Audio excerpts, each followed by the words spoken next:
The main character clearly touched a solar atom, but not only was he not burned, he even became a sun god. The scorching heat turned him into a second sun, and he then received an all-attribute blade. The heat it radiated turned anything he cut into charcoal. However, on the very first day he was reborn, his campus belle girlfriend decided to break up with him because she had now gotten into a top university. From her new position, a nobody like the main character wasn't worthy of her.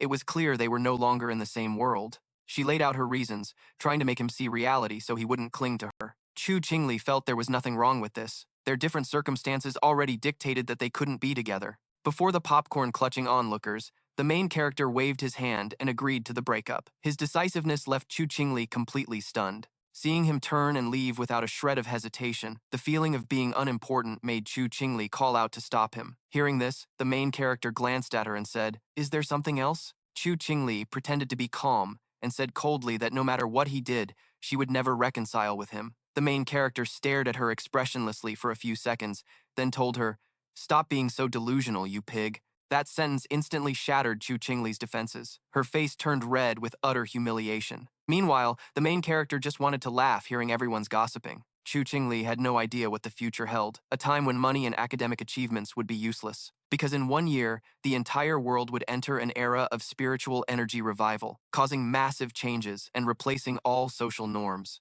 The age of cultivators would begin, and power would become the new standard of measurement. In his past life, the main character was just an ordinary person trying to survive the apocalypse, where countless mutated beasts had become a scourge. Countless cities were destroyed, and in the end, the main character couldn't escape his pursuers, meeting his end in the jaws of a mutated beast. In the coldness of death, his unwilling heart and desire for revenge peaked.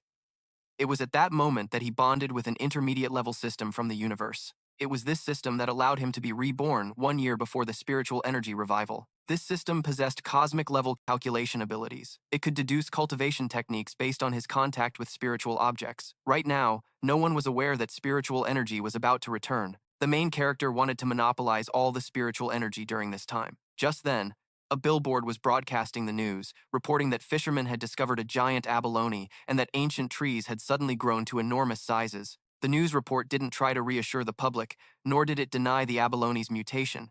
Instead, it warned everyone to be vigilant. But to the main character, this subtle message from the state was a deliberate warning. This method of indirect warning was a familiar tactic of the Shia country, one that fostered trust among its citizens. At that moment, the main character was browsing news forums for any strange phenomena when a particular report caught his eye. In the area outside Qingbei, the ultraviolet rays were much stronger than usual. Other people saw this news too, but they didn't believe it. They weren't far from Qingbei University, and the sky where they were was cool and cloudy, yet the report claimed the temperature at Qingbei University had reached 74 degrees. Seeing the disbelieving comments under the news, the main character gave a slight smile. Everyone thought the report was just clickbait, but only he knew that his first great opportunity had arrived. 15 minutes later, at the north gate of Qingbei University, the main character wiped the sweat from his face. The temperature here was definitely not right. The sunlight hitting the ground formed dazzling spots of light, and even the security guards couldn't stand it and had fled the area. The main character endured the heat. The moment his finger touched a small ray of light, the system's voice sounded next to him, detecting all positive attribute fluctuations, unlocking positive attribute data. Instantly, the rays of light turned into threads that bound his body, which then erupted with a blinding light. The guards who were about to leave were blinded by the light. They had no idea what was happening, but they couldn't contain their astonishment. What they didn't know was that the main character's body was burning like a pillar of fire. The pain seeped deep into his bones. At that very moment, the system announced, "Mutation successful. You have obtained the Golden Sun breathing method." Meanwhile, at another admissions gate of Qingbei University, the main character's ex-girlfriend, Chu Qingli, had also arrived. Her beauty attracted many upperclassmen who tried to approach her, but she wasn't the least bit interested. Just then, a flash of light erupted behind her. The school's PA system announced, "Warning, everyone, stay away from the front gate." Chu Qingli frowned as she listened to the school's warning. On the other side, the main character's body was covered in light and soot. The golden sun breathing immediately entered his internal organs. Countless impurities were expelled from his body, turning into soot. He also understood the golden sun breathing method through the system. Once he mastered it, he could undergo a physical transformation and directly become a sun god. The system's notifications continued. Congratulations on receiving 50 editing points. Although he didn't know what these were, the moment he used the breathing method, the scorching hot sky suddenly went dark. Even though it was just for a moment, it caught the attention of many students. At that same time, the principal finally arrived at the north gate and began to disperse the crowd of students. But what drew people's attention was the group of people in military uniforms behind the principal. Their leader ordered the principal to lock down the north gate. The main character noticed the commotion and immediately decided to leave. Not long after he left, the woman from the military arrived at the spot where he had been. She touched the soot on the ground, brought it to her nose to smell it, and immediately determined it was man-made. She muttered to herself, "Another person who has come into contact with spiritual energy has appeared?" Chu Qingli overheard this and muttered to herself as well. She looked toward the distant road and seemed to see a familiar figure. Could it be that guy? She quickly dismissed her own thought. She believed that with the main character's academic record, there was no way he could get into Qingbei University. An hour later, the main character returned home to cultivate by absorbing solar energy. He suddenly remembered the commotion he had caused earlier and, wondering if it had made the news, he took out his phone to search. He found something called the Spiritual Energy Association, which piqued his curiosity. He had a faint impression of this association. It seemed to have been established online a year ago. Back then, everyone thought it was just a joke, but he never expected it to be so popular now. It was probably related to the spiritual energy revival. Since he had already seen the state's secrets, he knew this was no simple matter. The moment he opened it, various realms appeared. Level 1 was the Heaven and Earth Spirit Ghost God technique, creating worldly weapons. Level 2 was Spirit Creation, borrowing the spiritual energy of heaven and earth to unlock divine bloodlines, creating internal spiritual energy, and other levels. Many people didn't believe any of this was real. However, the main character's attention was drawn to a page from the Xia Country Guild. Although he was just an ordinary person in his past life and had never heard of a strictly managed spiritual energy association like the Xia Country Guild, he decided to follow its description to practice the Golden Sun breathing method. Soon, the temperature inside his body began to fluctuate. While practicing the Golden Sun breathing method, his entire body floated into the air, surrounded by burning flames. The first step was the ghostly abode, which involved cultivating the body into a vessel, fusing a weapon with the spiritual energy of heaven and earth, and then recreating the form of a divine abode. In an instant, a stream of spiritual energy condensed above the main character's head. The moment the divine abode finished condensing, he felt an unprecedented surge of power enter his body. He had now broken through to the one-star ghostly abode realm. At the same time, he remembered the editing points the system had given him earlier, which could forcibly alter any object. Thinking of this, the main character looked at the glass of water beside him. Sure enough, the system interface appeared. Do you want to use editing points to imbue this object with the positive attribute? This confirmed his suspicions. To put it simply, it was like enchanting an object to make it a supernatural item. If he chose to agree, this glass of water would possess the supernatural power of the positive attribute. So he used his edit points on the blades, thinking they might become his exclusive weapons. He had chosen the ancestral treasured blade, but it was already late, so he decided to save the experiments for tomorrow. However, as he slept soundly, a pair of blood-red eyes appeared in the darkness. Meanwhile, atop a skyscraper, a girl in a specialized suit was sucking on a lollipop, seemingly contacting someone through her microphone. A second later, she leaped off the building. Suddenly, she sensed the aura of a mutant beast. The target had entered a 20-kilometer radius of a densely populated area. After notifying someone else, she quickly moved towards the target. Even if someone looked up, they would only see a blur. In the darkness, she moved like a night spirit. In contrast, he was fast asleep when a series of piercing sounds reached his ears, jolting him awake. It made him uneasy, so he got up to find the source of the sound. After entering the ghostly core realm, his hearing had far surpassed that of an ordinary person. Something about this sound felt wrong to him. The moment he opened the door, a massive figure lunged at him. He recognized it instantly, a mutated beast. Even though it was a surprise attack, in his eyes, the thing was as slow as a snail. A second later, a golden light flowed through his body as he charged toward the beast. Not wanting to endanger the ordinary people in the building, he grabbed the mutated rabbit and hurled it outside. Then he charged after it, a blinding light erupting from him like the power of the sun. He landed a punch right in the mutated rabbit's stomach. It couldn't even withstand it for a second before a huge hole was blown through its belly. However, the mutated rabbit didn't die immediately. It even tried to devour his yang attribute power, but that was something it had no right to touch. In an instant, his power caused its body to explode. The blinding flash of light made those who were still awake think it was daytime outside. But when they got to their windows, they saw it was still the dead of night. As for the rabbit that had exploded after swallowing the yang attribute, every piece of its body now emitted a golden glow. The rabbit's eye fell at his feet. He glanced at it coldly, then crushed it under his heel. To think a dark attribute creature would dare to devour the very yang attribute that counters it. How foolish. If he were just an ordinary person, this entire building would have become the rabbit's meal. This only strengthened his resolve to collect more techniques. Not long after he left, a figure appeared from above. It was the girl in the special suit from before, but she froze in place because the rabbit she had been chasing was now a corpse, blown into thousands of pieces. Although she didn't know what happened, she had to retrieve the residual dark attribute energy left by the mutated rabbit. But suddenly, a surge of yang aura flowed into her hand, even burning her. This yang attribute power was exactly the same as the aura she had investigated earlier at the North University gate.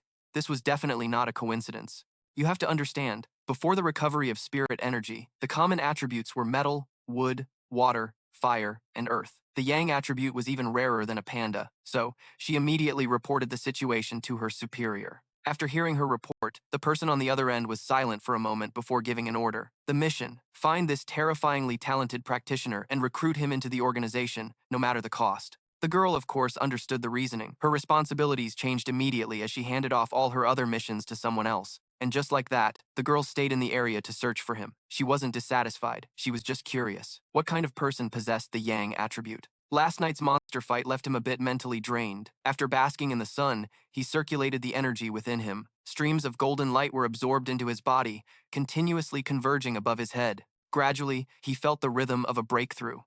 Each breakthrough in the ghostly core realm required mobilizing the spirit mansion. When he felt the time was right, he immediately activated the golden yang breathing technique with all his might. Streams of golden light coiled around his spirit mansion. He held the divine axe in his hand and swung it forward with immense force. After a loud bang, he broke through to the 2-star ghostly core realm. The veins on his body could be seen glowing with a golden light. He understood that he broke through so quickly because his previous 1-star breakthrough hadn't fully utilized his potential. To level up from now on, he would have to take the practical route. To avoid causing a bigger commotion, he went to the mountains behind the city. He spent his edit points to infuse the yang attribute into his blade, and in an instant, a burst of golden light erupted. The entire blade was imbued with a golden sheen, as if enveloped by a mystical power. With the notification of a successful edit, he couldn't wait to swing the blade. With a single slash forward, he instantly evaporated a large amount of water in the area. Seeing the huge commotion he'd caused, he felt a bit awkward and quickly decided to leave. Not long after, a figure appeared where he had just stood. The girl arrived, frustrated. She had just sensed his aura while she was out buying bubble tea, but now he was nowhere to be found. Just then, the girl froze, absolutely shocked by the destruction he had caused. But what annoyed her even more was figuring out how to restore the mountain to its original state. Suddenly, her expression changed, revealing a look of disbelief. Because she could sense the aura he left behind, it was clearly a 2-star ghostly core, when just last night he was only 1 star. But her shock didn't end there, because she also sensed the aura of a spirit weapon. You have to know, in the entire association, only 2 or 3 people possess one. But despite their rarity, the association has completely mastered the technique of forging spirit weapons. The girl was extremely curious how he knew the technique for forging a spirit weapon. Meanwhile, he was walking down the street, wondering if his weapon could be combined with other attributes. After all, the system could edit any technique. Suddenly, a news alert caught his attention. It turned out he had forgotten to cover his tracks, and other people had seen the aftermath. They were also some of the first cultivators. Their goal in searching for him was to offer him protection, and also to share the location of a newly recovered spirit energy site. This piqued his interest. After receiving the file, he saw the location was a lava cave. Since it shared his attribute, he agreed to join their team. So, the next day, a small squad gathered at the meeting point. The team consisted of 1 girl and 3 guys, but the 3 guys were in the dark about something. This blonde girl was actually a member of the Spirit Energy Association. She was recruiting people online to see who had the talent to be invited into the association, a task that took considerable effort. After all, the Spirit Energy Association was a government department with a structure from top to bottom. Just then, he finally showed up. The blonde girl was a little surprised when she saw him. The aura he was emitting was clearly that of a 2-star ghostly core, but she didn't say anything and just led the group into the cave. After some conversation, they quickly reached their destination. He immediately ran forward. Ignoring the shouts of the others, he placed a hand on the molten lava stream. A loud explosion erupted, and a wave of heat blasted outwards. At the same time, the system detected the heaven and earth anomaly, internal flame, and compiled a new technique for him, the Crimson Flame Blade technique. When executed, each slash is like an eruption of scorching fire. The blade becomes coated in a thick layer of flame, carrying with it streaks of fiery lightning. At the same time, the blade, condensed with flames and fighting spirit, will unleash immense energy. This technique was the perfect complement to his long blade, and it even had a higher temperature burning attribute. He once again spent his edit points to merge it into his sword. This left everyone stunned. All they could see was his blade overflowing with molten, flowing lava. Sensing the latent energy within it, he rejoiced inwardly. After he finished absorbing the internal flame, the spirit energy in the surroundings was no longer so intense, making it very suitable for the others to cultivate. Unexpectedly, just a few minutes later, 3 people suddenly appeared behind them. They had also sensed the fluctuation of spirit energy and came searching. Seeing that the 3 of them were all at the one-star ghost abode realm, the blonde girl didn't dare to start a conflict and wanted to invite them to absorb the spirit energy here together. The leader scoffed. Besides the blonde girl who was at the ghost abode realm, the other 3 were nobodies. He told the blonde girl and her group to get lost, which made her grit her teeth in anger. Just then, the main character appeared between them, holding a molten blade, and said coldly, "Picking on a defenseless girl? You call that being strong?" After speaking, he slammed the blade into the ground, and a terrifying torrent of flames immediately erupted. The scorching heat wave instantly blasted the thugs. The moment the main character pointed his blade at them, the 3 no longer dared to act tough. They had every reason to believe that if the main character truly struck them, they would be instantly burned to ash by those flames. So, they immediately fled without looking back. Meanwhile, the main character received looks of admiration from everyone. Feeling a bit embarrassed, he gave a slight smile and said he would be on his way. After witnessing the main character's astonishing power, the blonde girl was left completely speechless. She had never imagined such a powerful expert would appear and knew she had to report this to her organization to recruit him.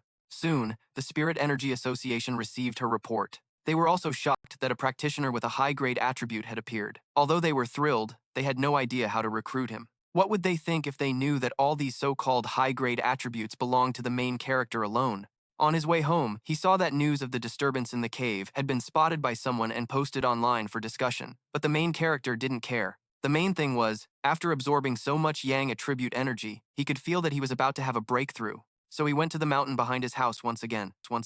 At the same time, the silver-haired girl had just finished restoring the environment that the main character had previously destroyed. Suddenly, a small, dazzling sun appeared, and countless streams of spirit energy gradually formed the phantom of a divine axe. Seeing such an exaggerated phenomenon, the girl was immediately certain it was the main character again, and instantly ran towards the light. This time, she absolutely had to meet him. Just moments before, after the main character activated the golden sun breathing technique, all the yang attribute energy in the sky was absorbed by him. His aura reached its peak, and the phantom of the divine axe had completely materialized. At the same time, the silver-haired girl was utterly shocked by this sight. Every flow of spirit energy that mobilized the divine axe seemed to have overcome countless trials. This was clearly power earned through genuine, arduous cultivation. She thought back to when she had rushed her breakthrough to the 3-star realm. She made a mistake, mobilizing the divine axe, which landed her in the hospital for a week. This was a common flaw among most cultivators, which made the main character's stability so striking. She had assumed the main character was an elderly grandmaster. At that moment, the divine axe moved. After the 3rd swing, the main character's ghost abode reached the 3-star realm. By the time the silver-haired girl arrived at the main character's location, she found no one there. Unwilling to give up, she continued to search for traces of him. She then poured out her feelings, shouting, "Senior, I'm sure you haven't left yet." Indeed, the main character was hiding on a tree branch. He had noticed someone investigating him these past few days and wanted to see who it was. The girl began talking to herself, introducing herself as a member of the Cultivators Association. Her voice was incredibly meek as she pleaded for the main character to join the association. The main character broke his silence, asking why she thought he wasn't interested in joining. The girl tried her best to explain the benefits of joining the association and fighting their future enemies together, even taking out her ID card to guarantee it was all true. The main character had a slight impression of this girl. She was a former national long-distance running champion. But in his past life, the association had failed spectacularly. It was because they faced an enemy that was too powerful, and humanity was basically wiped out. Therefore, joining the association came with restrictions, and for the main character right now, the drawbacks would outweigh the benefits. However, he could cooperate with her on a few things, and provide necessary assistance. Other than that, she was not to bother him. In any case, he could tell from her words that the association didn't dare risk offending him right now. Someone who possessed a rare attribute was extremely valuable. Su Qingying agreed. He asked her to report a mix of truth and lies about him. As expected, she did just that, reporting to the association that she had met him by chance. But the association had no time to deal with him because the demonic gate had already appeared. They were cold and brutal. They used the restored spirit energy to contaminate the energy in the area, mutating into man-eating, aberrant beasts. Some of them disguised themselves as strange natural disasters, relentlessly slaughtering humans and dividing up territories. If not eliminated immediately, their destructive attribute would continuously erode the human world. Over here, the main character had returned home when the normal weather suddenly turned into a thunderstorm, a scene reminiscent of a cultivator undergoing a heavenly tribulation. The government issued a notice for everyone to stay indoors, and the area where the main character lived was locked down. However, the main character felt something was wrong. The fluctuations of the lightning attribute spirit energy weren't very clear. It was probably another spirit energy restoration phenomenon. So, he decided to go to the places where the lightning was striking on the mountain behind his house. Sure enough, just as he got close, the system announced a new spirit energy contamination. At the same time, at the Spirit Energy Cultivators Association, they had detected the lightning attribute energy explosion on the mountain and designated it an S-rank threat. No one in their association could get close to the center. Even a 3-star ghost abode would face certain death. The association quickly issued an order to seal off the mountain. The main character, on the other hand, looked towards the lightning continuously striking the center. The lightning attribute on the periphery wasn't pure enough. He had to go to the peak of Jade Emperor Mountain. The spirit energy had only just begun its recovery. Although the mutated beasts were nothing to the main character, this little bit of power was far from enough to face the horrors of the future. Possessing the Yang attribute and the Scorching Flame Blade, he might truly be able to forge a solar divine weapon in the future, and this lightning power was another opportunity to strengthen his physical body. That desire to become stronger pushed the main character to endure thousands of lightning strikes as he ran toward the center of the mountain. At that moment, a powerful bolt of lightning suddenly exploded towards him. He slashed down with his blade, but it was fundamentally impossible to resist such terrifying power. Even with the golden sun breathing technique protecting him, the lightning engulfed him, still managing to break through his Yang attribute power. This supreme lightning attribute could be called a divine punishment. It seemed to be constantly increasing the pressure on him, trying to force him to his knees. The main character looked up at the sky, wondering how he could possibly subdue it. Seeing the lightning continue to strike down once more, he immediately channeled his entire golden sun breathing technique. Not dodging, but slashing straight into the brilliant lightning. Afterwards, he coughed up a mouthful of fresh blood. The lightning entering his body caused his entire body to ache with numbing pain, but he had no intention of stopping, trying to resist the immense pressure. Step by step, he walked towards the center. Just as he got close, it seemed to sense that he was challenging it. Endless lightning descended upon the main character. This magnificent scene was visible to everyone from thousands of miles away. At the same time, the system announced that it had detected a powerful lightning attribute. Just 1 second later, the main character received the Divine Thunder Tempering Technique, which made him no longer fear the heavenly lightning. At the same time, he could guide it into his body, reforging his flesh and bone into that of a god. And the difference with the Yang attribute was that whether for offense or defense, the lightning attribute was supremely dominant. Furthermore, the main character could feel his muscles and bones being powerfully strengthened. There was not a trace of pain during the tempering process, and he even received new compilation points. He could use a new item to embed the top-tier lightning attribute. This power of judgment was the bane of all evil and demonic things. The blade already had the Yang attribute. Adding another would cause it to shatter. So, he shifted his target to his right arm, and just like that, the lightning arm was born. After the main character obtained the rare lightning attribute, the terrifying thunderstorm on Jade Emperor Mountain also began to gradually disappear. This was different from the association's prediction that it would last for 3 more days, so they immediately went up the mountain. They very quickly discovered the traces of a cultivator, climbing the mountain in the middle of a relentless lightning storm. This left the army of the Spirit Aura Association in complete shock. Not even they could get near an S-class anomaly, but now there was someone who could. Facing someone so powerful, if he turned out to be detrimental to society, the damage would be immeasurable, so they had to find the protagonist at all costs, and, at the same time, brand him with the title of Tyrant. But suddenly, Major Han from the army remembered a Yang attribute cultivator, and he turned to ask Su Qingying how the investigation was going. Hearing this, she pretended to be calm and gave him mixed information about him, without telling him the truth that she had already contacted him. General Han nodded without another word, turned around to organize everyone, and cover up the Jade Mountain anomaly as a natural phenomenon. Meanwhile, the protagonist returned home and began to feel the power of the lightning in his right arm. Now, his right arm, vibrating with electricity, was probably the toughest part of his body. In addition, the Thunder Judgment transformed into a small sphere so he could easily carry it. The system notified him that this max-level lightning could inflict 300% critical damage to evil beings. The protagonist was eager to try it out. At that moment, the forum he followed posted a news story. A huge explosion had occurred at a chemical factory, with countless victims, but something in the comments section seemed off. People near the factory felt a dark, evil aura. The protagonist thought for a moment and recalled encountering evil pets in his past life. Those things loved to suddenly appear in the shadows and darkness. Originally, they could have been any animal or plant. But after mutating and gaining consciousness, their power, observation, and ability to instantly capture and kill escalate to a demonic level. They are hundreds of times more dangerous than the previous mutant rabbit, and they cannot be allowed to continue evolving. At the same time, near the factory, the destroyers from the Spirit Aura Association seemed to be chasing something. They were calling their target Zhu Ye. The team leader was serious. Zhu Ye liked to eat humans, and although the association provided backup, the squad had to rely on its own strength. Now that there were anomalies all over the country, headquarters was incredibly busy. This Zhu Ye was only classified by headquarters as a B-class threat, but since Su Qingying was nearby, headquarters sent her to help. Meanwhile, the protagonist sensed the nauseating aura emitting from the giant mutant rat. The protagonist could smell it from tens of kilometers away. After the two squads joined forces, they found the mutant rat, Zhu Ye. They immediately split up and charged toward the rat from various angles. Of course, the giant rat also detected Su Qingying's group and immediately tried to flee.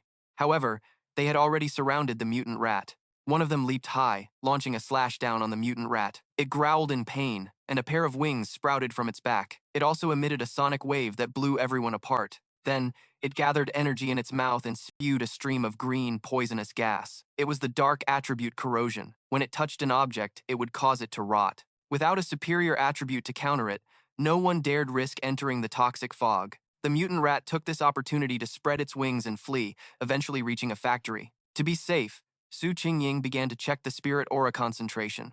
The rat's fluctuation was at 49, but the reading in this factory was at 80. This meant there wasn't just one mutant beast here. Sensing the danger, everyone decided to retreat, but it was already too late.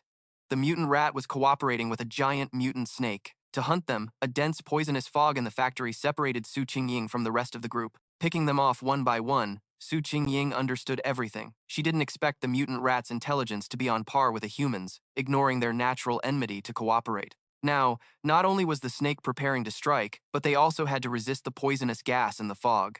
Just as her spiritual power was almost depleted, it was completely consumed, causing her to collapse. Just when she was in despair, a wall was suddenly destroyed, and a dazzling light illuminated the entire factory. The giant snake saw the protagonist arrive and opened its mouth to attack him, while the mutant rat took the opportunity to strike while he was dodging. Its massive jaws bit down on his right arm, but the protagonist didn't care. A terrifying bolt of lightning instantly erupted from his right hand. The giant rat was annihilated just like that. Then, he swung his sword towards the snake behind him. He was curious. Wasn't this giant snake afraid of the sun? That attack completely enraged the snake, causing it to lose its mind and attack him frantically. As he dodged, a searing slash headed for the snake, splitting its head in two. Unexpectedly, the snake had the ability to regenerate. That attack couldn't destroy it, but it didn't just contain the yang attribute. A second later, a thunderclap exploded, echoing throughout the factory. Instantly, a storm of lightning completely engulfed the snake's body. This was the power he added when using his sword. He controlled and pulled back the searing flame to concentrate the lightning and transfer it into the snake's body. As an anomaly with dark energy, the rat burned easily and was weak against the sun. But the giant snake wasn't simple. It had grown to become a world-level disaster. Even in death, it didn't forget to land one final treacherous bite. If the protagonist didn't have the golden sun breathing method, whose yang flame attribute can neutralize poisons, in addition to the reinforcement from the lightning, anyone else would have surely died. After the protagonist took care of the two beasts, he saw the girl who had been following him. He smirked, knowing she was pretending to be unconscious. Su Qingying, seeing that she couldn't fake it anymore, covered her blushing face and eyes with her hands. Because before, she had never seen the protagonist's face and assumed he didn't want anyone to know his true identity. He looked at the girl thanking him, and after accepting her gratitude, he turned to leave. Su Qingying saw that the protagonist was about to leave and moved her hands from her face to say something. However, he had already leaped onto the roof and was gone. In reality, he left so quickly because he wanted to come into contact with the dark attribute and see if the system could collect a cultivation technique. It seems he underestimated that uncomfortable, cold sensation. The system had no reaction. Meanwhile, Su Qingying was slapping the captain to wake him up. When he and the others woke up and saw the two corpses beside them, they were scared out of their wits. Su Qingying told them that the yang attribute expert she had been pursuing annihilated them. While everyone was in awe, admiring the protagonist's strength and collecting the dark attribute traces from the beasts, the captain accidentally stepped on a piece of the giant snake's flesh. The crackle of lightning erupted under his foot, leaving them all stunned. Wasn't he supposed to be a yang attribute cultivator? Su Qingying was also extremely shocked, as she didn't know the protagonist had another high-level attribute. However, she knew it could only be him. An incredible thought popped into her mind. A cultivator with 2 high-level attributes was a truly unbelievable existence. She had encountered a true monster. Shortly after, the association received the report and arrived on the scene. Their main objective was to scan the residual spiritual aura and analyze the traces at the crime scene. Half an hour later, the investigation reached a conclusion. Both the mutant rat and the giant snake were eliminated by the same person with a 99% probability. Although everyone was mentally prepared, they couldn't help but feel horrified. They had never heard of anyone with 2 high-level attributes. Su Qingying knew she could no longer hide it, so she reported the situation to the association. But the association's attitude this time was different, directly canceling her mission to monitor the protagonist. The higher-ups said that he saved people and destroyed the anomaly, which proves he doesn't hate them. To avoid giving him a bad impression, they shouldn't do anything to make him uncomfortable. At this point, Su Qingying also reported the possibility that the protagonist had a spirit weapon. This greatly shocked the association's higher-ups. No matter how monstrous his talent was, he shouldn't possess a spirit weapon so soon after the aura recovery. Su Qingying believed the spirit weapon was of the Yang attribute, which raised a possibility. The protagonist's cultivation level was that of a venerable, capable of creating his own spirit weapons. But the only people creating spiritual realms around the world are the absolute richest. They're the ones who've amassed incredible wealth. A young guy like him shouldn't have reached that level. What's more, he's already shown 2 high-level attributes on him, so could he possibly have a third? You have to understand. No one in this entire world has 3 attributes. If it's confirmed, all the records will have to be rewritten. After getting home, he started to take a shower. It's been less than a year since the spiritual energy recovery began, and the anomalies have already become so aggressive. Many cultivators have started on their path, but even the most talented have only just reached the first star of the ghost abode realm. The government and the first wave of cultivators are still in a stabilization phase with the earliest awakened individuals. The anomalies are still considered to be under government control, and there haven't been any major conflicts among the earliest cultivators yet. Although everyone's been talking about how unsafe things are, the government hasn't made any official statements to correct them. This shows that the government wants to issue a warning, but isn't fully prepared for the era of spiritual energy recovery. After all, the population is massive, and there are so many anomalies, they can only try to maintain this peaceful facade for as long as possible. But what worried him was how fast the mutated beasts were evolving. A prime example was the invasive, corrupting dark attribute beast he ran into today. After touching them, he could tell they were actually a sub-attribute of darkness, the bane of cultivators. Although they were nothing compared to the dark attribute beings he had encountered before, the kind that could destroy an entire nation and terrorize a continent. But if he hadn't gone to that abandoned factory today, Su Qingying and the others would have all died. It was just a sub-attribute, and it was already that chillingly nauseating. The threat of the darkness attribute is simply too great. Even though the system says I can't absorb it for now, that proves that once the conditions are met, I'll be able to. An attribute that's such a perfect counter to humans. If he could wield it, that would be for the best. It might even become the key to changing the entire situation. Right now, he possesses the Yang attribute's Golden Sun breathing technique, the Thunder attribute's Divine Thunder 100 refinements, and the Internal Flame attribute's Crimson Flame blade art. Basically, no other cultivator is a match for him, but he still felt it was far from enough. Just then, his phone rang. The caller was his aunt. She was calling because her daughter, his cousin, needed to participate in a study event, and she wanted to arrange for her to stay with him for a few days. He had some impression of this top student cousin, so he didn't refuse, but he never expected that it was just an excuse. Turns out, his cousin's chat group was filled with nothing but cultivators. Their target seems to be a town where several people have died mysteriously, and her mother has no clue about any of it. The next day, his cousin arrived with a suitcase at his apartment building. Just as she arrived, she ran into him walking out. He completely failed to recognize the person in front of him. "You're Lin Yi?" Hearing that, she was at a loss for what to say next. Afterwards, they went back to his place and sat down to eat together. He decided to speak first. "You're here for a summer camp, right?" she quickly confirmed. Then the atmosphere suddenly turned awkward. Seeing this, he could only offer a few polite words. "If you need anything, just call me," she replied courteously. "Okay, thanks, cousin." A moment later, he quietly handed Yi the room key, adding, "This is the spare. I'm going back to my room first. Your room is across the hall." Seeing this, she took it and said politely, "All right. Sorry to trouble you for the next few days." Yi quietly watched her cousin's retreating figure, feeling a bit relieved. Asterisk. Looks like he's easygoing. Won't stick his nose in my business. Asterisk. For him, however, it was the opposite. His guard was rising by the second, but he forced himself to stay calm and not let it show. He thought for a moment, observing her. Asterisk. When she was sitting on the sofa just now, I definitely felt a strange trace of spiritual energy. Asterisk. Asterisk. Flickering in and out. Could she have become a cultivator too? She said she was here for a summer camp. Asterisk. Meanwhile, Yi returned to her room and was busy texting her teammates on her phone. My cousin's nice, not nosy. When do we move? The user, 81-year-old beauty, wanted to wait for the right moment. The area's been pretty chaotic lately, and other cultivators always seem to get there first. To that, the user lost 5 yuan, agreed, and added his own story. I heard about that too. Last time at the underground river, it was the same thing. Two groups ran into each other, but it turned out one side had an extremely powerful master. They said he unleashed a sword strike like a ray of sunlight, and it scared the other team into leaving. Seeing that, 81-year-old beauty was skeptical. You're kidding. To do that, they'd have to be a top-tier cultivator with a supreme attribute. Yi decided to agree and wait carefully for the right opportunity. Seeing her decision, the other two were also determined. Even after the conversation ended, she still felt restless. Asterisk. It's best not to train since I just got here. If my cousin finds out, it'll be hard to explain. Asterisk. 3 days passed, just like that. He was finding it a bit difficult to adjust to living with someone else in the house. Asterisk. Sigh. Living with my cousin is creating a lot of problems for my training progress. My breathing meditation is always getting interrupted. Asterisk. He decided to go back to his room to get more focus. Asterisk. But there's a chance my golden sun breathing technique could be seen. Asterisk. As he practiced, he worried. Asterisk. Is this too bright? Will she see it? Why didn't I realize before how flashy the golden sun breathing technique was? Asterisk. And that wasn't all. He had an even bigger worry. The most terrifying thing was Yi, who at that moment had finished cooking and was politely calling him over. Cousin, dinner's ready!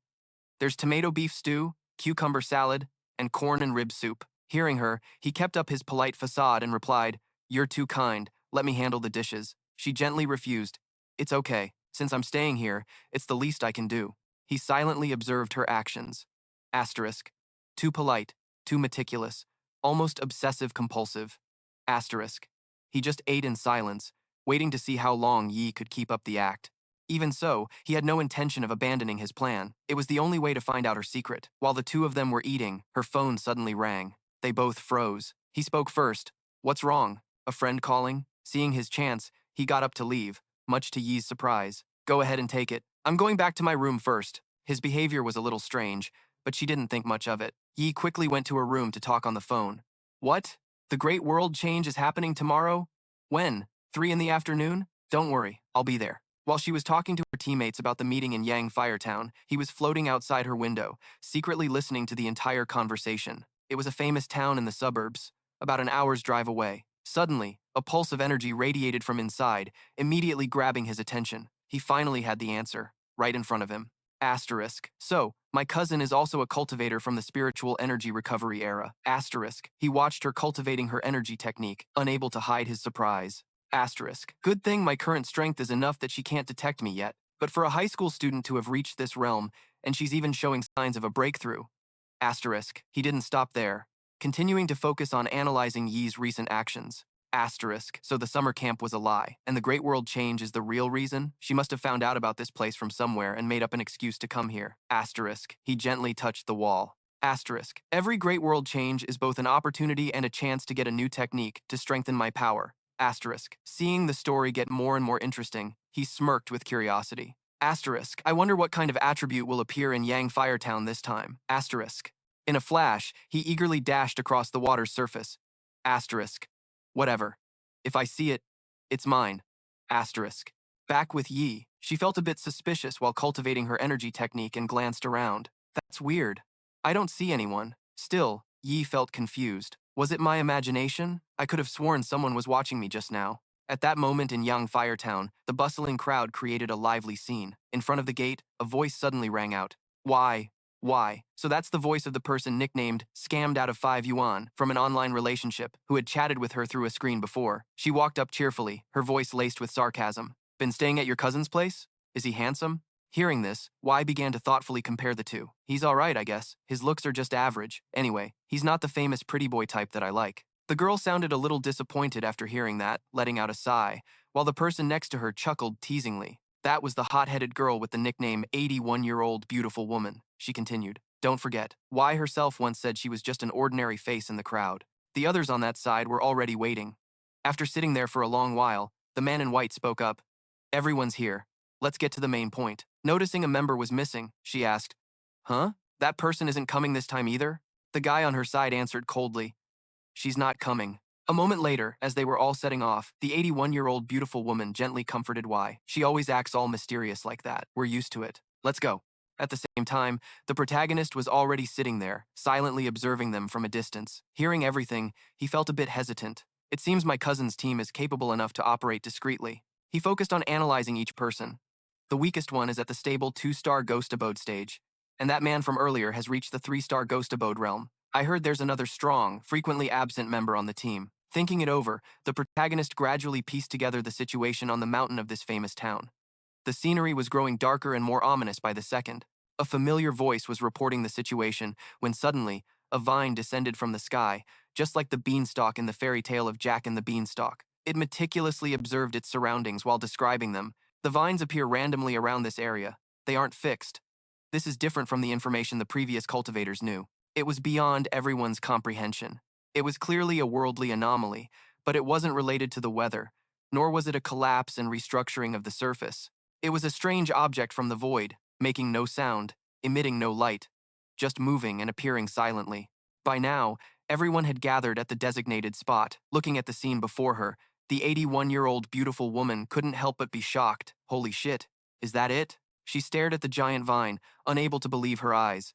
If she hadn't seen and heard it for herself, it would be hard to believe. Over on the side, scammed out of 5 yuan from an online relationship suddenly had a strange expression. Hey, maybe we shouldn't go any further. Hearing that, Y was a bit confused. What's wrong? It turned out that the terrifying sight before her had scared her so much she was trembling all over. A moment later, scammed out of 5 yuan from an online relationship started to explain why. Looking at it, I feel like something's wrong. A chill ran down my spine. I heard a rumor on the school's internal forum. As she said this, she started to recall the past. Actually, I had a friend on that team. They tried to approach the vine. They were all much stronger cultivators. Scammed out of 5 yuan from an online relationship spoke while imagining the worst-case scenario, but after they got there, they all vanished. Her voice trembled with the haunting memory. I have a feeling the same thing will happen to us. Scammed out of 5 yuan from an online relationship, then mustered all her courage to finish her sentence. Will die without a grave. Scammed out of 5 yuan shivered in fear. At first, I thought I could easily accept the risks of being a cultivator, either win big or be crushed to pieces. But it wasn't until I saw this thing that I felt a sudden, instinctive fear. My gut is telling me that we're facing a high-level worldly anomaly this time, a powerful, unknown, and completely new kind of anomaly, she said in despair. I don't want to be buried here just yet. I want to back out. Y spoke up to reassure her. You're right. Actually, we all feel it, she explained in detail. Inside this wood attribute vine, there's a desolate aura. I don't know how to describe it.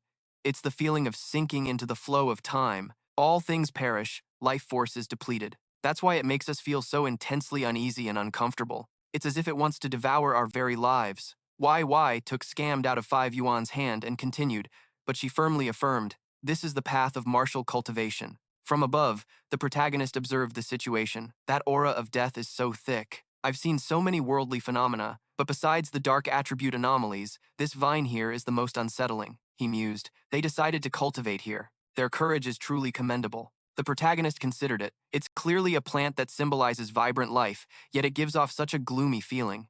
It doesn't seem alive, more like a dead thing that's lost all its spiritual energy, pretending to be a living creature. At that moment, Y stood on a high rock and announced, Everyone, we don't have time to overthink this.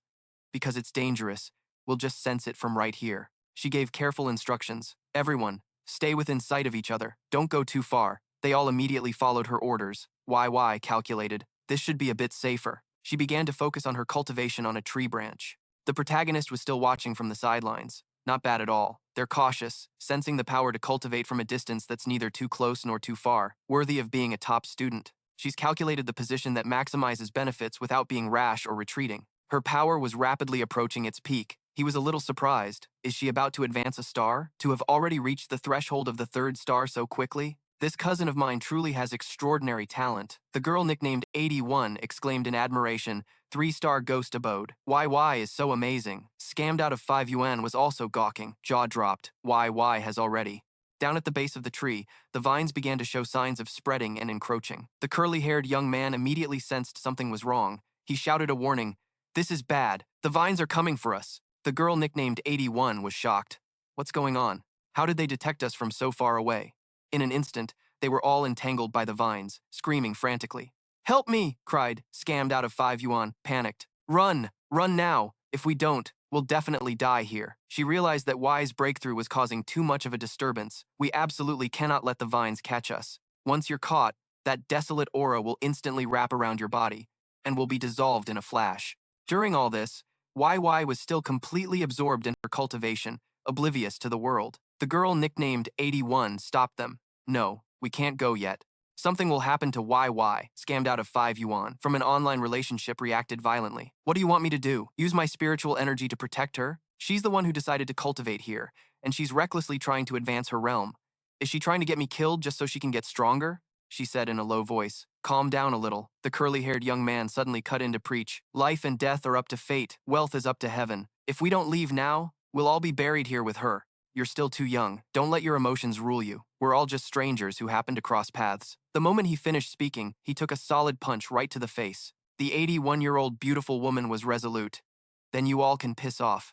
I will never abandon a comrade. The protagonist silently assessed the situation. My cousin probably doesn't know the danger she's in right now, he calculated. They're still just students, after all, and the power of this vine is terrifying. I don't even know if my current strength is enough to save her, but I'm afraid I'm running out of time. Finally, the protagonist made his decision. I promised her I'd take good care of her. A promise made cannot be broken. Meanwhile, the girl nicknamed 81-year-old beautiful woman was frantically trying to break the vines, but in a moment of carelessness, she was the only one whose leg got caught. After a struggle, she was still neutralized by the vines.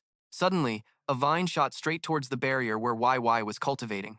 The protagonist suddenly charged forward with a flaming weapon in his hand. Both the girl nicknamed 81 and scammed out of 5 yuan from an online relationship watched, worried, and helpless. The flames from his weapon shot down to the ground like a bolt of lightning. The attack created a shockwave that threw everything into chaos. After his display, the protagonist slowly landed. Everyone was stunned. The vines are retreating! They've stopped attacking. Every single vine was instantly incinerated. His figure gradually emerged, looking incredibly badass. The curly-haired young man realized, is he a cultivator too? He silently identified the attribute as extreme yang. That makes sense. Only someone with such a high-level attribute would dare to be so reckless, to be able to force back the desolate vines. The curly-haired young man was bitter. What gives him the right? I consider myself extremely talented, reaching the 3-star ghost abode in such a short time. Across the entire country, you could probably count the number of cultivators with that kind of speed on one hand, he thought to himself. Not to mention that mysterious monster, even Lin Yai's talent is only on par with mine. But our protagonist stood with his weapon in hand, ready to strike. The curly-haired young man wondered, if there are people like this among the pioneers, then what does that make us? Are we just stars meant to be the backdrop for a brighter moon? You crushed me? No, you crushed all of us. The pioneers? He was stunned. Just what kind of being is this? A news bulletin appeared. Extreme wood attribute detected. Auto recording in progress. The system announced a successful recording, stating the power includes continuous regeneration by absorbing surrounding life force for rapid self-healing. He analyzed that the wood attribute technique was too powerful. As long as there was life force nearby, it was like a self-recharging perpetual motion machine. At that moment, the protagonist was extracting an attribute. The spiritual energy announced the successful extraction of the desolation attribute, which could immediately emit an aura of desolation to corrode life force. He slowly opened his eyes, his green pupils glowing brightly in the darkness, while he thought to himself, it's no surprise this vine can only grow in this kind of treacherous terrain.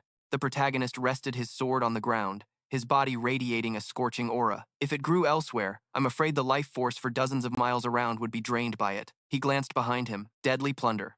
This desolation attribute is just too domineering, forcibly seizing the life force of others. Just then, from behind, the voice of the beautiful 81-year-old woman rang out. Thank you for saving our lives. Her body heavily injured, she staggered towards the protagonist and said, thank you. If it weren't for you, we would have surely died. What can we do to repay you? But he acted like some domineering CEO, coldly walking away and waving his hand in refusal. No need. See you around. In his mind, the protagonist calculated, considering I followed their intel to get here and received both abundant life force and the desolation attribute, I'm actually the one who benefited. The catfished girl and the long-haired guy watched the protagonist with concern. As for the conflict you all had earlier, you should probably pay more attention to your cousin's activities from now on. Then, he took his sharp sword and flew away. Human nature is most exposed in times of danger. A disjointed team won't be safe when a major crisis hits. The girl who was catfished out of 5 yuan stared blankly at his receding figure and asked, he left so quickly? What do we do now? The long-haired man beside her taunted her. What? Regretting not saving him earlier? He calmly looked at Yi, who was inside the sphere, and discussed with the two girls. Now that the threat is gone, Lin Yi has reached the third stage. Our best option right now is to try and stay with this team. Just then, Yi opened her eyes. The three of them saw this and exclaimed in unison, Yi, you're awake. The long-haired guy quickly reminded them, now we'll see if she's rational enough not to let this create a rift between us. Instead of worrying about that, we should be thinking about that mysterious person.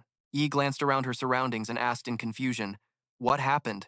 Then she noticed the tree trunk burning fiercely right next to her and immediately dodged to avoid it. The after effects of that Yang attribute are so strong. Even at this distance, I can feel its brilliant and overwhelming heat. The sharp-witted long-haired man leaned in, offering to tell her what had just happened. Later, as Yi walked home, the story the long-haired guy told her still replayed in her mind. Could someone really be that strong? She recalled his description of the protagonist, saying he was nothing short of a monster. He had recounted the incident in detail. The vine that we couldn't cut no matter how hard we tried was sent reeling back with a single slash from him. See? The two of them looked towards the giant vine floating in midair. Now that same vine is just a shriveled mess, not daring to come near us at all. Yi opened the door, her mind still racing. That is the shocking power of that man. Even though he had left, the vine remained as docile as a chicken, completely losing its earlier roaring and chaotic demeanor. As she stepped through the door, the protagonist greeted her. You're back? He glanced at her, feigning concern. You don't look so good. Yi scratched her face and made up an excuse. It's just school. I'm a little tired, the protagonist replied. You're working pretty hard. Go get some rest. We'll order takeout tonight. She answered, okay. Yi went into her room and slammed the door shut, leaning against it wearily as her thoughts drifted. The breakthrough had taken too much of her mental energy. Every time she controlled her spiritual power to activate divine judgment, it required intense concentration. It was honestly more tiring than staying up for a whole month. She instinctively flopped onto her bed, lazily scrolling through her phone. Good thing I'm not a normal person anymore. I won't die from staying up for a few days. Working hard, huh? But this cultivation was the destiny of a pioneer. The world had already begun to undergo a massive transformation. At that moment, Yi suddenly had an envious thought about the protagonist. A normal life like my cousin's is impossible for me. Suddenly, a message on her phone startled her. Jia Lan was instructing her to report if she found any more traces of that powerful expert. Yi suddenly realized something unusual. Jia Lan, this is the first time Jia Lan has ever spoken in this group. She quickly replied to Jia Lan, taking the opportunity to ask a few questions. All right, Jia Lan. Also, I have a question.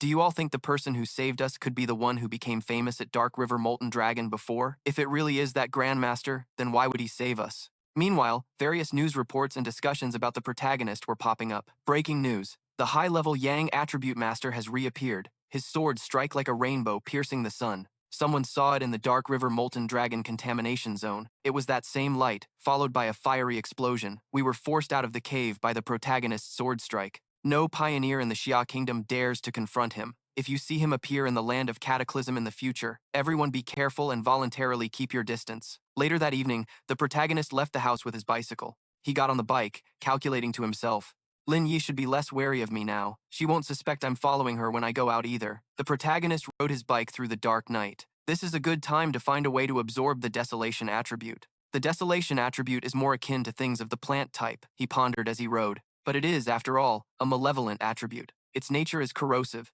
and it might have an adverse reaction on my body. Although he was eager to use the desolation attribute, he also feared its side effects. Moreover, it might conflict with the lightning attribute I already possess. Finally, the protagonist deduced that the best way was to have something similar to that bizarre monster plant.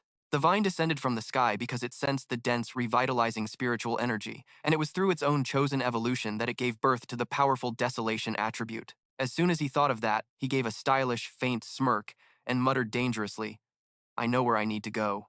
And with that, the protagonist sped up, his bicycle zooming into the deep forest. Not long after, the protagonist stopped his bike at the city's forest park. He strolled slowly across the grassy field of flowers, narrating his thoughts aloud. I need to choose a plant that can create the maximum spiritual energy resonance with me, and also shows a sense of intimacy to do this.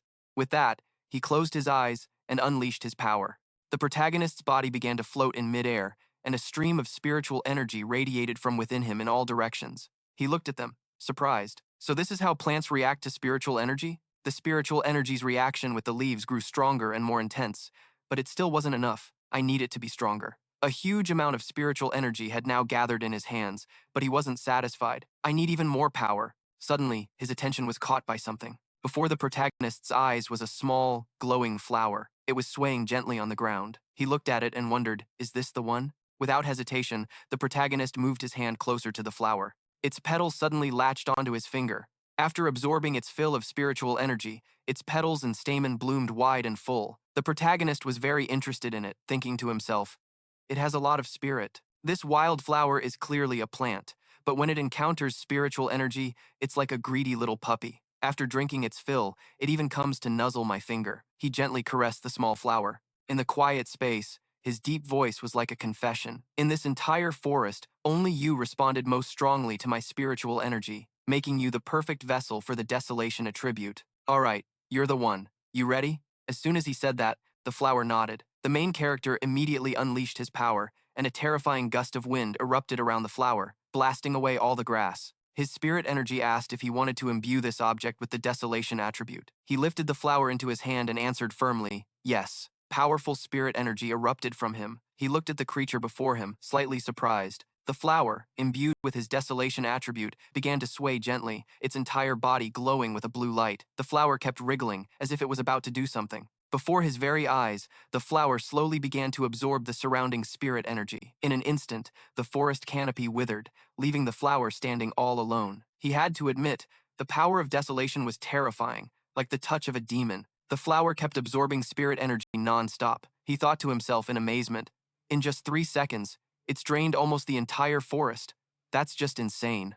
Once it had absorbed enough spirit energy, the flower slowly grew bigger. He decisively plucked it from the ground, a little worried this would attract the attention of the Spirit Energy Association. Remembering his walk into the forest, he recalled seeing a camera monitoring the area. He realized this was a central part of the city. The Spirit Energy Association would definitely monitor this area, since the return of spirit energy was making all plants dangerous. He was slightly startled to see the flower, even after being plucked, greedily sucking in the surrounding spirit energy. He was amazed it could survive without roots and even keep absorbing spirit energy. He smiled faintly and teased the flower, noting that it was much gentler now compared to the reckless way it was absorbing energy before. Furthermore, its spiritual awareness hadn't diminished at all since being plucked. It seemed the flower had a thing for handsome guys as it leaned over to gently touch his hand. He watched it, lost in thought. Could it be that after being assigned an attribute, this plant had begun to evolve, as if its evolutionary chains had been unlocked? Suddenly, a red light flashed on a tree trunk, warning of an abnormal reading exceeding the threshold, making both him and the flower jump. He thought to himself, crap, did it trigger the surveillance system after all? Gripping the flower tightly, he quickly dashed away. In the research department for revitalized spiritual plants, every monitor simultaneously flashed red. The people in the room panicked, unable to stay still. Back in the forest, the area was split in two. One side still vibrant with life, the other completely withered after being drained of its spirit energy. A warning flashed on another man's watch. The personnel in protective gear began to scan the area. One of them looked down at his watch's display, his eyes widening in shock. This is insane. Before, the fluctuation at the north gate of Qingcheng University was only around 8 meters. The Anhe Culvert Dragon was 25. The person next to him agreed. If an abnormal spirit energy concentration exceeds 10, the military takes over. This park's concentration wasn't even 10 to begin with. An agent checking readings from the ground looked up, completely baffled. Air humidity, surface moisture, temperature, everything is normal. Solar radiation is fine too. But it's like the life was simultaneously sucked out of all the plants here in just a few seconds. Another agent moved forward, wondering aloud, what kind of spiritual attribute could have caused this? I feel like we need to go a bit further. The epicenter must be up ahead. Driven by curiosity about the power that caused this, the agent moved closer to the epicenter. Just then, a man yelled, "Don't get any closer." He warned everyone, "Absolutely do not touch anything. This is the desolation attribute." A young agent next to him looked confused. Seeing this, the man in glasses explained, "Do you know of the vines that hang suspended from the sky?" The young agents shuddered. That demonic vine had been classified as an A-rank mutation. The man in glasses replied grimly, "That's right. It was classified as A rank precisely because it's so dangerous. It's so savage that many of our predecessors were torn limb from limb by it.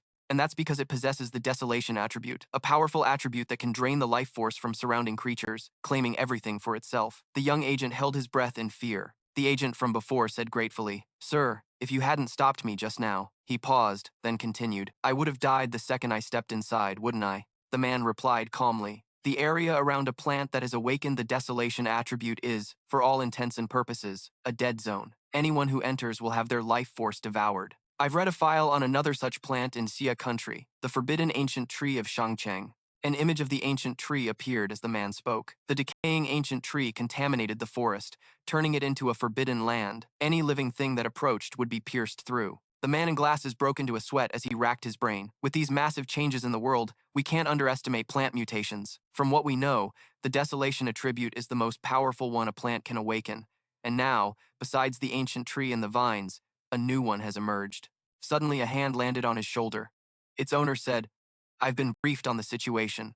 The man turned in surprise.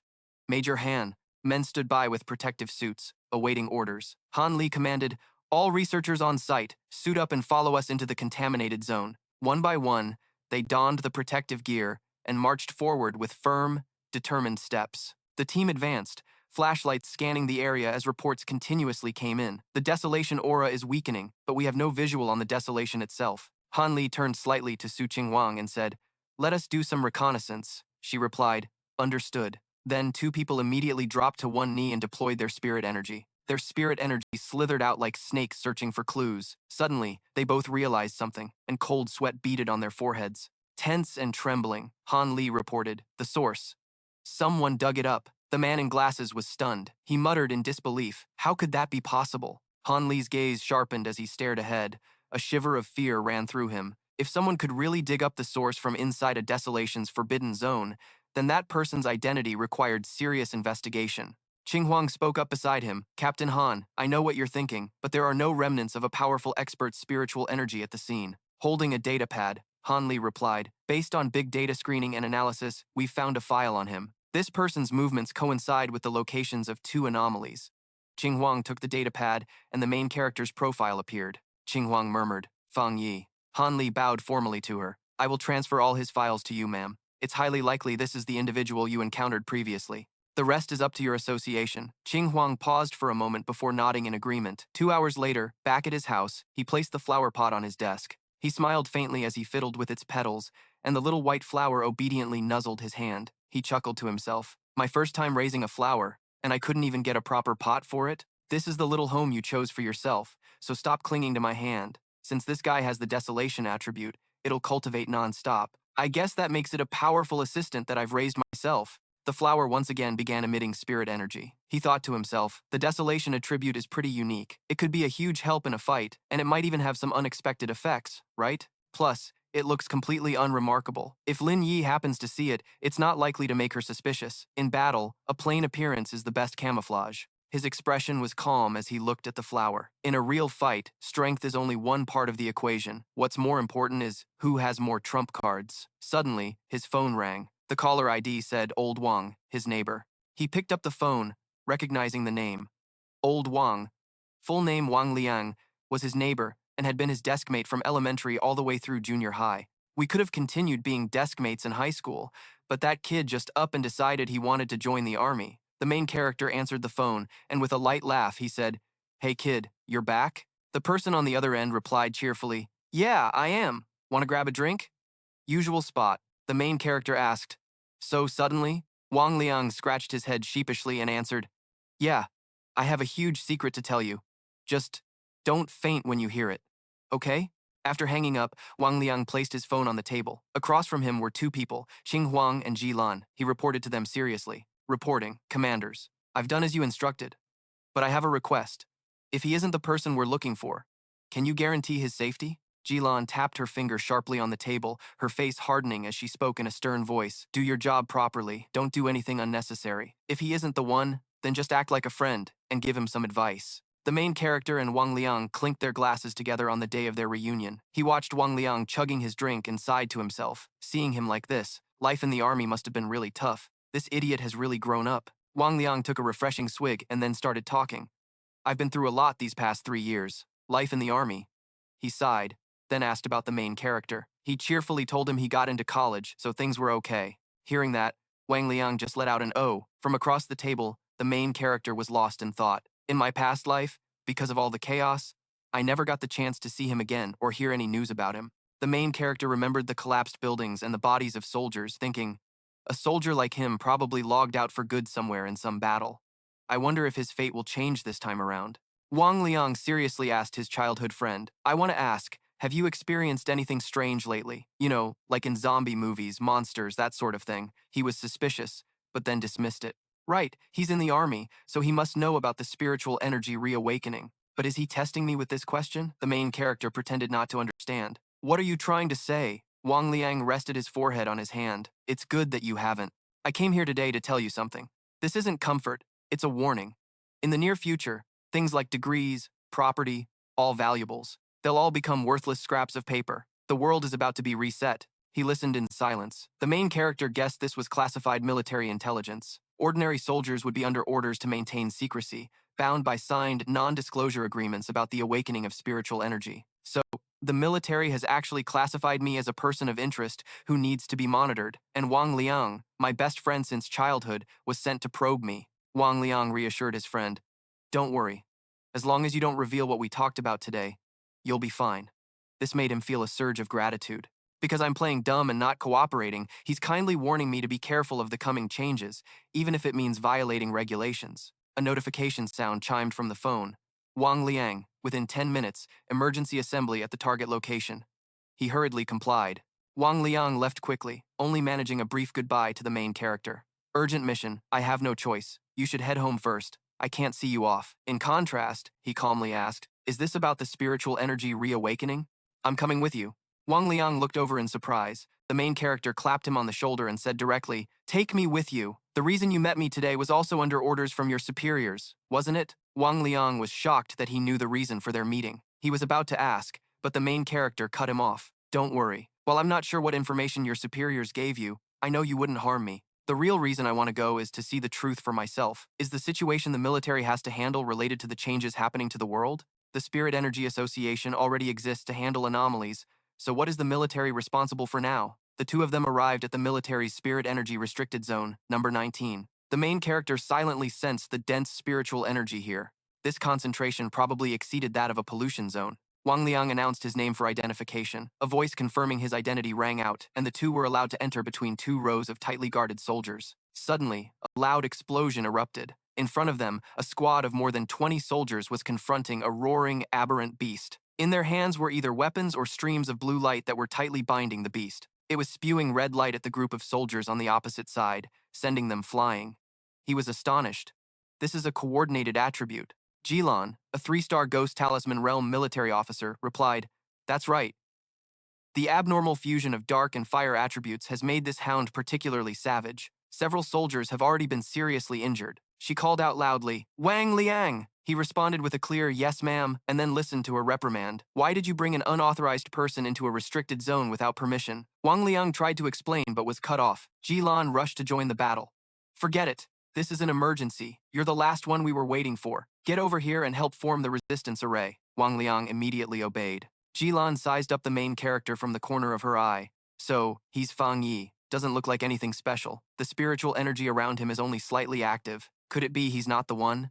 But now's not the time to think about it. She spoke up as a warning. Since you're a friend of Wang Liang's, I won't say much. This is a restricted zone. Once you're in, you're responsible for your own life and death. Everything you see must be kept secret. He understood and replied with a single sentence. I know. She took out her weapon and shouted, Zhang Mi, Li Yu. The other two immediately attacked the aberrant beast from above, while Jilan fired a brilliant golden beam of light from her gun. The powerful golden beam struck the aberrant beast, causing it to howl in pain. However, in just a moment, a red light suddenly flared up around the beast. The level of its mutation had just gotten even more severe. It swiped its enormous claws toward Li Yu. Everyone shouted, Li Yu, watch out! Fortunately, the golden beam struck the aberrant beast again, saving Li Yu in the nick of time.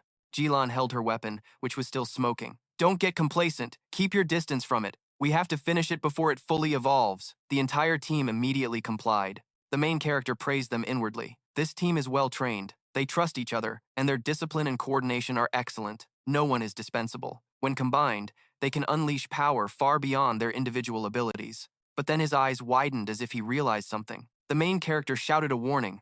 Run! You're no match for it. But it was too late. The aberrant beast suddenly shot out countless purple lightning sparks that pierced through the entire team. Jilan commanded again, stay alert. Raise the mutation level of the restricted zone. No one is to retreat. The entire team responded in unison. The aberrant beast grew even more horns and countless claws. Its size also increased, and its head began to glow with a brilliant red light. Attention! The vicious hound has fully fused with the dark attribute. It has completely mutated. The aberrant beast's crimson eyes glared down at them. Below, Wang Liang trembled in fear. Jilan shouted his name. From behind, the main character's eyes flashed with brilliant lightning, full of worry. Wang Liang managed to dodge the beast's first attack. Jilan issued an order. All units, listen up. The C-Class Aberrant Vicious Hound in Restricted Zone 19 has completely mutated and evolved. It is now upgraded to B-Class. Update the battle plan. Meanwhile, the main character was silently assessing the situation from behind when he saw Wang Liang get knocked flying. He coughed up blood. The main character rushed over to catch him. Are you okay? Wang Liang looked battered, his whole body trembling, but he still tried to hold on. I'm fine. I was just channeling spiritual energy into the collar that's restraining it, and got hit by the backlash. He tried to reassure the main character. You don't need to worry. All of us soldiers from Restricted Zone number 19. He just watched silently without a word. On the other side, Jilan raised her gun again. She gathered all her strength and gave the command. Everyone, no matter what tactics or methods you use, even if we have to sacrifice our own lives. The team stood facing the aberrant beast and swore. We absolutely cannot let the B-Class aberrant escape this restricted zone. Suddenly, the main character dashed forward, past Jilan. Ignoring Jilan's questioning shout, he had already gathered a massive bolt of lightning in his palm, preparing to attack. In a challenging tone, the main character questioned, You think you're so tough? He charged madly toward the aberrant beast. Then, the main character leaped into the air and unleashed his attack. Then let this divine lightning temper you. Hit by his powerful attack, the aberrant beast howled in agony. The shockwave from that blow was so powerful, everyone had to shield their faces. Li Nyok's eyes went wide in disbelief. Am I seeing things? This is a B-Class anomaly. Even Commander Jilan couldn't handle it on her own. Wang Liang stammered, Commander? Does that mean my brothers? He really is. Jilan confirmed his thoughts. We're not mistaken. Her eyes were locked on the one unleashing that power, as she declared with conviction, he is, without a doubt, the tyrant. Seeing the aberrant beast was still alive, the hero sighed. Looks like I have to do this. He then signaled to the two behind him. Commander, Old Wang, both of you need to get back. Now. Jilan reviewed the recent events. We need formations, coordination, and a willingness to sacrifice just to deal with a B-Class anomaly. Yet he managed to do this all by himself? She frowned, deep in thought. Just what kind of power is this? Meanwhile, the hero was winding up for an attack, acknowledging internally, this is the ultimate lightning attribute. Even in the current lightning nation, this is considered top-tier power. If he waits until his spiritual energy fully recovers, how monstrously powerful will he become? Jilan's face filled with alarm as she watched his movements. A pillar of lightning suddenly struck down from the sky. At the same moment, the hero turned around. He walked against the afterglow of the bolt that had just obliterated the beast, leaving her utterly convinced. He truly deserves the name Tyrant. The hero's expression became even colder and more unreadable. Zhang Mi clutched his chest. Watching that sent a shiver down my spine. My head is still ringing.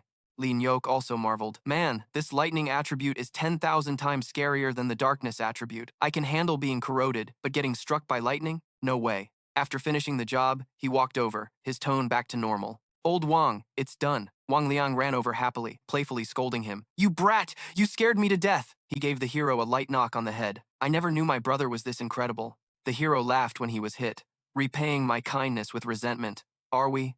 I beat the dog, and you beat me. Wang Liang scratched his head sheepishly. Sorry, I actually knew you might be an ascendant, but military orders are absolute, and you got dragged into this. The hero waved it off. What's this? We haven't seen each other in 3 years and you're acting so distant? Come on, I know you better than that. Just then, Jilan approached from behind. Her voice was filled with goodwill as she offered her hand. Fang Yi, thank you for your help. He smiled in return, politely shaking her hand. It's nothing. Just consider it me saving my friend. As if suddenly remembering, she introduced herself. I am Jilan, responsible for guarding Forbidden Zone 019. You've saved Forbidden Zone 019, and I hope you can leave your contact information. I need to file an accurate report. The hero generously agreed it was no problem, while Wang Liang was amused. What's it like seeing the commander pay respect to my childhood friend? Jilan praised him. Fang Yi, your strength surpasses many of the ascendants specially invited by the military. That's why I sincerely want you to join the Xia Nation's army. However, an invitation from a mere commander guarding a forbidden zone like myself is probably not enough. Internally, she calculated, what's even more astonishing is that he's also at the 3-star Spirit Palace realm, yet he's reached, no, surpassed the level of a Spirit Creation realm venerable. He hesitated. Commander Ji, are you saying you don't feel worthy of inviting me? Jilan replied without beating around the bush. That's right. I don't think there's anything to deny or be ashamed of in that. We were acting on orders from our superiors this time. We wanted to learn about you, but we had absolutely no intention of dragging you into this anomaly. I believe they will come to invite you personally. Hearing this, the hero gave a wry smile and said, It's not that serious. Actually, I have a lot of respect for you all. Not everyone has the courage to sacrifice themselves to protect others. I'd never seen military personnel in combat with my own eyes before. What was it you all said earlier? It moved me a little. His words seemed to put her at ease, and she replied softly, Thank you. The hero then proposed, So, if you run into any trouble in the future, just call me for help. It's the least I can do, after everything you all do for us normal people. During times of peace, of course. But there's one condition. You can't interfere with my personal cultivation, and you can't place any restrictions on me. She was a little taken aback by his bluntness. He turned towards the gate, indicating he was about to leave. It's getting late, so I'll be taking my leave now. Jilan agreed. All right. Wang Liang and I still have to clean up the remains of that mutated dog. I'll have someone escort you back now. As the hero walked away confidently, he thought to himself, so now I understand the role of the military. The army stations itself in dangerous areas with dense spiritual energy. On one hand, it allows the soldiers to cultivate in a rich environment, prioritizing the army's combat strength. On the other hand, it also creates a warning line, separating normal people from the anomalous. Jilan remarked, Wang Liang, the words not simple are no longer enough to describe that friend of yours. What we saw today was just a tiny fraction of his true power, she stated firmly. However, even that was enough to leave us in the dust. For an ascendant to reach this level so quickly, it shows he possesses an unprecedented level of perception. He has it all, destiny, courage, and ability. Lacking even one of those three wouldn't be enough. Wang Liang suggested, eager to help his friend. Commander, if that's the case, shouldn't we improve the offer a little more? If you feel you're not suited to recruit him, then let me do it as childhood friend. He rattled on, not noticing the dark expression forming on her face. Seeing his overeager reaction, Jilan shoved Wang Liang's head down. All right, kid, you're coming with me to clean up the scene. Even with his head pushed down, he managed to respond to the order. Back in his room cultivating, the hero reflected on the incident. Although he had revealed his identity, he still hadn't shown any powers other than his lightning attribute. Besides, judging by their reactions, this might not necessarily be a bad thing. The hero made his assessment. At the very least, I now know that this lightning attribute is incredibly rare, perhaps even one of a kind. It also counters the darkness attribute, which makes it something the military desperately covets. To win me over, not only will they avoid threatening or suppressing me, but they'll actually give me a voice and the fastest path to becoming stronger, as well as the most cutting-edge information. I also have a clear understanding of the roles of the military and the Spiritual Energy Association now. The difference is that the military are the Night Watchers, the sword in the darkness, the nation's unyielding shield, doing everything they can to protect the peaceful lives of the people. The government uses the forbidden zones to protect ordinary people on one hand, while on the other, it signals that spiritual energy is about to recover a two-pronged approach. It's also to buy more time for normal people, so they aren't immediately overwhelmed by aberrant beasts, their homes destroyed, and their families scattered from the very beginning. He then began his cultivation process. Feeling the spiritual energy around him, the hero was very satisfied. As expected of a forbidden zone, it's overflowing with spiritual energy. But taming that wild power still wasn't enough for me to break through and level up. He rejoiced internally. I've only been in the forbidden zone for a short while, but I can already feel my body overflowing with spiritual energy. This is a sign that a breakthrough is imminent. On the street, Lin Yi was walking home, lost in thought. I wonder if cousin is home yet. She hoped, if he is, maybe I can have him see if my cooking skills have improved. A sudden pillar of golden light in the distance caught Lin Yi's attention. She was stunned. Are those the fluctuations of someone ascending to the spirit palace realm? But Lin Yi had a feeling this terrifying aura was something else. As she pondered, the pillar of light shot up into the sky. Lin Yi made a bold guess. Could it be that a predecessor is about to break through to the spirit creation realm? The powerful golden spiritual energy condensed into the shape of a shining golden axe in the sky? Everyone looked up in astonishment, but Lin Yi was horrified. It's moving. Wait, this isn't the spirit palace realm, this immense power. It's the spirit creation realm. The intense golden aura once again morphed, this time into a hand with its index finger pointing straight at the sky. Lin Yi's jaw dropped and she broke out in a cold sweat. An ascendant this powerful is right here beside me? At that exact moment, an urgent alarm blared.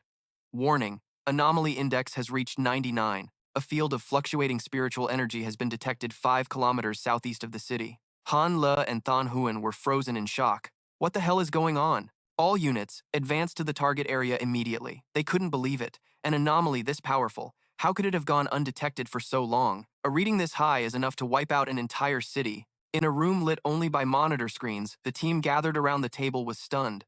Has a new adept reached the spirit creation realm? In other words, this city is about to face a cataclysmic disaster. The tension in the room was palpable. Hanla grabbed his radio and barked out a request for backup from HQ. Send everything we've got, all our most advanced equipment and resources, short of weapons of mass destruction. Just as the order went out, the door burst open. A young officer rushed in, reporting breathlessly, "Major Han, the alert has been lifted. The anomaly is gone." It was an adept ascending to the next level. The room went silent. Then the tension broke as everyone let out a collective sigh of relief. The main character breathed out, relieved. He was now a one-star of the spirit creation realm. He casually rubbed the back of his neck.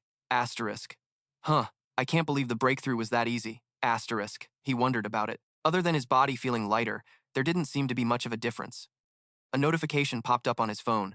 A message came in from Vuong Luong, whose handle was Liangshan Hero. It was a news link about a massive fire of unknown origin at Than Than University, the second anomaly to emerge from the contamination zone. He quickly scanned the news. The two of them joked back and forth for a bit before his friend added a warning. His power was immense now and difficult to control, so he had to be extremely careful when he went out. He agreed that Vuong Long had a point, realizing that flaunting his power could easily lead to disaster, which is why he always concealed his true strength. He kept his Yang Flame attribute and Scarlet Flame art as aces up his sleeve. Finally, he messaged Vuong Luong back, "Don't worry, I'll be careful. I've still got a trump card or two." Just then, the door opened. She walked in, carrying a takeout container, and chirped, "I'm home. Hey cousin, have you eaten yet? I brought some food for you," she said, stepping inside. He was lounging on the sofa and replied nonchalantly, "Okay, just leave it over there.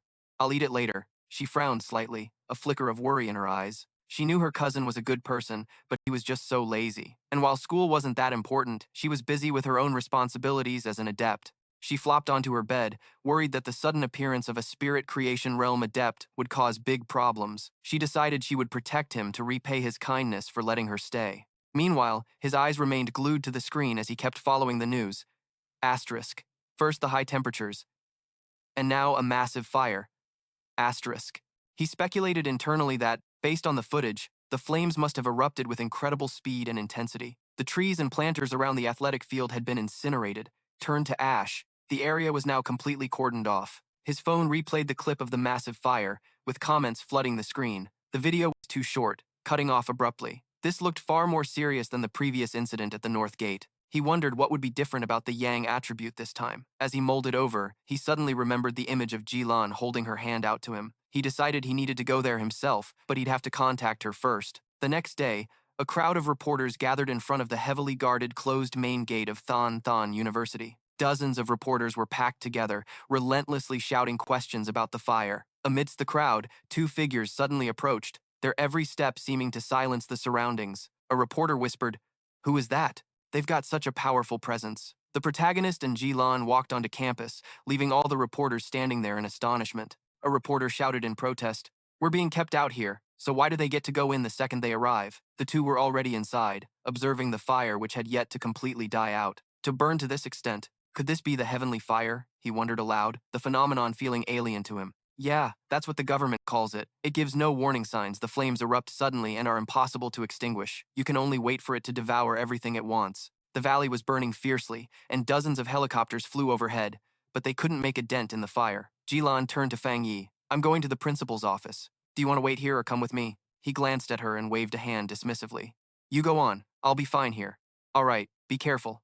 I'll see you in a bit." He slowly walked down closer to the burned area, which was still cordoned off. The scorched earth was already cold. Asterisk. Don't tell me there's not a single trace of the heavenly fire's spiritual energy left. Asterisk. He lifted the barricade tape, stepped inside, and touched two fingers to the ground to sense for any residue. Which means there's nothing to collect, obviously. Guess I was being too naive. Suddenly, Fang Yi heard someone call his name, which made him freeze. "Chu Qingli," he called out, recognizing the person behind him. Next to her was a brown-haired girl with a face full of freckles. "It really is you. What are you doing here?" she asked, puzzled. "Huh?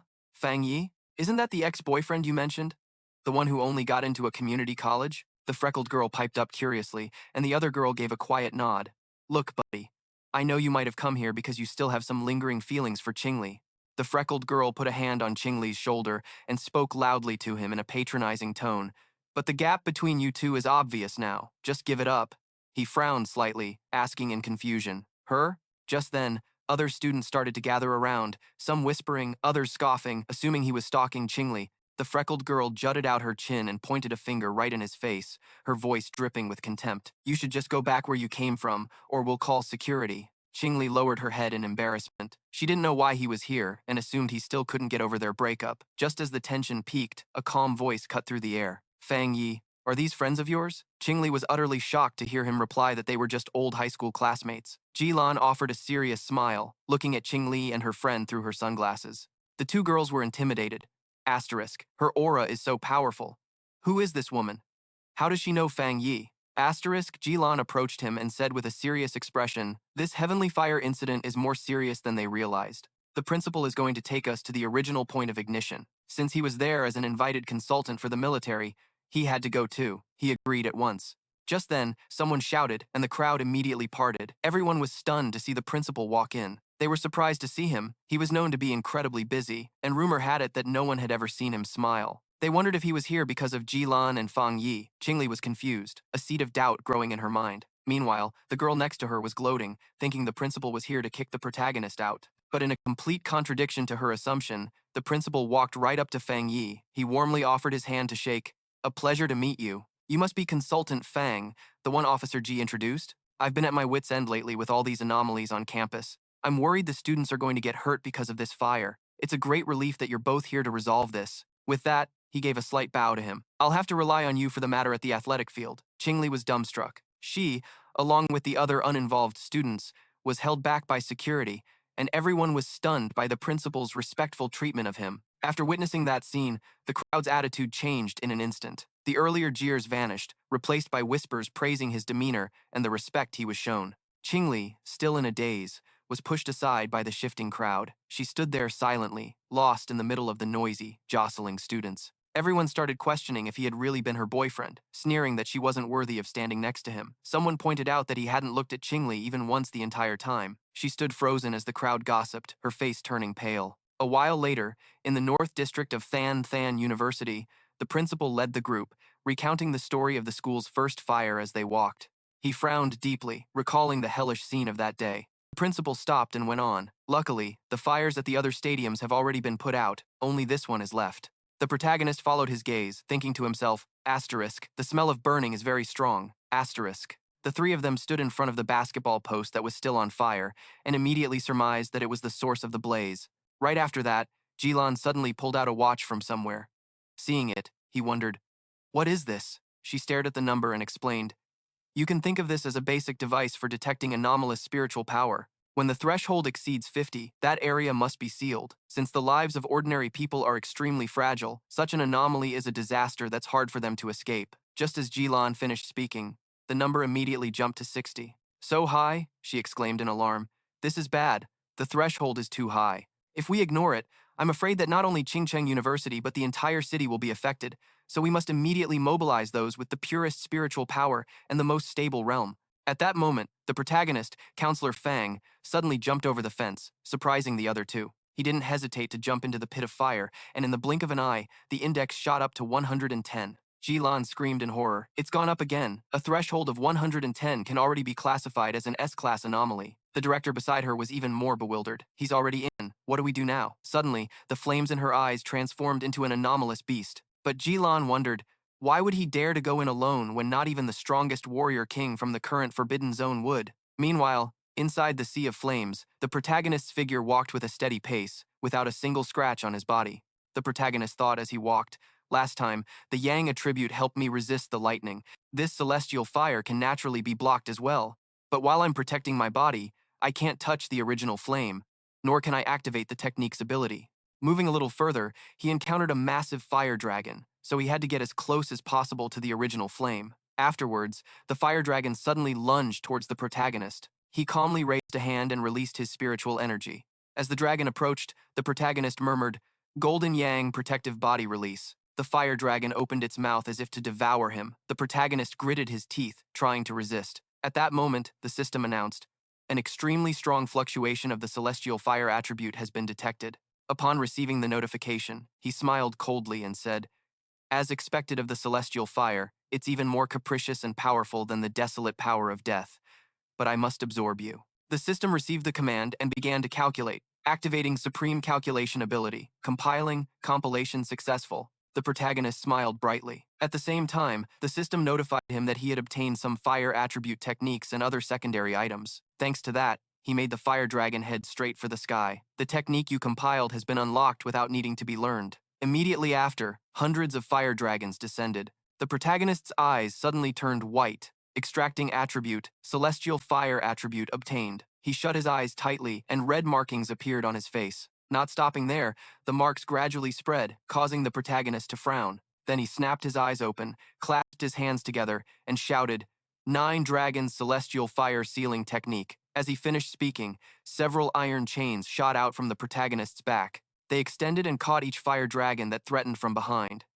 At that moment, Jilan and the director were stunned as they witnessed this strange phenomenon. This is the aura of a seal. I've seen high-level practitioners from the Forbidden Zone's army before. That person's technique was different from Fang Yi's, but the seal's aura is extremely similar. Amidst the chains, the protagonist cleared his throat and shouted. The violent celestial fire began to be absorbed by the chains. They expanded to swallow all of the celestial fire. The protagonist gently embraced the iron chains that devoured the fire, successfully sealing it. Then, as soon as he landed, he released his hands, letting the celestial fire seal float in the air. The protagonist looked at it for a moment and said, I'll temporarily seal the celestial fire here. For now, don't lift the stadium's seal, don't repair it, and don't let anyone get near. This way, at least the celestial fire won't continue to spread. The director, hearing his instructions, assured him, Don't worry, sir, the stadium won't be unsealed. After all, the school doesn't just have this one stadium. Meanwhile, Ji Lan, who was standing to the side, remained unusually silent. Then the protagonist joked, Qingbei is really generous, having 7 or 8 stadiums. The director replied, a little embarrassed, You're very funny, counselor. If you have any needs. Before he could finish, Ji Lan interrupted him. Director, I have something to discuss with Counselor Fang. The director immediately turned around with a smile. No problem, go ahead. He, however, looked at her in confusion and asked, What's wrong? Ji Lan approached the protagonist and said, Feng Yi, you hide it very well. He replied modestly, It's nothing. This celestial fire is very powerful and quite difficult to handle. She exposed him bluntly. Stop playing dumb. You know I'm talking about you hiding your talent and your realm, right? Despite being found out, Jilan's next words didn't make the protagonist's expression change. Forget it, it's normal for a practitioner to have secrets. Especially someone as strong as you. Feng Yi, although I have no right to ask you to do anything, I hope you'll listen to what I have to say next. Suddenly, the scene of the ruined city appeared at this crucial moment of great change in the world. The Xia kingdom is in urgent need of top talents like you. Let me put it this way. When spiritual energy fully recovers, you will be the equivalent of today's nuclear deterrent. After a pause, Jilan again mentioned that he would be highly sought after by the forbidden military zones, the Spiritual Energy Association, and even foreign countries. She beat around the bush for a while, not forgetting to try and lure him to her own forbidden zone, but she still advised him to think carefully from now on. He listened to every word, remained silent for a moment, and then asked why Jilan's group didn't want to recruit him. Jilan hesitated and finally answered, Of course it's because of that legendary forbidden military zone. They are so powerful it borders on abnormal, so I think you'd be more interested in them. The protagonist smiled slightly. The highest level? Hearing this, she affirmed, Of course, but I don't see them much. I've heard they're very busy lately.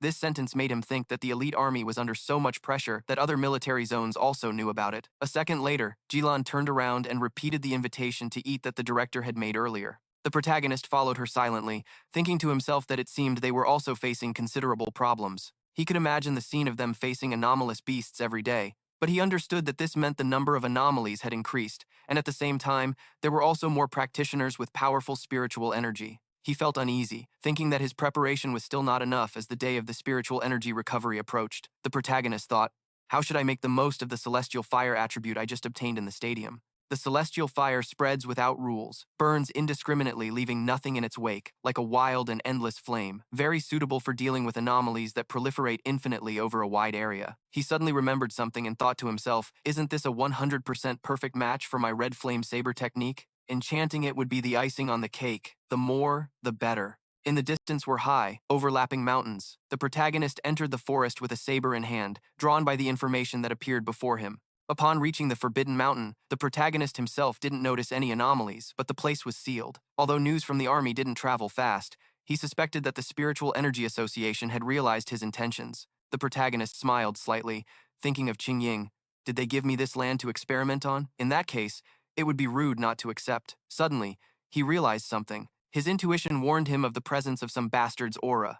Just then, the shadow of something moved slightly among the trees with a rustle. What he saw was a fierce, anomalous beast staring intently at its prey. But he, on the contrary, smiled calmly. It has consciousness. It's evaluating the enemy's strength to decide whether to attack or not. If so, then watch closely. The protagonist quickly accepted the system's request to channel spiritual energy into his sword, making it instantly glow. The saber's flame blazed violently, the celestial fire burned, eternally inextinguishable. The protagonist's excited gaze scared the opponent, curious to see what effect his spiritual energy would have on the anomalous beast. He brandished his saber directly, releasing countless sparks. "I'll use you to test my saber."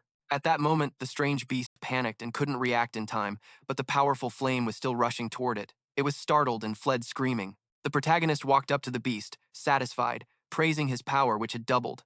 Moreover, this flow of energy caused him no harm. His fingers slid silently over the blade. Touching it, he felt a chill run through him. "I'll go see what's up with that bastard then." Elsewhere in the forest, a phone was live streaming and a voice was resonating, spouting nonsense. She was posing in front of the recording camera. "Even though it's my first day live streaming, the content just comes to me," and provocative messages kept popping up in the chat. Suddenly, she noticed something beside her. In an instant, that thing pounced and knocked her down. The phone in her hand flew out and shattered against the ground. The beast pinned her to the ground, ignoring her heart-wrenching screams, and the viewers realized what was happening and commented non-stop. Meanwhile, her neck was still being squeezed by the beast's rough hand, her eyes filled with pleading tears. The beast seemed crazed, greedily eyeing the delicious prey in front of it. Suddenly, from behind, transformed dragons appeared and lunged forward. The online viewers were constantly exclaiming, and the view count skyrocketed to an unimaginable number. Then, a figure appeared behind her, leaving her stunned. "It's you!" She then scrambled to grab the phone, frantically lifting it to record and show off. "I got it on camera. There's someone standing in the fire." The image of the protagonist with his sword in the middle of the flames made the atmosphere even more thrilling. He must be an immortal. An immortal has saved someone. After the live stream, his image immediately made headlines, sparking a heated debate. Elsewhere, a woman, unable to hide her amusement, called Queen Lee over to see the bold news about the protagonist, but she denied it. Suddenly, Queen Lee glanced sideways. "Surprised," she cried out, making the other woman burst out laughing. "What do you think? What I said is true. You're so silly." Queen Lie's face darkened and she claimed the video was completely fake, that it was all special effects. Queen Lie told herself, "It's not him. He just looks a little like him. If it were really him, he would have been burned to a crisp by now. If it were real, would he take the chance to get revenge on me? Damn it, I won't give up." Elsewhere, the beautiful 81-year-old woman, who had just received the notification, rushed to show the phone to Yi. "Doesn't this person look familiar? He looks a lot like the immortal cultivator who saved us from the vines before." She agreed enthusiastically. At the same time, Hyo-nya also saw the protagonist's picture. "Old Lee, look, isn't that Fang? He feels so much stronger." He was shocked. "Heavens, that sword stance is identical. We've really latched onto some major backup." In a towering skyscraper, a solemn voice echoed. "The city's crisis is gradually approaching, while our immortal cultivators aren't strong enough to face it." Inside the director's office, Than Huan and the others were having a discussion. Ko Lam asked Han Lei doubtfully, "How many attributes does he actually have?" He replied, "3 or more." She continued, "Are you saying the higher-ups have also decided to go in person?" Han Le frowned and cut in to reassure her, then got up and left, leaving only the order to handle the matter in an orderly fashion. Than Huan was sweating with worry. The entire spiritual energy world of the Ha Kingdom was paying attention. Even Ko Lam had to admit it was truly exciting. In another scene, a heart rate monitor was beeping steadily, and a cheerful voice was heard. "Master, it seems the Ha Kingdom has a new hope." Jia Lam sat by the hospital bed, her voice somewhat sad. "With someone so powerful appearing, the chances of you waking up have increased a little." At dawn, the sun's rays announced a new day. The protagonist was sitting at home, thinking about how he'd been recorded the day before. He ate bread while wondering why the live video had been blocked. Suddenly, the protagonist looked to his side and realized Lam Wai hadn't come home all night, nor had she sent him a message. Then, with a worried expression, the protagonist picked up the phone to call her, but there was no answer. "Why do I feel like something is wrong? This girl can't be this unreliable, can she?" The fear in his heart grew rapidly. Finally, the protagonist decided to go look for her. Back with Yi and her companion, she asked fearfully how long they had been trapped. Both were covered in wounds. The beautiful 81-year-old woman spoke with difficulty to apologize. "Probably about 10 hours. I've dragged you into this. At first, I thought it was just an ordinary demonic shadow." She clutched the wound on her side, groaning in pain. Yi's expression was incredibly calm as she comforted her. In the end, it's because I'm not strong enough. Remember to always be alert and conserve your strength. Then, she remembered the moment she was watching a battle. If only I could be like that great master. But no one noticed the beast's figure lurking behind. Just as Yi turned her head, she saw the beast pounce with its claws out. She quickly told her companion to be careful and released a blast of spiritual energy. That power tore the beast's head off. The beautiful 81-year-old woman asked in horror, "Are these the people who were trapped and died here?" Yi frowned and replied, "After becoming an abnormal undead, it wants to assimilate all of us." As she said this, the 81-year-old realized our attacks weren't effective and our spiritual energy was draining faster. It's as if it's waiting for us to exhaust all our spiritual energy, treating us like prey to wear us down. Here, it seems to be invincible. A blast of cold wind blew past, and she paused worriedly for a few seconds. When she looked up and saw the giant eye in front of her, the 81-year-old couldn't help but scream in terror. Suddenly, cracks appeared on the eye, and from them, similar eyes cloned themselves. Furious, the 81-year-old slashed at them. Yi quickly reminded her, "That thing is losing its patience. Don't let your guard down." Suddenly, she noticed something strange. Behind Yi, a cold, piercing gaze was approaching. When she looked again, she found she was surrounded by dozens of eyes. In despair, she thought she was going to die. Yi felt that both she and the 81-year-old had been devoured by darkness. At that moment, she felt guilty towards her companion and regretted not being able to see the majestic wave of the spiritual energy recovery. Finally, Yi closed her eyes helplessly. In her moment of greatest desperation, a blue light streaked across the sky. The protagonist arrived, flying with an imposing aura. He whispered to himself, "I almost didn't make it in time." Seeing this scene, Yi cried with joy as that powerful force slammed into the ground nearby. It was then that Yi realized her cousin was no ordinary person. Before she could rejoice, she shouted a warning as she saw the beast preparing to attack the protagonist. He took out Thin Hoa, intending to test this thing's effect. The protagonist locked his gaze on the beast and then executed a chained flame sword technique. The beast was incinerated by the flames until it was deformed. Even Yi shuddered at this scene. The 81-year-old, who had just woken up, couldn't believe it. "Are we about to die?" she asked, stunned. "Have we gone to hell with the beast?" Hearing that, Yi calmly corrected her. "We're still alive." The 81-year-old came to her senses. "We're alive. Wait, you're..." Just then, the protagonist spoke. "It's dealt with." He hadn't even had breakfast, but the two girls didn't seem to care. The 81-year-old woman, her eyes wide, flew towards her savior to express her admiration, embarrassing him endlessly. Hearing this, Yi, who was beside him, asked doubtfully, "The powerful fire expert who saved us is my cousin." The beautiful 81-year-old woman was shocked. "The super boss is your cousin? Didn't you say your cousin was very ordinary?" The protagonist, witnessing this tragicomic scene, could only stand there laughing foolishly, while she, completely out of control, shook Yi excitedly, telling her about his 7,749 glorious deeds. Although she had confirmed his identity, this, combined with the previous scene where he used the lightning attribute, left her even more perplexed. A high-level dual-attribute genius with lightning and fire auras that surpass mine. Could it be that my cousin has really advanced to the spirit creation realm? Finally, the protagonist had to admit his identity and also asked about how to deal with the dark system. "Why did only you two come? Where are the other teammates?" Right after, the woman fell into a thoughtful silence and recounted everything. Wu Mao was seriously ill and had been found and held by his family. The uncle had another, more difficult mission, and the other friend's whereabouts were even more unknown. Yai's expression fell, and she instinctively avoided his gaze. "I let my guard down this time. I thought that if I broke through to the 3-star mansion, I'd definitely be fine, and I'd leave him completely speechless." Thinking it over, he couldn't deny that his teammates all had their own selfish motives. The team was bound to disband sooner or later, but 81's unexpected change. His clever younger cousin must have sensed it long ago. Snapping out of his thoughts, he immediately stated his purpose. "Since we already know each other's identities, and I trust you two, why don't we?" A moment later, that handsome face made a very tempting offer to form a team. However, it was on the condition that they wouldn't reveal it to anyone. Y was about to speak but was stopped by 81's overjoyed expression and could only look at him with teary, grateful eyes. "Maybe my cousin realized it long ago and was quietly protecting me. It turns out that on this lonely path of cultivation, having someone trustworthy who helps you wholeheartedly is such a happy thing." Just like that, a happy tear gently rolled down her cheek. In an instant, Y's expression did a complete 180. She gave her cousin a radiant smile, thanked him, and then cheerfully asked for 2 more fried eggs. Suddenly, the phone rang a few times. Y glanced down to check it and reported, "Sister Jialan just issued a new mission." The mission was clearly displayed on the screen. "Proceed to the land of extreme yin to collect mission items related to the dark attribute.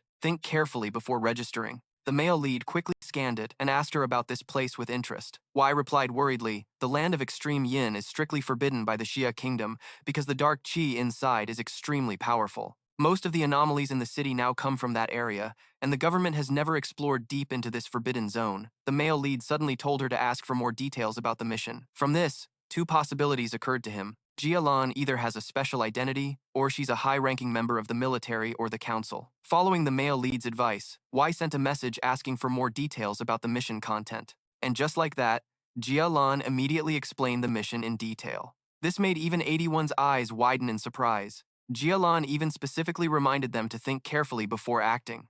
If they could team up with a strong and reliable precursor, it wouldn't be too late to register then. She slid her finger across the screen, waiting to see if they would agree. The male lead crossed his arms and reread the reminder, already knowing full well what the other party was up to. The male lead raised an eyebrow and said to Y, looks like this is aimed at me. Thinking of that land, he exclaimed with excitement, interesting.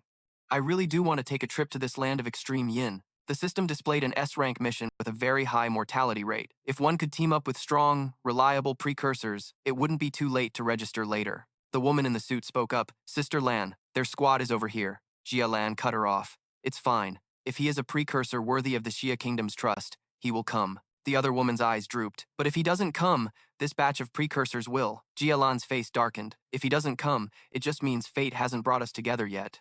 She hugged the bouquet tightly. Do you two think the mission to collect the 7-petal flower is intentionally designed to send powerful precursors to their deaths? The girl quickly replied, Sister Lan, we. Jia Lan gently placed the bouquet on the table beside her, undertaking a life-or-death mission like picking the 7-petal flower. Its core purpose is the complete opposite of what it appears to be, she continued. This is the necessary path to build up strength for the Xia Kingdom.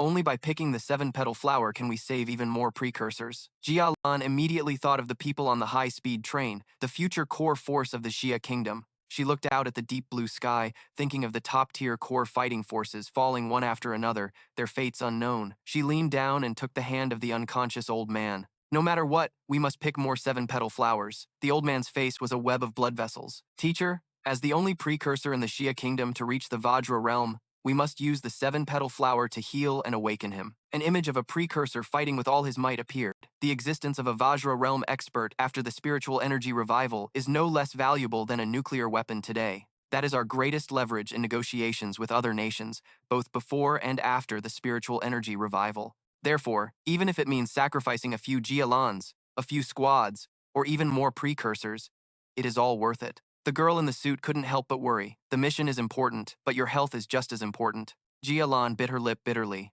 My health is important? Then she screamed. That's right, it's incredibly important, because this life I have was brought back by my comrades. Her face slowly turned pale. Jialan leaned against the bed. I'm sorry, I shouldn't have gotten angry with you. The other girl waved her hands. Sister Lan, it was my fault for misspeaking. Is your headache acting up again? A hint of sadness flickered in her eyes. It's fine. It's not time to take my medicine yet. It's all in the past now. The images of those who had fallen were still deeply etched in Jialan's mind. Sword wielder squad, please retreat immediately. Bodies were scattered all over the ground. The land of extreme yin is truly an astonishing place. The man reached his hand out towards Jialan. Little Lan, the mission to pick the 7-petal flower. All of us can only entrust it to you. For teacher, for the Xia Kingdom, for everyone. Tears streamed down her face. No, I'm not going, Captain! The man used his last bit of strength to transfer a stream of power to Jialan. Our attributes. I hope you can make good use of them. You must come back alive. Jialan couldn't hide her sorrow. They transferred their spiritual power to me, but they didn't know that if it's tainted by blood or not picked whole, the 7-petal flower becomes useless. An hour and 45 minutes later, the male lead's group was still trekking through the mountain ranges. The beautiful woman, 81, seemed completely exhausted. We still have to walk for a few more kilometers? Suddenly, she looked towards Y. Hey, listen, Boss Y. You guys are so strong already? Can't we fly for a bit? Y immediately answered. When the spiritual energy isn't abundant enough for the human body to fly at will, even precursors can't do it. The male lead's gaze was fixed on the distance as he suddenly spoke up. Is that the land of extreme yin up ahead? The male lead's eyebrows seemed to knit together. Even though it's shrouded in the dark attribute and blocked by layer upon layer of barriers, I can still sense that unsettling feeling. A look of disgust crossed the beautiful woman 81's face. This horrible stench is 100 times worse than the anomaly we met last night. No, 1,000 times worse. He remained calm and serious. Well, we're here now. the male lead spoke up. Not bad. Look ahead. There are quite a few precursors here. Y stepped forward. Yeah. I think it's not just for the so-called generous reward. It's also like what 81 and I encountered. The dark attribute is very difficult to deal with. It's bloodthirsty and hostile towards humans. Dark phantoms were slowly entering the city, but now, there had been more than one dark attribute, anomaly, riot, within the city. He agreed. That's right. I've faced two dark attribute anomalies head-on. The dark monster looked like it wanted to eat the male lead alive. One was a mutated rabbit, but instead of a wild rabbit, it was more like a large rodent. He recalled that near-death experience. His brow furrowed unconsciously. There was also a large snake lurking in a factory late at night. They had a more developed intelligence than that mutated rabbit. They were able to cooperate to set up an ambush that nearly wiped out the entire team from the Spiritual Energy Association. Most importantly, just as Y said, these anomalies are extremely cunning. They seem to be deliberately avoiding the military's defenses at the city's border. The border defenses were shielded by massive barriers. The entire city was engulfed in smoke and fire. Although I don't know how they did it, anomalies are appearing more and more frequently in the city now. It's gotten to the point where it's almost impossible to stop them. The male lead's face turned grim. That's why we have to make this trip. Qing Huang and a group of precursors stood at the border. She seemed to notice something and was suddenly stunned. What? He came too? And he brought two girls with him? The blue-haired girl called out, "Boss! Boss!" Tan Huin mumbled a prayer.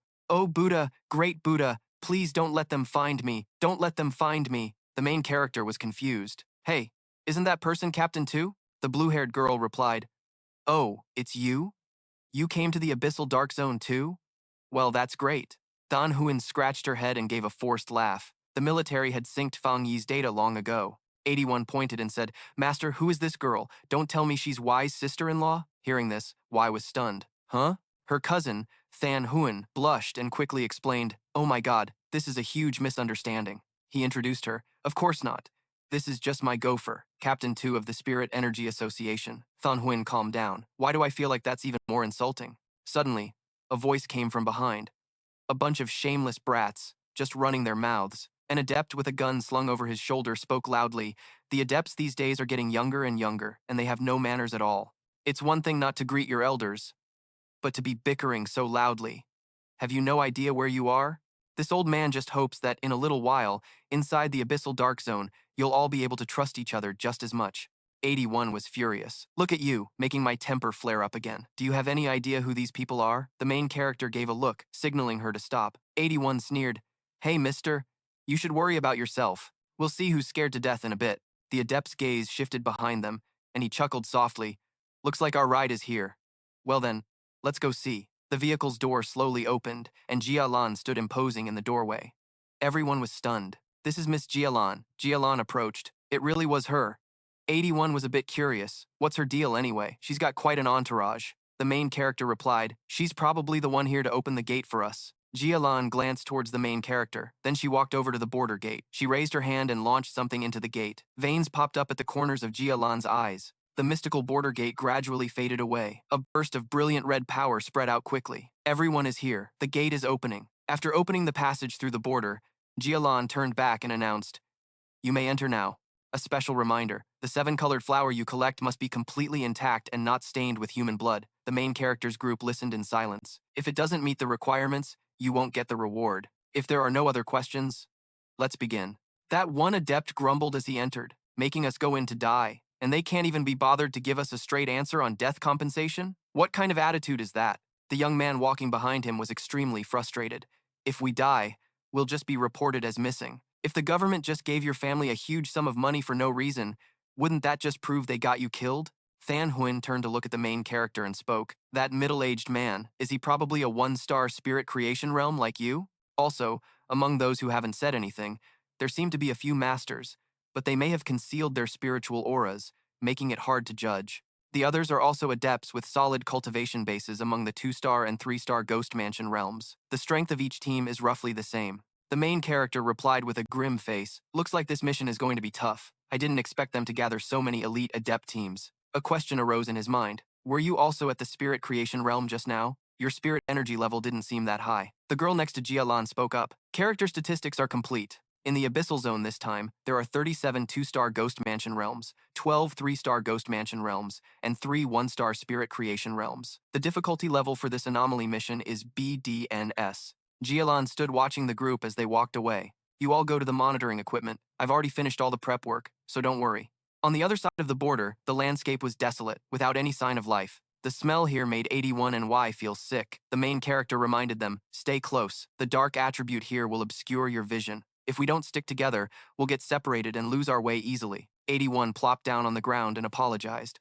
I feel sick. I can't hold it in. Thon Huyen gently comforted her. It's okay. It's the smell of rotting corpses and cerebrospinal fluid mixed together. You're not the only one who feels sick. This is very normal. She gave a forced smile. The group up ahead, who are at a similar level to you, are all throwing up. Thon Huyen continued to explain, the dark attribute has a natural suppressive effect on adepts. You can think of it as a type of contamination. The anomalies in the abyssal zone are extremely active. She kept on talking. A B-rank anomaly is comparable to the Ghost Mansion realm. The scope of the damage it can cause is controllable. An A-rank anomaly is similar to the spirit creation realm, often found where spirit energy is rampant or concentrated, like this abyssal zone. An S-rank anomaly, comparable to the Vajra realm or even higher, is practically a major catastrophe. However, I must emphasize that dark attribute anomalies in the abyssal zone will be enhanced. An anomaly that's normally rated B rank could be boosted by at least one level here. Y helped 81 to her feet. Is that really a thing? That's the first time I've ever heard that. I get it now. What about you, Captain 2? Aren't you too affected?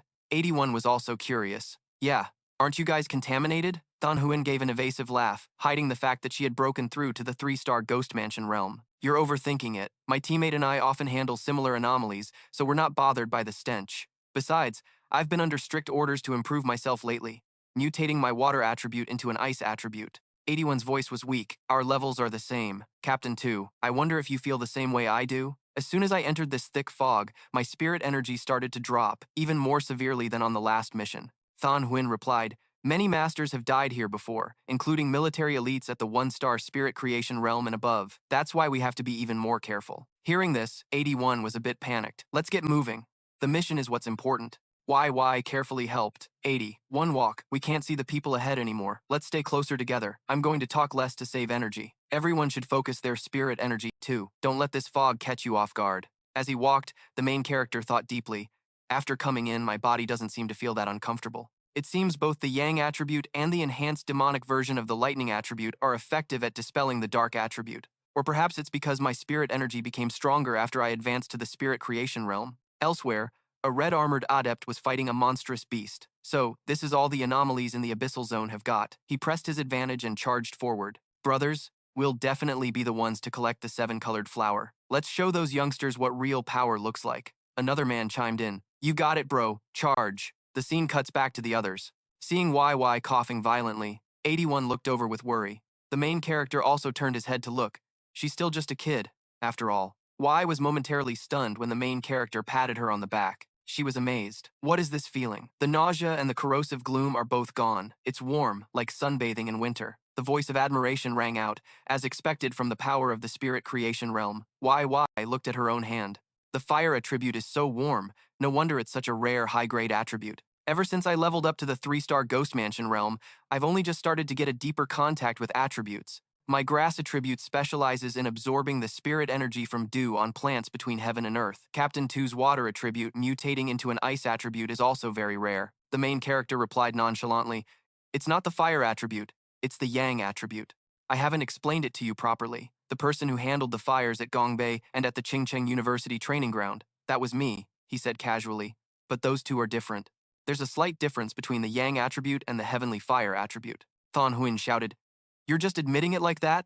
Does that mean you have 3 rare high-grade attributes now? The main character thought to himself, actually there's the wilderness attribute too, but the tallest tree catches the most wind, so I'll keep that one in reserve. Out loud, he answered vaguely, something like that. Where's 81? 81 was trembling. I haven't broken through to the 3-star Ghost Mansion realm, so I can't sense attributes clearly, but I'm basically following the path of the metal attribute. Master Cousin, sir, I promise I'll never bother you again once we get out of here. Your yang attribute. Please warm me up a bit. The main character lightly touched 81's back. Fine, I'll warm you for one day. The blonde girl was confused by the scene. What are you guys doing, patting each other back and forth? 81 let out a sigh of relief. So warm. How about I give you guys from Thon Huyen's group, Captain 2, or your team a little boost, she replied. Doesn't sound too bad. The 2 girls in cloaks also got excited. Then what are you waiting for? Let's invite the master. One by one, they received a warm stream of spirit energy from him. Suddenly, the footsteps of a mutant beast drew near. He shot a wary glance and gave a warning. Thon Huan launched an attack toward the beast. What the hell is that? 81. It's right in front of you. 81 jumped in fright. A loud shout echoed, warning that it was an A-rank aberration. Thon Huan gathered ice spirit energy in her hand, then launched a direct attack at the beast. She stood protectively in front of Y. This level of difficulty, it just vanished? Where did this horde of zombies come from? He quickly pulled everyone closer. Watch your feet. He drew his sword defensively, his eyes filled with killing intent as he advanced. Every slash of his sword was like the roar of a fire dragon. The zombies screamed in agony as they burned. The fire in his eyes gradually faded. They were safe for now. These aberrations are gone. It looked like a lot of eyes, but there were actually only 2 of them. He rubbed his chin. I just didn't expect the aberrations here to have evolved to mimic human language. Thon Huan added, maybe they learned it from eating so many people. Even the weakest one has been nurtured into an A rank by this abyss zone. Anyone below the spirit creation realm can't fight them head on. Jia looked at the blazing fire before her and marveled inwardly. He took out 2 A-rank illusionary beasts with a single blow. She showed no emotion. Even for me, it would take at least a few rounds to deal with it. On the other side, Y clenched her fist. If what Captain 2 said is true, then we need to stick together even more. Otherwise, I think there's a high chance the aberrations will disguise themselves and infiltrate our ranks. They'll attack when our guard is down. 81, hurry up and get up. 81 was still terrified. That oppressive aura is so scary, much stronger than Meow Meow and Jiangxi. Even a slight touch could have burned me to a crisp. Is this the suppression from a higher realm? I feel like I can't breathe. His attention was suddenly drawn to the mountain nearby. Y followed his gaze.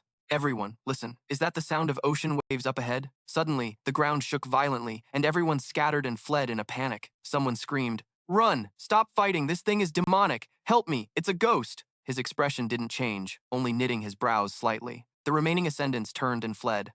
This was something that would cause even legendary armies to suffer heavy losses if they encountered it the dark tide. At that moment, a crimson tidal wave was surging towards them. They ran, screaming in terror. Meanwhile, one shrimp-headed guy, instead of fleeing, stayed behind and erected a barrier, a greedy look on his face. Immediately after, he confidently charged straight into the tidal wave, but the moment he made contact with it, he was on the brink of death, his voice filled with regret. Damn it, the aberration here. Before he could finish, the wave seemed to morph into a demon and gnawed him to death. Following that, the others who were fleeing were caught one by one. Looking at the ferocious wave, Thon Huan's voice was full of pity. They're beyond saving, aren't they? Can we even escape? Beside her, he asked with a blank expression, "What's the dark tide?" Even in such a tense situation, she patiently explained to him, "The dark tide is a form of decay that can devour everything." At the same time, she wondered, but our plan clearly avoided the day of the dark tide. Oh God, are all those people up ahead dead? At this point, Lam Y couldn't hold back anymore and asked him if they could just run first. Facing everyone's anxiety, he erected a barrier and reassured them.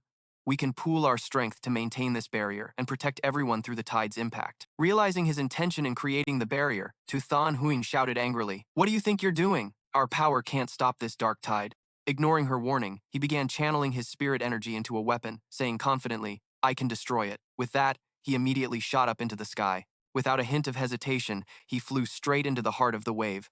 Inside, he was now enveloped in a halo of light, surrounded by pitch-black darkness.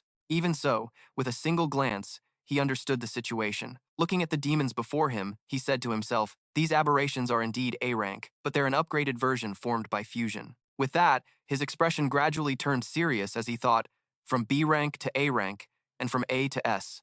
And it wouldn't be an exaggeration to call this Dark Tide's current level SSS rank. No wonder it can devour even ascendants of the spirit creation realm. Thinking this, he immediately condensed his spirit energy in his palm, then moved around, attacking the demons. Suddenly, a demon appeared behind him, intending to launch a sneak attack. Thanks to his keen senses, he immediately spun around and unleashed a slash at the demon. Suddenly, something caught his attention. Looking at the person before him, he realized it was that guy from before and asked with concern, "You still alive?" Seemingly recognizing his voice, the man managed to reply, letting him know there was still hope. Without hesitating, he raised a hand to the sky and summoned divine lightning. At his summons, a bolt of lightning appeared from nowhere, striking the shrimp-headed guy directly. After rescuing him, he casually tossed him to the ground. After a careful observation, he became more certain of his suspicion that the man could still be saved, but his chances of survival weren't very high. At that moment, the monster from before had caught up, He glanced at it, gripping the sword in his hand, ready to continue the fight. When he saw the monster grow larger, he immediately recognized it as the ability of infinite growth.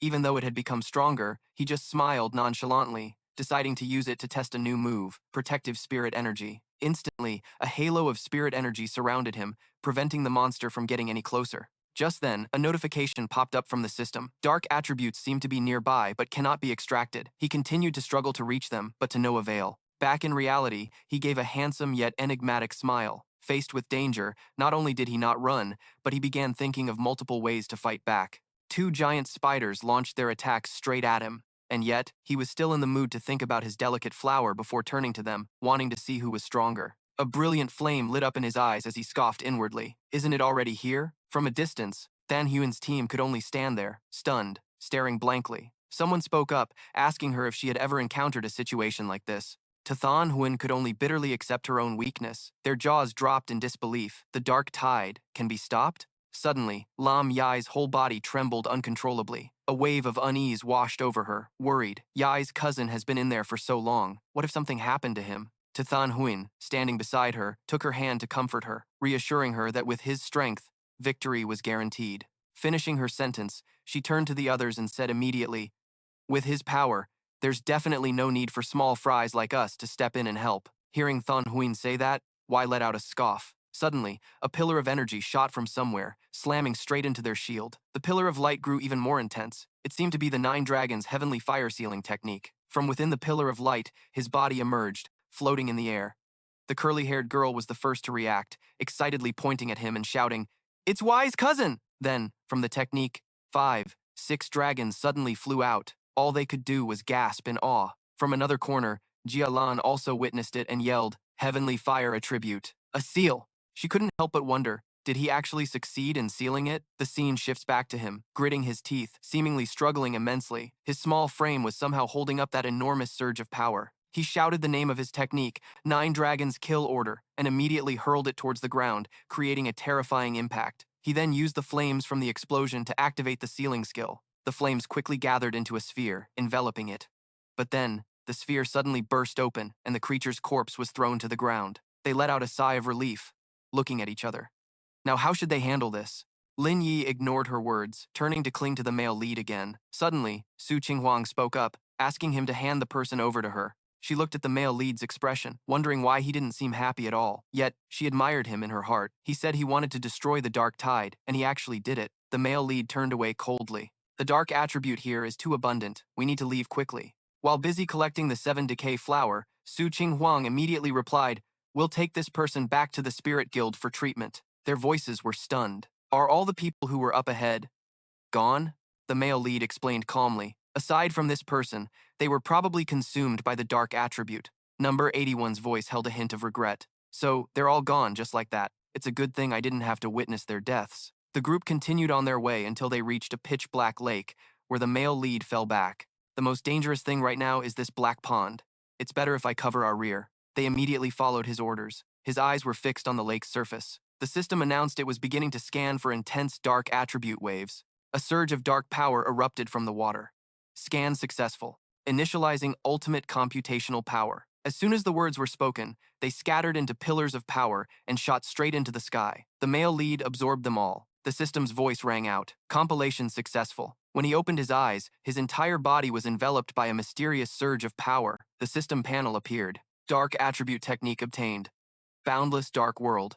This skill allows the creation of a space where spiritual energy will be corroded. He slowly began to understand that the corrosive effect of the dark attribute could wear down an opponent's spiritual power. If he combined this with his own techniques, wouldn't he become even more ridiculously overpowered? Back in reality, Su Qinghuang suddenly felt something strange and turned her head to ask the male lead, "Do you feel this mist?" Before she could finish, her eyes widened in absolute terror. Just then, she saw the male lead floating in midair. How is he having another breakthrough? A thought flashed through her mind. Could he be absorbing the power of the dark tide? But she quickly dismissed the idea. Su Qinghuang glanced around. The power sensors were going off even more intensely, but absorbing the dark attribute was strictly forbidden by the government. She couldn't help but recall that horrifying scene. The government had previously tried to research how to purify and refine the dark attribute, but they had paid a tragic price for it. Although the ranks ranged from D to S, even a D rank was enough to make a practitioner who had just entered the demon realm stage suffer immensely. Let alone one spirit creation stage practitioner, it could easily devour 10 of them. The practitioners who were experimented on all lost their sanity, their minds driven to madness. After it was over, the male lead returned to his original state. He spoke coldly into the air. Come on out. You've been watching us for a long time now. From the shadows, Jialan slowly emerged. Let me guess, you were the one who sealed the dark tide. Su Qinghuang's jaw dropped as she stared at the woman before them. Jialan continued to question him. What were you doing just now? He didn't hide it and admitted it outright. That's right. Su Qinghuang turned to the male lead in disbelief. Suddenly, Jialan reached into her coat, and in the next second, she pulled out a gun. Everyone present screamed in panic. Jialan, what are you doing? I thought Fang Yi was the one the military wanted to recruit the most. What is the meaning of this? The male lead remained perfectly calm and cold. Isn't our mission to find the 7-decay flower? It seems you're not too happy that we didn't die here. Jialan still didn't answer, just watched his every move intently. Number 81 hurriedly ran up to stop her. Why didn't you step in earlier? If it wasn't for him, we'd all be dead by now, and now you want to give our leader a hard time? Finally, she lowered the gun. Just kidding. Congratulations on passing the test. Seeing this, they finally let out a sigh of relief. The male lead suddenly asked Jialan, so your purpose was to test me? She had no reason to hide it and immediately admitted it. Because he had the talent and the strength, she wanted to witness it with her own eyes. She suddenly brought up his earlier question. As for why I didn't intervene, it's because practitioners can only abide by the rules of practitioners. Life and death are dictated by fate. But you kids were lucky. You have someone worth trusting and protecting. Didn't you realize why no aberrations have attacked you? They were scared off by the power of Fang Yi's seal. The dark tide is the same. It bullies the weak and fears the strong. Let me lead you all to the 7-decay flower. She turned her head and gave the order. The male lead looked Jialan over and judged that she seemed to have some mental issues. Su Qinghuang whispered to him. She was the only one who escaped the dark tide before. The male lead suddenly understood the problem. Because of her identity, she had absolute obedience and indifference to the mission and its rules. But at the same time, she had a kind of belief that kept her going. He relaxed his guard and turned to tell everyone to be understanding of this injured person. Number 81 immediately caught the hidden meaning in his words. She's injured? He confirmed it. Her spiritual energy is severely depleted, which proves she has a serious internal injury. Jialan's steps faltered for a moment. She glanced back and softly said, "Thank you," then reassured them. In the graveyards of the extreme dark zone, the scenery was gloomy as they ventured deeper. The male lead noticed something below them was a skeleton. This is... Jialan quickly cut him off. We're here. This is the graveyard. She pointed to a glowing flower in the distance. Look, that's the 7-decay flower. Without another word, she continued forward. The flower was surrounded and protected by dozens of dark creatures. Jialan seemed to be losing her senses, unconsciously reaching her hand forward. I finally found you again. The male lead quickly realized something was wrong. He created a fireball with one hand while yelling, "Hey, snap out of it!" With that, he hurled the fireball straight at Jialan. Feeling the power radiating from the male lead's attack, Jialan was stunned to discover it contained a rare yin-yang attribute. Then, she quickly swiped her hand, creating a slash that blocked his attack. She glared at him, her thoughts unreadable. Just then, the phantoms behind her suddenly vanished, making her think her preparations were incomplete. Lin Yi and Su Qinghuang also ran over. Lin Yi asked worriedly, "Jialan, are you okay?" Su Qinghuang added, "You've been seriously affected by the dark attribute. We should all stick together."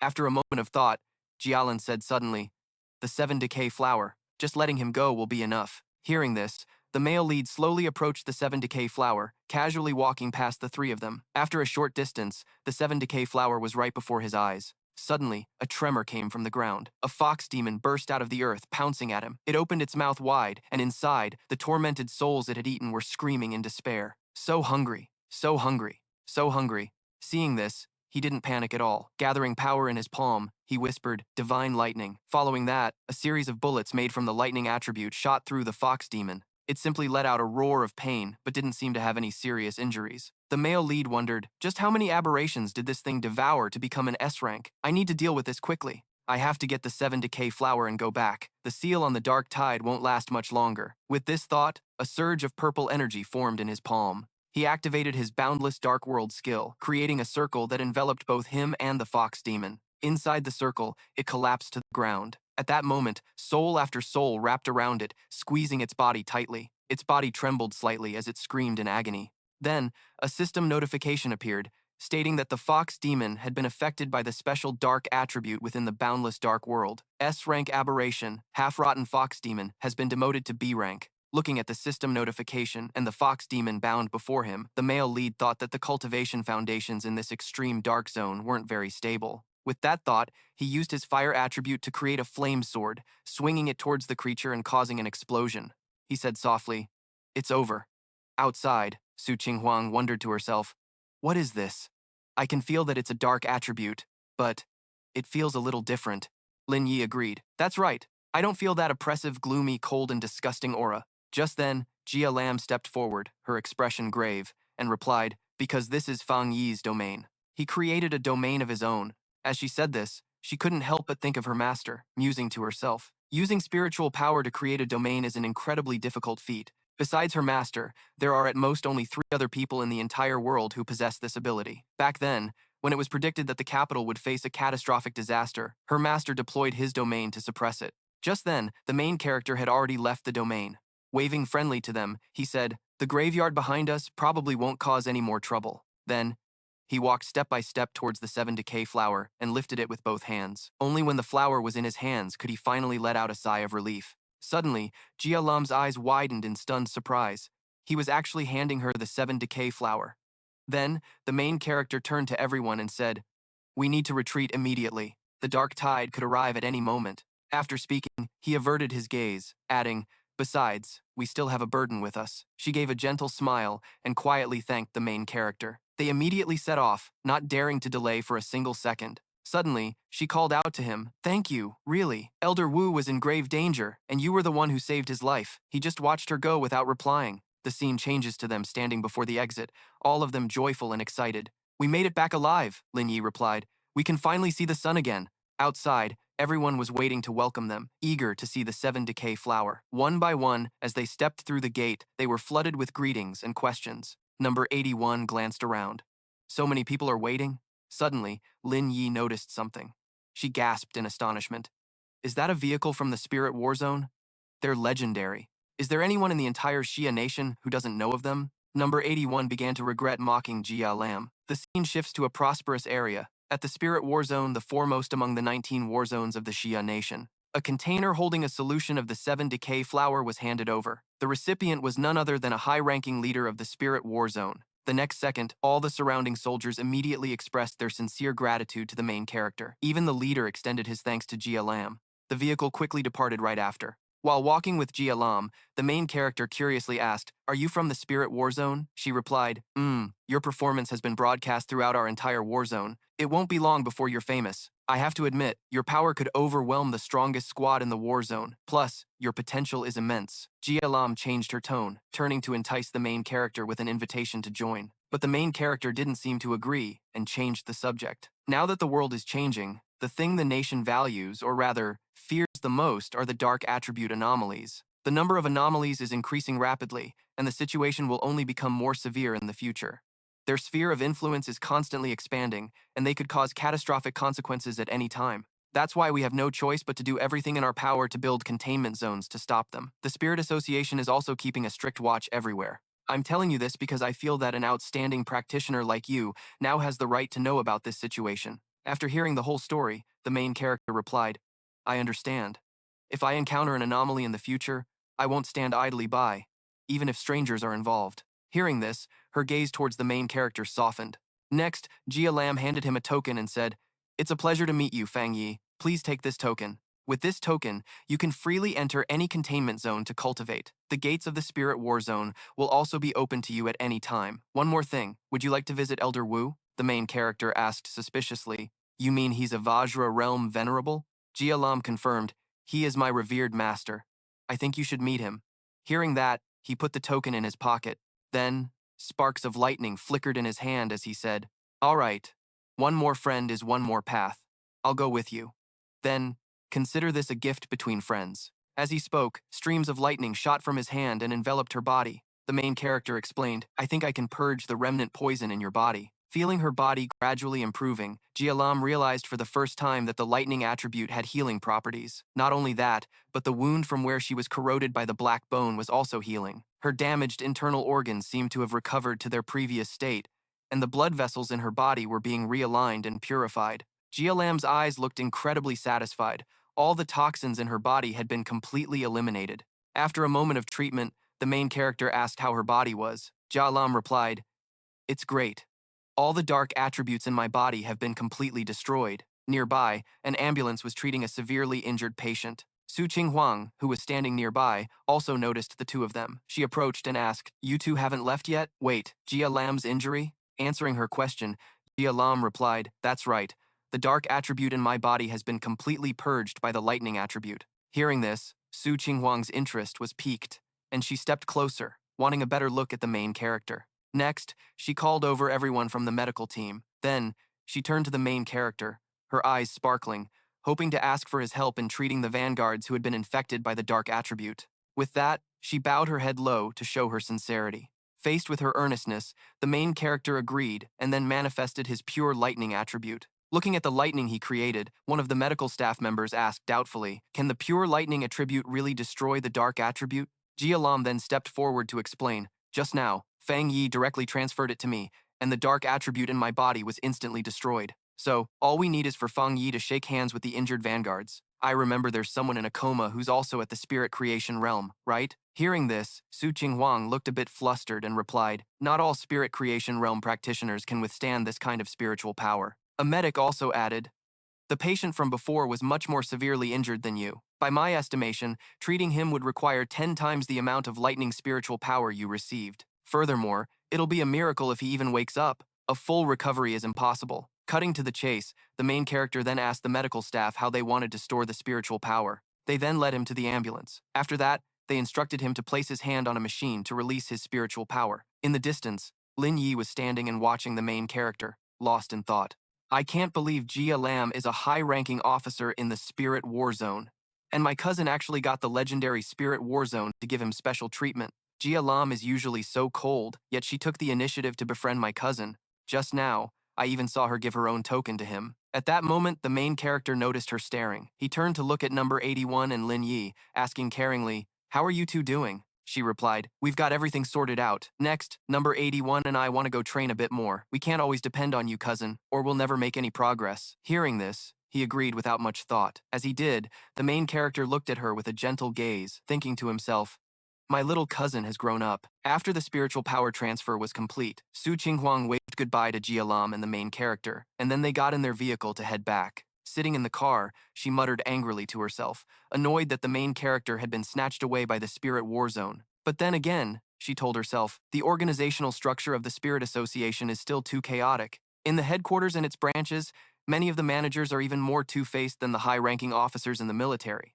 The top elite squads are all fragmented, let alone whether they'd be willing to lower themselves to befriend Fang Yi. It's already lucky enough that some of the stubborn ones don't come looking for trouble. To prevent the dark attribute from affecting the capital, our master used his own body to try and seal what was left of it. We had all used a special method to transfer our spiritual power to him beforehand. We assessed this abnormal calamity to be beyond S rank. Although the dark wave we encountered was already a terrifying S rank, the destructive power of this calamity is many times stronger. At this point, she lowered her head dejectedly. Once it appears, it could destroy the entire capital city, and even the surrounding cities would be infected and annihilated. The capital is exceptionally significant. If it falls, the entire nation will descend into chaos. Our master used his domain to forcefully seal the S-rank anomaly, but we never expected that the collective power we all gathered to face this massive calamity would be even more terrifying than our assessment. Our master was consumed by a backlash from the dark attribute.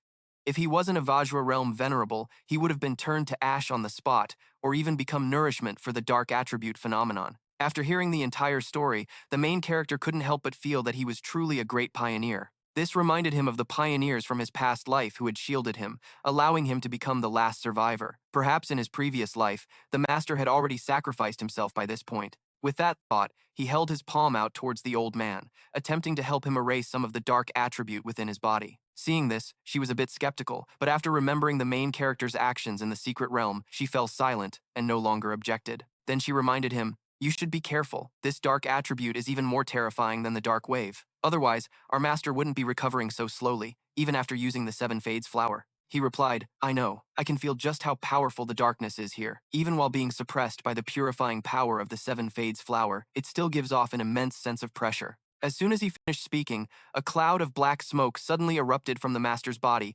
enveloping the entire room. Jia Lam was stunned and quickly warned the main character, Fang Yi, focus your mind, be careful, it's starting to affect you. He then closed his eyes, and a golden mist enveloped his body. After a moment, he opened them, his expression serious. Looking at the scene before him, the main character was horrified to realize his consciousness had been dragged back into the past. That mysterious creature spoke, asking who he was. He was momentarily stunned, not expecting an illusion to appear in a place like this. The main character replied coldly, "You only need to know that I am here to eliminate you." As he channeled his power, it shot a blast of dark energy toward him. He cried out in alarm but reacted quickly, activating the Golden Sun breathing method to shield his body and easily dodging the attack. The main character had to marvel at the creature's power. It was no weaker than the divine lightning he had previously absorbed on Jade Emperor Dragon Peak. Suddenly, he glanced around and saw countless more of them. The entire swarm of creatures charged straight at the main character. A blazing red flame appeared in his hand. Faced with a dangerous enemy, the main character showed no fear. He charged straight forward, a glint of determination in his eyes. In the blink of an eye, he slashed through the darkness, leaving a fatal wound on the creature. A second later, it had fully recovered and immediately fired 2 more attacks, though it seemed to have weakened considerably. The main character hastily dodged the attacks and escaped onto the rooftops. He instantly unleashed the infinite yin realm, and a sphere of dark energy gathered in his hand. It sucked in all the surrounding dark energy. The creature's jaw dropped. "You're not human." His expression immediately soured as he commanded in a low voice, "Open." In an instant, a giant black hole appeared, and the creature vanished. Even so, a dark aura lingered in the sky. It seemed to be the residual consciousness of the dark anomaly. A sense of dread about the coming calamity rose in the main character's heart. He couldn't help but remember the terrifying sight of the creatures. He was facing hordes of them all alone. He sighed, "I have to find a way out of here." The scene shifts back to the present. His expression was stunned. The next second, he swiped his claws into the empty air and actually pulled out a strand of dark energy. It instantly dissipated after that strike. The next second, he focused on chanting an incantation, performing the 9 dragons' heavenly fire sealing art, and the strand of dark energy was bound. Jia Lam, standing beside him, was stunned. Is that the dark attribute from Old Wu's body?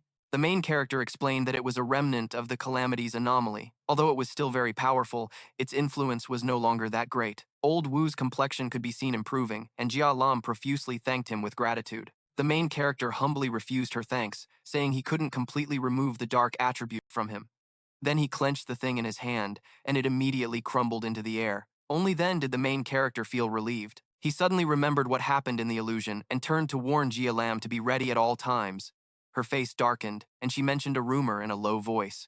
The main character asked, confused. All anomalous spiritual energy fluctuations are compiled and recorded in a very strict management log. According to those rumors, with the strength of the Shia kingdom, it's feared we wouldn't even survive the first year of the spiritual energy recovery. Even so, no one believes it. His expression suddenly darkened, a hint of irony in his voice regarding the monitoring of anomalous spiritual energy fluctuations. The main character wondered, could it be that because I was reborn, the future will change as well? Despite his thoughts, he placed a hand on Jia Lam's shoulder to comfort her. Don't overthink it. Old Wu will probably wake up soon. Rest assured, if the calamity strikes again, I will definitely stand with you all. After speaking, he said to himself, this calamity will erupt sooner or later. This time, I have to change everything. The scene changes to late at night in a certain apartment complex. In the room, the main character was cultivating while thinking, I'm about to break through to the 2-star spirit realm. The spiritual energy recovery is proceeding on schedule. Even though I have the dark attribute ability, it's still not enough. The anomaly in the illusion was weakened,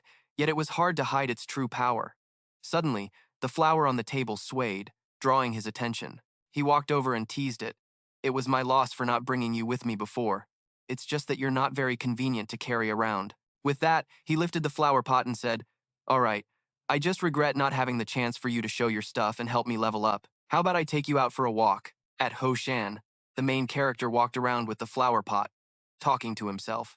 The Spirit Association's Botanical Research Institute is actually quite skilled. Although nature's self-regulating ability becomes very strong in the early stages of spiritual energy recovery, it's only been a short while, and the trees that were scorched have already recovered quite a bit. There's even a new type of grafted plant. At this point, he placed the flower pot down on a clear patch of grass and said, I'll have to thank that little guild tomorrow. I'll just absorb a little bit from time to time. Can't be too reckless. After he planted it in the ground, the flower seemed to come back to life. Its roots spread out, covering the entire area and the nearby trees. Seeing the surrounding plants wither after being absorbed by the flower, he thought, that should do it. Then, to the flower's confusion, he lifted it from the ground and said, all right, let's find another place to absorb from. Among the evolved beings of the plant kingdom, I wonder what your rank is. A desolate attribute anomaly. At the very least, it could be considered A rank. There used to be quite a few animals on this mountain, but I don't see a single one today. Is it because they're afraid of the desolate power you're giving off? As soon as he finished speaking, a howl suddenly rang out from nearby. The main character's expression immediately turned serious. Wolves. The nearby wolf pack's eyes suddenly glowed red, and the alpha's muscles bulged. He was a little startled. The wolf pack is about to evolve. The main character looked at the elite wolves and muttered, this must be the Wolf King, huh? It seems to have almost completed its evolution. After the Wolf King fully evolved, it let out a roar. The main character raised a hand to shield the spirit flower and assessed, this spiritual energy, is it about to become an A-rank anomaly? After ascending, the Wolf King anomaly evolved from a forest animal's wood attribute to a poison attribute with strong corrosive properties. This poison attribute was formed by absorbing the dark attribute to advance. It seems the increasing dark attribute activity caused the Wolf King to suddenly upgrade to have 2 attributes, but it's still just the power of an A-rank anomaly. He then pulled the spirit flower out of its pot and declared, now, let's deal with them. Even though it's just an A-rank anomaly, the problem is that there are so many of them. Moreover, the city is right at the foot of the mountain. If it gets hit, the consequences will be catastrophic. All right, let's begin. I want to see just how much damage I can do with only wild power, without using any other abilities. Meanwhile, down the mountain, a group of strangers was observing them. A long-haired man spoke. The Wolf King's evolution was a success. It's so strong. What's the contamination level? The captain looked at the watch on his wrist and reported, 90. The man froze upon hearing that. 90. The captain pressed his watch and added, not only that, it's still rising. A wood attribute Wolf King should be at least a 3-star phantom core, maybe even a 1-star spirit creation realm. Why is it this high? The long-haired man cried out in alarm. But at this rate, we don't have enough manpower. We can't beat it. Even you just recently broke through to the 3-star phantom core realm, right? Suddenly, an immense source of dark power erupted from the mountaintop. The group gasped in awe. It's a dark attribute. A dark attribute has appeared again. How can this be? No wonder the contamination level is so high. The captain immediately realized the cause. He shouted, I get it now. The reason the contamination level is so high is because the Wolf King evolved with 2 attributes. For this to happen in an anomaly is extremely rare. But even if we can't win, we have to stop them. Once this pack of beasts successfully evolves, the area at the foot of the mountain will be devastated. These beasts are savage by nature. Now that they've gained evolutionary spiritual energy, they'll be even more terrifying. I have to inform the Spirit Guild immediately and request backup. Just then, the ground began to shake violently. Everyone panicked. An earthquake? How can evolving wolves cause an earthquake? No, something's wrong. Another anomaly has appeared. The number on the captain's watch shot up to 1,000. The group below the mountain realized it at once. My God, it's the wild power. Why is there wild power here? Run! We have to retreat to a safe zone, no matter what. The long-haired man glanced back and asked, is it those vines that disappeared before? There was no warning? The captain frantically urged everyone, hurry! We need to evacuate all the surrounding residents immediately. Suddenly, another team member stopped him. Wait, Captain. The wild power isn't coming towards us. So, what is this? The captain asked. Has the wild power retreated deep into the mountain? The long-haired man confirmed. Yes. It's so strange. The sense of danger is gone. Should we still make the report? The roots of the spirit flower grew longer and longer, and hundreds of small buds quickly blossomed on its vines. A moment later, all the flowers burst open, releasing an intense wave of wild power. The captain said, puzzled, they're flowers.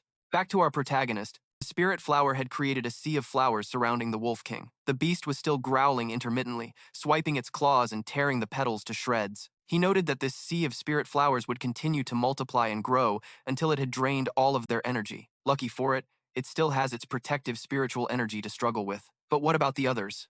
The surrounding beasts were crying out in despair. They were bound so tightly by the vines that they could only tremble and whimper. Soon, their life force was completely drained, leaving only dried skeletons behind. After the spirit flower absorbed all the life force from the wolf pack, its vines began to turn red. Enraged, the Wolf King opened its mouth and shot out a green beam of light, launching a full power attack at the protagonist. However, his entire body was protected by the spirit flower's tough roots. As the roots slowly retracted, he calmly called out, it's useless. Haven't you realized? The spirit flower's wild attribute has already taken root deep within the earth of this mountain forest. A sea of flowers stretching across the land, taking from the mountain to be used by the mountain. Even though you've leveled up and gained sentience, you probably don't know the saying, wildfire cannot burn at all. It grows again when the spring winds blow, right? Not bad. You even managed to find the flower's location. Little one, it's found you. What should we do? The Wolf King snarled aggressively and charged straight for the spirit flower. The spirit flower slowly changed size. The Wolf King pounced on it, but unfortunately, it was clamped tightly by a giant petal. The Wolf King struggled with all its might, but it was useless. The spirit flower just continued to corrode it. The protagonist watched calmly and wondered, is it really just going to let the dark attribute consume it like that? The sticky petal split apart. Each piece restrained the pitiful beast as it howled miserably before mercilessly swallowing it whole. Watching the spirit flower dissolve the Wolf King, the protagonist mused, wild power is so domineering. Just what kind of ability is this? I never expected that after I implanted the wild attribute into this spirit flower, it would form its own techniques without any further modifications from me. He noted, once trapped in this endless sea of flowers, no anomaly can escape. Even if you keep destroying the flowers, they can just regenerate, using their infinite wild power to turn everything into white bones. This is called the Endless Spirit Sea. A system notification appeared. Spirit flower has been successfully implanted with the wild attribute. Endless Spirit Sea. The flower glowed a fiery red. The protagonist observed the spirit flower's every move and then noticed something unusual. He watched the way the spirit flower absorbed the spiritual energy from the heavens and earth, then said to it, "Little one, you're about to evolve." Receiving a notification, everyone in the observation room was in an uproar. Discovered, A-class mutated contamination. The contaminated area has two different spiritual energy flows. Besides the upgraded Wolf King, there's something else. The director asked calmly, "Where?" The other person replied, "In the area Captain Sue is in charge of." He was puzzled, but the Vandal squad already stopped the wolf pack. Just then, the director's earpiece suddenly crackled to life. The captain was reporting in. The mutated wolf pack suddenly erupted with a powerful surge of wild power. It wiped out the entire A-class mutated wolf pack anomaly, but it didn't come after us. It went into a cave. Now, a massive anomaly of blooming mountain flowers has appeared in the mountains. We can't get close. We don't know if this power will affect the surrounding area. We predict that if this anomaly erupts, it will be even more terrifying than the Sky Devil vine that appeared before. Should we send reinforcements? Any spirit walker present here would get wiped out in an instant. He replied, "In that case, we'll dispatch 2 more elite squads." Thon Huyn, standing beside him, thought to herself, "It's the back mountain. I had a feeling it was him again this time." Then she spoke up. "I think the one releasing the wild power this time is probably Fang Yi. His house is in this area. He can handle it all by himself." At the back mountain, red petals drifted on the afternoon wind. The protagonist said aloud, "Just as I thought. After you devoured the entire Wolf King, you're becoming just like it. You're about to evolve a second attribute." Each petal danced like a brilliant red flame. He continued excitedly, "A fire attribute, huh? Not bad at all.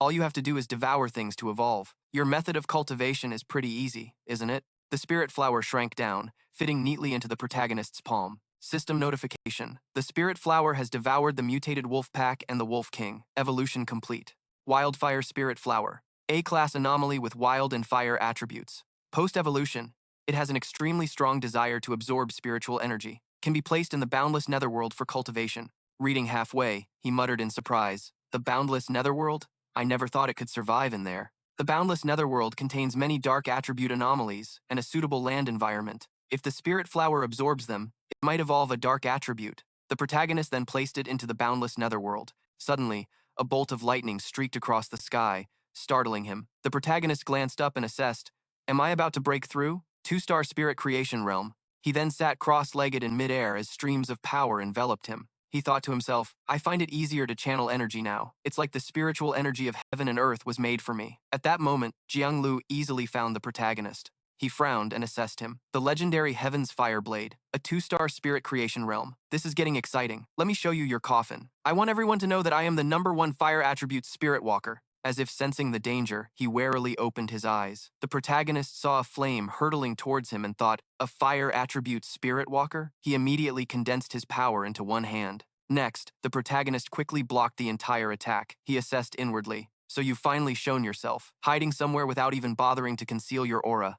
A wild one who broke through the realms. But no affiliation, no organization, just likes to fight." Jiang Lu stepped out of the flames and spoke, "You're interesting. I can feel a powerful spiritual pressure from you. How did you dodge my flowing flame comet just now?" But the main character looked at him with contempt and didn't even bother to reply. The boy continued, I forgot to introduce myself. My name is Kung Luk, and you'll be remembering it soon enough. He calmly raised his hand to the sky and called out, Divine Lightning. Kung Luk kept charging forward as a blinding light appeared above the main character's head. He froze, thinking, what the hell is that? But at this point, dodging was just a matter of faith and hope. Kung Luk took the full force of the attack. His body felt like it was dissolving into thin air, and then he coughed up a puff of white smoke. His clothes were tattered as he collapsed to his knees. Kung Luk was stunned, wondering, who am I?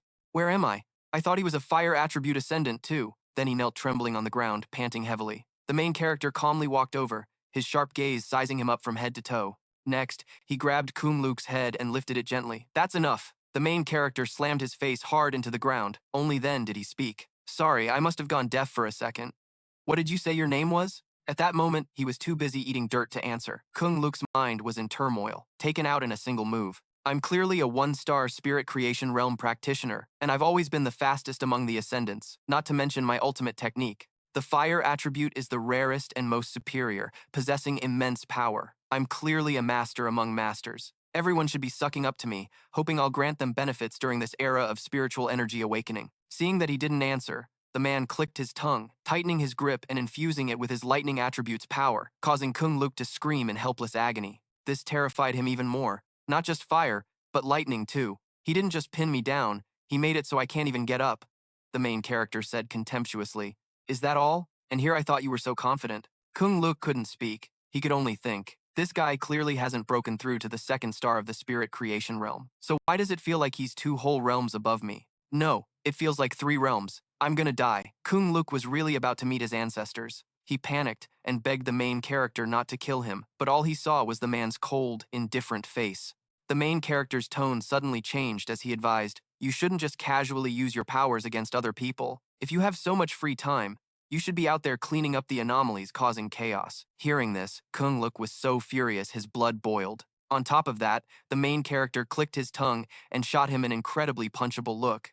Even so, Kung Luk had to endure it because the man's spiritual power was overwhelming, so much so that he began to doubt his own abilities. In the city, glowing with bright lights, Kung Luk slowly walked into a room, his face completely lifeless. His teammates showed no sympathy and started mocking him relentlessly, especially the red-headed dude, who started lecturing him the second he walked in. If you're that aggressive, not even telling friend from foe, you're just asking for trouble. Another guy suddenly realized that Kung Luk's usual smart mouth was quiet today. Watching him slump into a chair in a daze, the whole group guessed that something had happened. The fearless black-haired guy sidled up to him, rambling on, but the other black-haired guy already had a hunch. You went to challenge One Blade Heavenly Fire today? What on earth happened? Kung Luk recounted his shame. I was taken down in an instant. The pretty boy with the foul mouth quickly pressed for more details, yelling. Kung Luk looked up, tears streaming down his face. I was taken down in an instant. The main character had slapped him around without mercy, and now all he could do was regret and blame himself. The redhead was also extremely curious about the identity of the person who defeated a high-level genius like Kung Luk. His face pale, he recounted.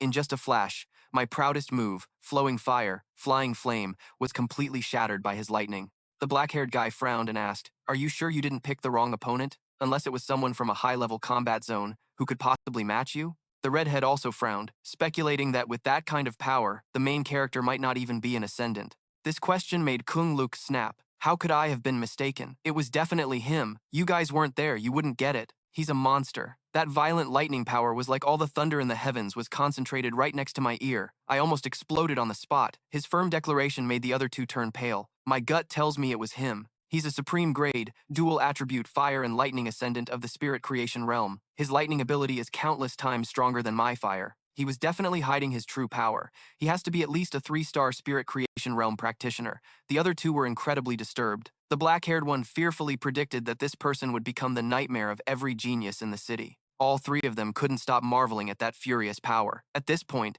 an idea suddenly struck Kung Luk. Should I try to secretly learn from him? At the same time, the main character was cultivating alone in his room. Strange. I was clearly on the verge of a breakthrough just a moment ago. Why has that feeling vanished now? It's not because of me, he frowned, guessing. It must be due to an external factor. The main character seriously walked around the house, assessing the state of the spiritual energy. He suddenly recalled some words from before. The association's monitoring department will synthesize the spiritual energy fluctuation phenomena collected by both sides. This data will be recorded and strictly managed to prevent external incidents. But the extrapolated data shows that with Shia country's current reserves, It's doubtful we'll make it through the first year of the spiritual energy revival era. Looking at the sky where thunder rumbled in all directions, the main character had a feeling that something big was about to happen. The spiritual energy revival is about to happen sooner than expected in the city where I am. He intended to call Jialan to check on the military situation, but he couldn't get through at all.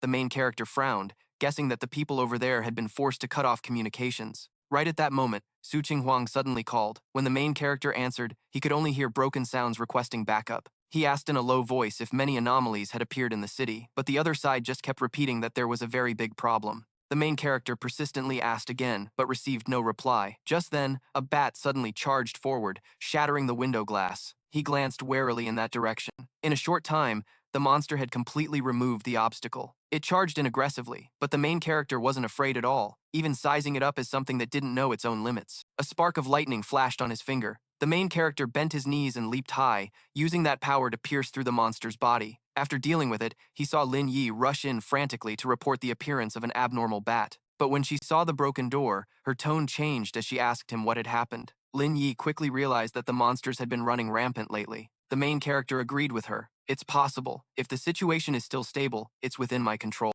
The worst-case scenario is that this place will experience a massive upheaval like the one on the news. Anomalies usually hide in the shadows, not run wild in bustling downtown areas, let alone directly attack an ascendant's home. Knowing that things were about to get difficult, he told her to quickly contact the other ascendants. The main character suddenly stepped onto the table. He seriously entrusted her with the important task of protecting the house. Outside, thunder continued to roll. A person reported in a grim voice, "The signal has been affected. Feng Yi can't hear our specific location clearly. If a disaster really happens, we'll have to deal with it ourselves." One person was still stunned by the situation.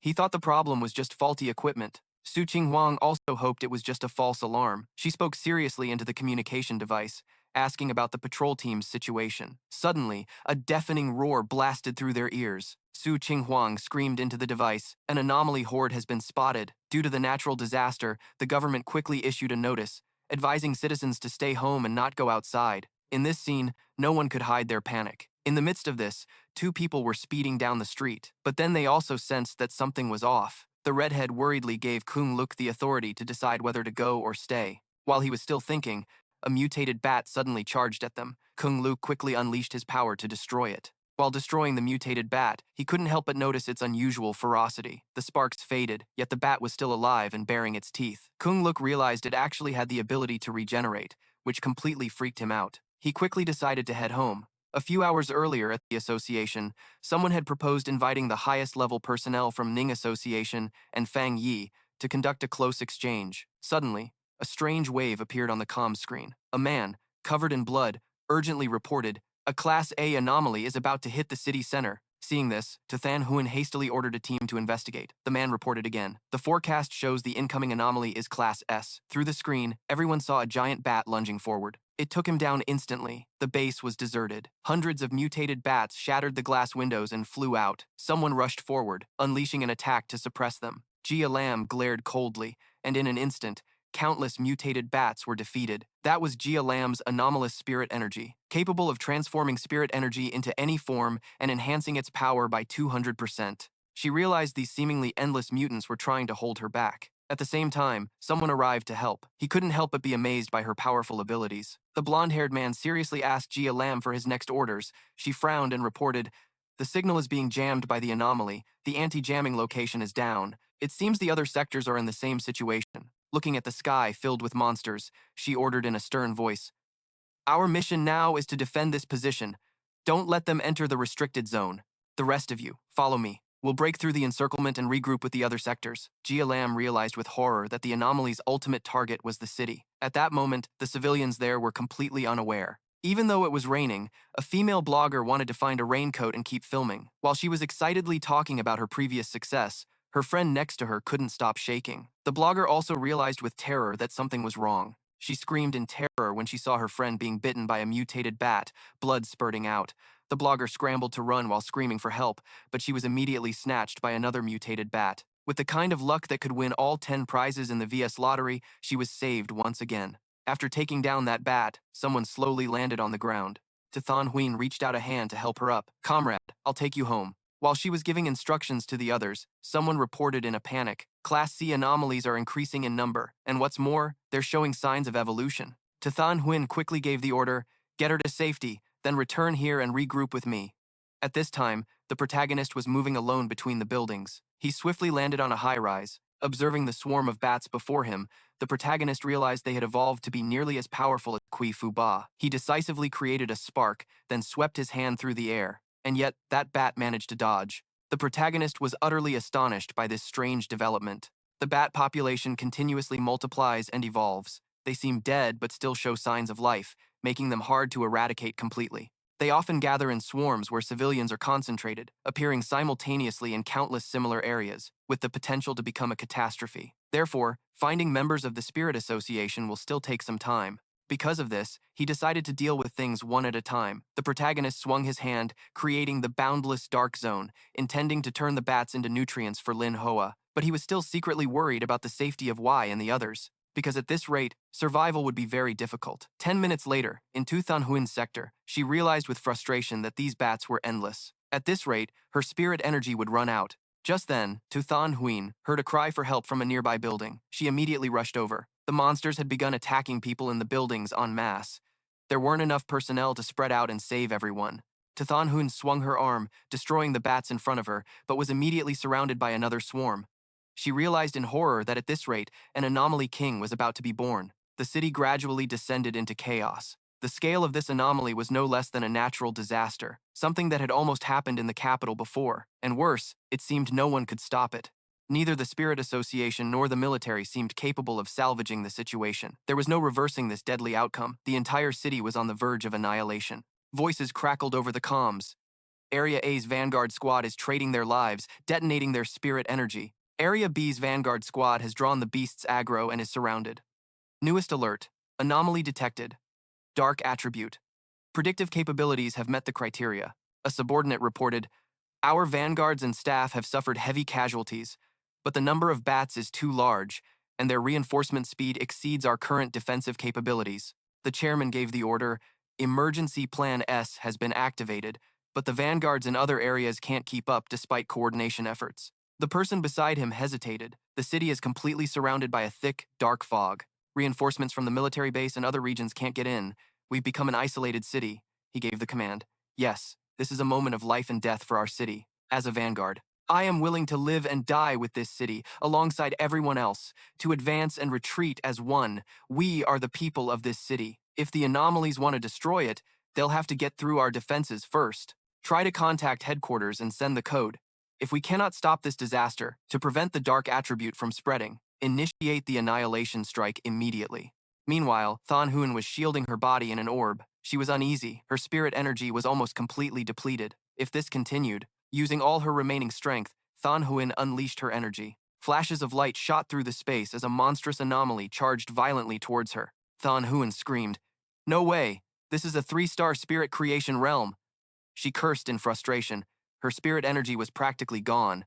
Than Huin was quickly and severely injured, coughing up blood. The monster bat struck her, sending her flying as her body fell. Her eyes fluttered open and shut, helpless. This is all I can do.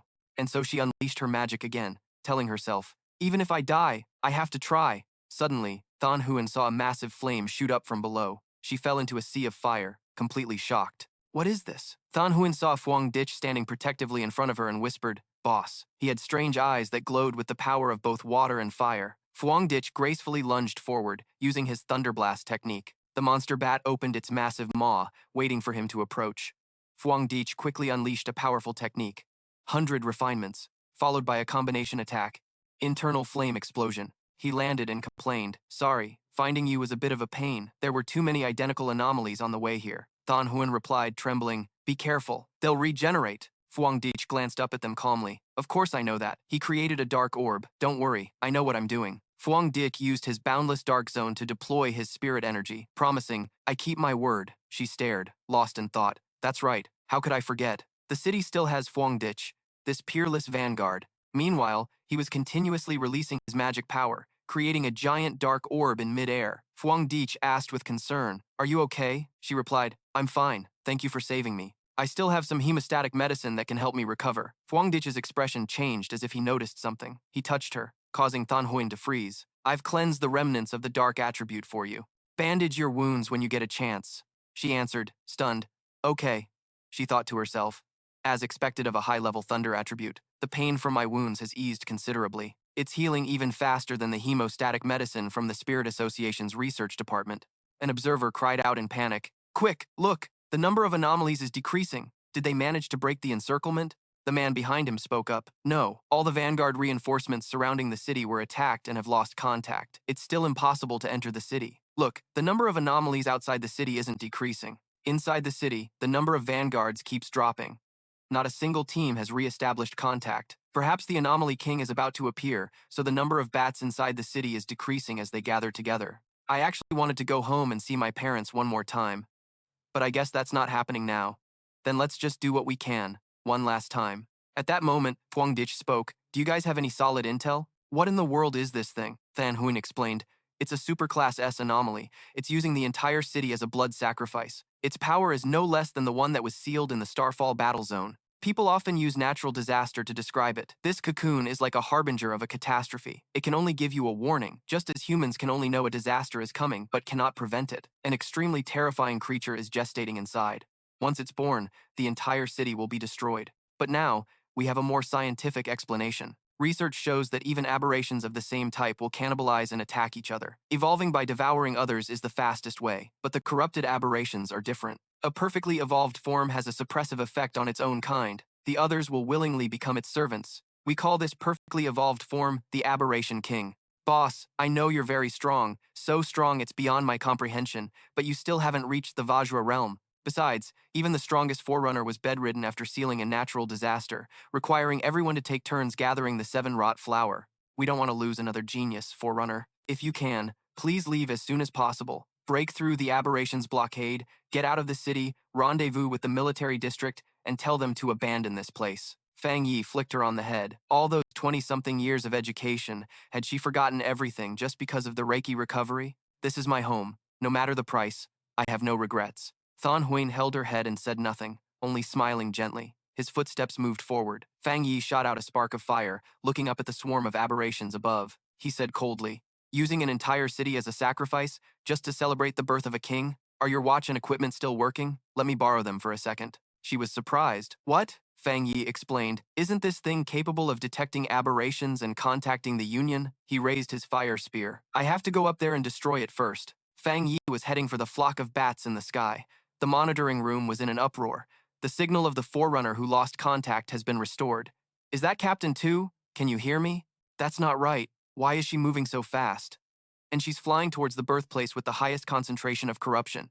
Tell her to turn back immediately. Does she have a death wish? Going there alone? Thuong Luke shouted, Specialist to Than Huyen, please respond. Cease your actions immediately. To avoid casualties, wait for reinforcements. Stand by and await orders. Just then, a static sound came from the watch in Fang Yi's hand. He mused. So I finally figured out how to use this thing. Hello, can you hear me? Hearing the unfamiliar voice, the man shouted, Who are you? Where is Specialist to Than Huyen? Fang Yi replied. Listen carefully. I need all of you to cooperate with me now. I'm going to defeat the Aberration King. Thuong Luke was horrified. What did you say? He repeated. I said, if you don't want this city to be destroyed and become food for aberrations, then all communication officers must use every device and piece of intel you have right now to coordinate with me. Raid that cocoon and kill it. The man fell into deep thought, gritting his teeth in frustration. Thuong Luke shouted, Fine. Everyone, stop what you're doing and connect with him immediately. Use the undamaged satellite radars, check for nearby aberration sources, and provide him with all the information you can. Team 1 will be in charge of the main connection, guiding him with the correct heading. Team 2, immediately proceed to the control position to deploy the operation. Roger. Satellite data shows multiple aberrations surrounding the cocoon, with the density increasing the closer you get. The number of aberrations in the north is relatively low. A breakthrough is possible there. The main road is densely packed with aberrations. It's recommended to break through the encirclement from the side road to the southeast. Oh no! An aberration has spotted you! 2 of them, estimated to be S-rank, with the strength of a 2-star spirit creation realm. Be careful to evade. The man pondered, but can I really escape? It's too late to retreat now. Suddenly, a shocking sound wave erupted, making everyone quickly cover their ears. On the other side, Fang Yi was constantly weaving and dodging danger, his eyes blazing with a wild fire. What happened? Thuong Luke yelled. The source of the aberration is gone. He killed an S-rank dark attribute aberration with a single slash. Could he be? The whole room cheered with joy. It's the tyrant! This is great, we're saved. That's right, a hidden master in the city. I never expected there was another forerunner this powerful. Fang Yi's eyes narrowed, assessing the object before him. He thought to himself, after the times Duong Fuk Jiao Ma times enhancement, the flames also have a suppressive effect on aberrations, which can slow down their regeneration speed. If I had successfully leveled up before this, and then increased my power a little more, perhaps one slash would have been enough to completely negate the reconstruction ability of these aberrations. Since that's the case, I can only rely on high speed and frequency to attack and finish them off. They're swarming in endlessly. What a pain. At that moment, something strange happened at the center of the monster horde. The low-level bats seemed to hear something and stopped their movements. They flocked back to their original positions and ceased their counterattack, leaving everyone watching in confusion. What's going on?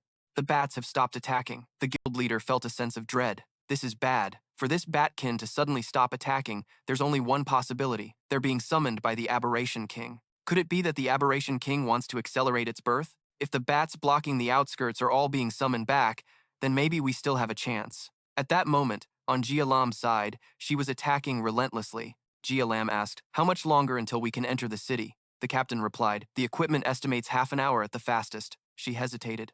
In half an hour, the Aberration King will have successfully hatched. The city will be gone. What's the point of stopping it then? He said helplessly, "There's nothing we can do. The number of these bats is 10 times more than our initial estimates. To be precise, exactly 10 times. Even with our large-scale thermal weapons, we can't completely eliminate them." Jia Lam was frustrated. "This is unacceptable. If we continue to deal with this swarm, the surrounding cities will sooner or later become an ocean of darkness. Do we still not have enough manpower to break through the encirclement?" The captain nodded. "Not enough. I don't know what some of the other forerunners are thinking, standing by with their arms crossed. Do they really think the fire won't reach them?" Suddenly, she sensed something was wrong. Jia Lam said, "Look over there. What is that?" "The bats inside the city are gathering towards the Aberration King." She mused. "Wait a minute. That bright flame in the sky. Is that him?" Fang Yi. The man standing beside her noticed Jia Lam's dazed look and called out, "Jia Lam." With a resolute and expectant tone, she replied, "It's nothing." Jia Lam gave an order. "Everyone, increase your firepower. Don't worry about logistics. That's not an issue. We must get into the city. The spirit of the military district is to never abandon a single city." Meanwhile, Fang Yi was rocketing upwards, surrounded by flames. Jia Lam's face froze in disbelief. Than Hun was startled and slowly uttered, "This sea of fire." She looked through the window excitedly. "It's my cousin. That's my cousin's blade technique." The mutated bats with glowing red eyes were becoming even more frenzied. He charged upward with all his strength. "So you've all come to stop me?" Fang Yi threw a punch downwards. "Then that suits me just fine."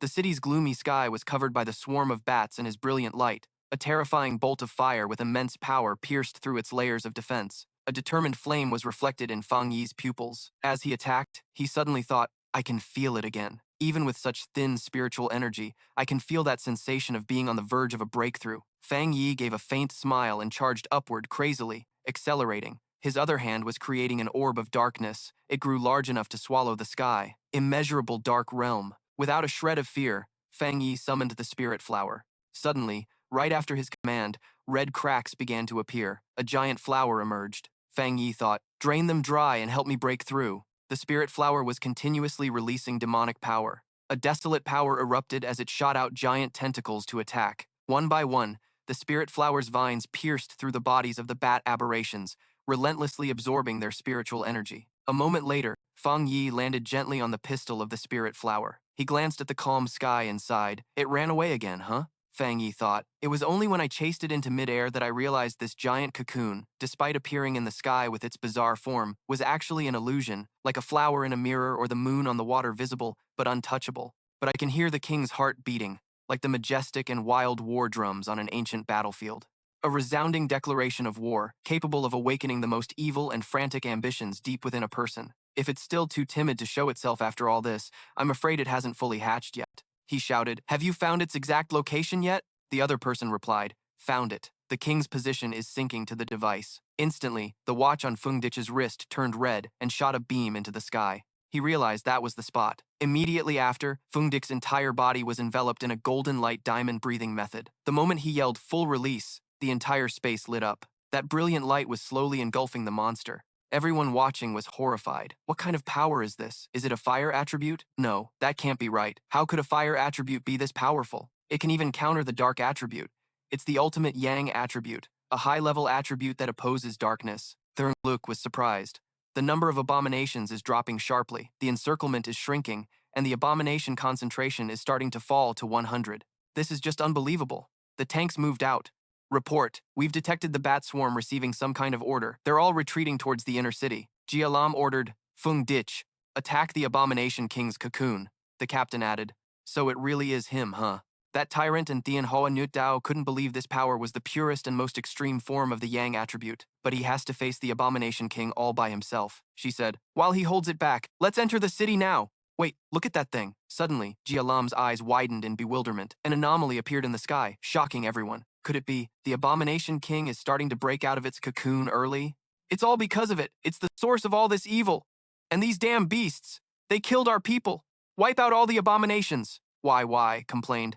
If we only defend, we're just waiting to die. We have to do something. We have to help my cousin. The birth of the creature in this giant cocoon will cost all of our lives, turning the entire city into a blood-soaked purgatory. Meanwhile, Than Huin was tirelessly healing the wounded. She growled, the number of B rank, A rank, and even S rank abominations blocking my cousin just proves how many of our friends and family they've already killed. Suddenly, YY's attitude changed, as if she realized something. That's it. Earlier, when my cousin took out that flower, I saw it absorb power from many places. Isn't that just like the demon vine with the desolate attribute we encountered before? So, my cousin can also control desolate attribute energy? So, let's pour all of our spiritual energy into the net created by those plants so it can absorb our power. Everyone immediately followed her lead, shouting in unison, all right. In that moment, the guild leader was startled when he saw the crowd's actions. Are the Ascendants gathering their spiritual energy to attack the abomination? No, that's not it. Their power isn't strong enough to directly attack the abomination up there. I see. They're supplying spiritual energy to the plant that Feng Dich summoned. The guild leader released his power. I have to lend him a hand, too. The others were also swept up by the momentum. Me too. Count us in. And so, the generated energies all headed towards the same target. Than Huan, who was healing, was momentarily stunned by the sight. She realized this was the power from every single ascendant in the city. Than Huyen began to unleash the hidden power within her own body. She thought to herself, bring it on, Abomination King. This is the resistance of humanity in this city. The abomination monster was entering its most evil state. Feng Dich casually launched an attack, scattering the bat swarm. He raised his hand to wipe a wound, listening to a report through his watch. Be careful. All the abomination bats outside the city are frantically closing in on you. 200,000 B-rank abominations, equivalent to a 3-star ghost general. 100,000 A-rank abominations at the 1-star spirit creation realm. There are even S-ranks up above. Feng Dich said, it's useless. No matter how many minions you summon, I'll wipe them all out. The Abomination King hasn't even finished evolving, and it's already rushing out of its cocoon. Are you afraid I'll kill you right here and now? Just then, a grotesque hand emerged from the Abomination's cocoon. He became dead serious, raising his guard. Here it comes, and then, it finally broke free from the cocoon. The Abomination King has revealed itself. It let out a ferocious roar, baring its sharp teeth. It had the form of a low-level bat monster, but it was much larger and more vicious. The warriors below screamed, an earthquake! It's the Abomination King's power! Don't tell me it can destroy us just by breaking out of its cocoon. At this moment, Jialam was extremely tense. Feng Dich and Than Huin, watching from another location, were also full of anticipation. We have to. As for YY, she bit her lip, placing all her faith in him. Success. Feng Dich spoke, you are the Abomination King of Darkness, the main culprit behind this catastrophe. I grew up here. I love this place, and I cherish the life I have now. The frenzied king of abominations opened its mouth wide, staring at him. Feng Dich's expression was intensely focused, his eyes filled with hatred. The two powers clashed. He declared, so you can just go and die. A massive wave of power engulfed the entire sky in a sea of flames. The Abomination King spoke in a chilling voice, just a puny 1-star spirit creation realm runt. It let out a roar that echoed through space. And you dare challenge me? Feng Dix's body swayed as he felt a sense of dread. This is bad. The Abomination King was slowly absorbing all the dark energy around it. As he fought back, Feng Dich thought, the Abomination King really is different from ordinary abominations. It took a full power blow from me and still wasn't killed. Even after being burned this badly by the Yang attribute, it was still able to swallow me whole. These digestive fluids are extremely corrosive, and the concentration of dark attribute energy within them is off the charts. If it were any other ascendant, they would have vanished from this world without a trace long ago. Strange. An abomination evolution of this level should only be possible in a place with high-level spiritual energy. Isn't it afraid of me attacking it from the inside? The inside of the body is the most dangerous place, after all. He unleashed a technique, thinking to himself, first, let's just give it a try. Fung Ditch stood on the surface of the fluid, a fireball in his hand. He thought, it seems that even though my energy has been weakened quite a bit by its fluids, I can still hurt it. He summoned, as long as it has an effect, this can all be resolved. Come forth, spirit fire. Fung Ditch's eyes grew dangerous as he calculated. The Abomination King used this move to trap me, but it ended up sucking in the spirit flower from the outside as well. Luckily, it also absorbed the dark attribute's aberrant energy. Not only that, but also the spiritual energy sent by the ascendants in the city. He spoke up. What's wrong? You don't like its dark attribute? Fung Ditch mused. This is something I didn't expect. A spirit flower with the desolate attribute is actually repelling the Abomination King's dark attribute? I was originally planning to hollow it out from the inside. No sooner said than done. He immediately pierced through the monster's body with his hand. Everyone below looked up in horror. Number 81 asked, Why? What's the situation now? She replied, I don't know where my cousin is either. Someone started an evacuation. Everyone, retreat in an orderly fashion. Don't panic and cause a stampede. We will do our best to ensure everyone's safety. Thon Huan thought grimly. Fung Ditch is fighting inside the Abomination King's body. On the ground, vehicles moved continuously, trailing large plumes of smoke. Jia Lam directed, the bats and abominations don't have time to attack the city. We must complete the evacuation quickly and minimize casualties. Her subordinates responded in unison. Roger. She glanced up at the sky and stressed, we have to be fast. We can't defeat that thing. At that moment, the sky was in total chaos, covered by the black of countless bats. The Abomination King was writhing in agony, letting out evil, enchanting sounds. Fung Dix's eyes glowed red, filled with immense determination. He was using his hands to shield his body from its slime. Fang Yi held his breath as he slowly sank into the sea of fluid. He glanced at his shoulder, which was wounded and being corroded. Fang Yi's eyelids felt heavy as he struggled to keep them from closing. The inside of the Aberration King's body was absolutely horrifying, shrouded in mystery. Suddenly, a sharp sound zipped past, jolting him awake. And then, Fang Yi found himself standing in a desolate city. He muttered in a daze, where is this? Just then, Fang Yi sensed something approaching from behind, a giant hand swinging a punch right at him. Fang Yi tried to summon the power in his hand, but nothing happened. He panicked. My spirit energy? Just as the Aberration King's fist was about to connect, he quickly leaped onto a rock to dodge. He breathed a silent sigh of relief. I dodged it. My body's physical abilities are still the same as they were after my training. This proves it. This is the Aberration King's hallucinatory power. It's trying to make me feel like I've returned to my past life, to make me think that I haven't awakened, that I haven't become one of the vanguard. At that moment, the Aberration King attacked Fang Yi with a powerful technique. He concluded, so, the Aberration King isn't strong enough to completely strip me of my powers. Its true strength isn't greater than mine. My abilities aren't gone. What I need to figure out now is how to break through this barrier. I have to break through from within the illusion, and this breakthrough is the very weakness the Aberration King has exposed to me. The monster spoke, You fool. Once you're here, you're never getting out. Just look. Suddenly, Fang Yi gave a faint smile. Got it, he thought. The Aberration King's face was morphing, one half of it looking just like him. It opened its giant mouth and declared, It's all over. This is what you truly belong to. This is your fate, so accept it. What can you possibly do, even with that little bit of power you have?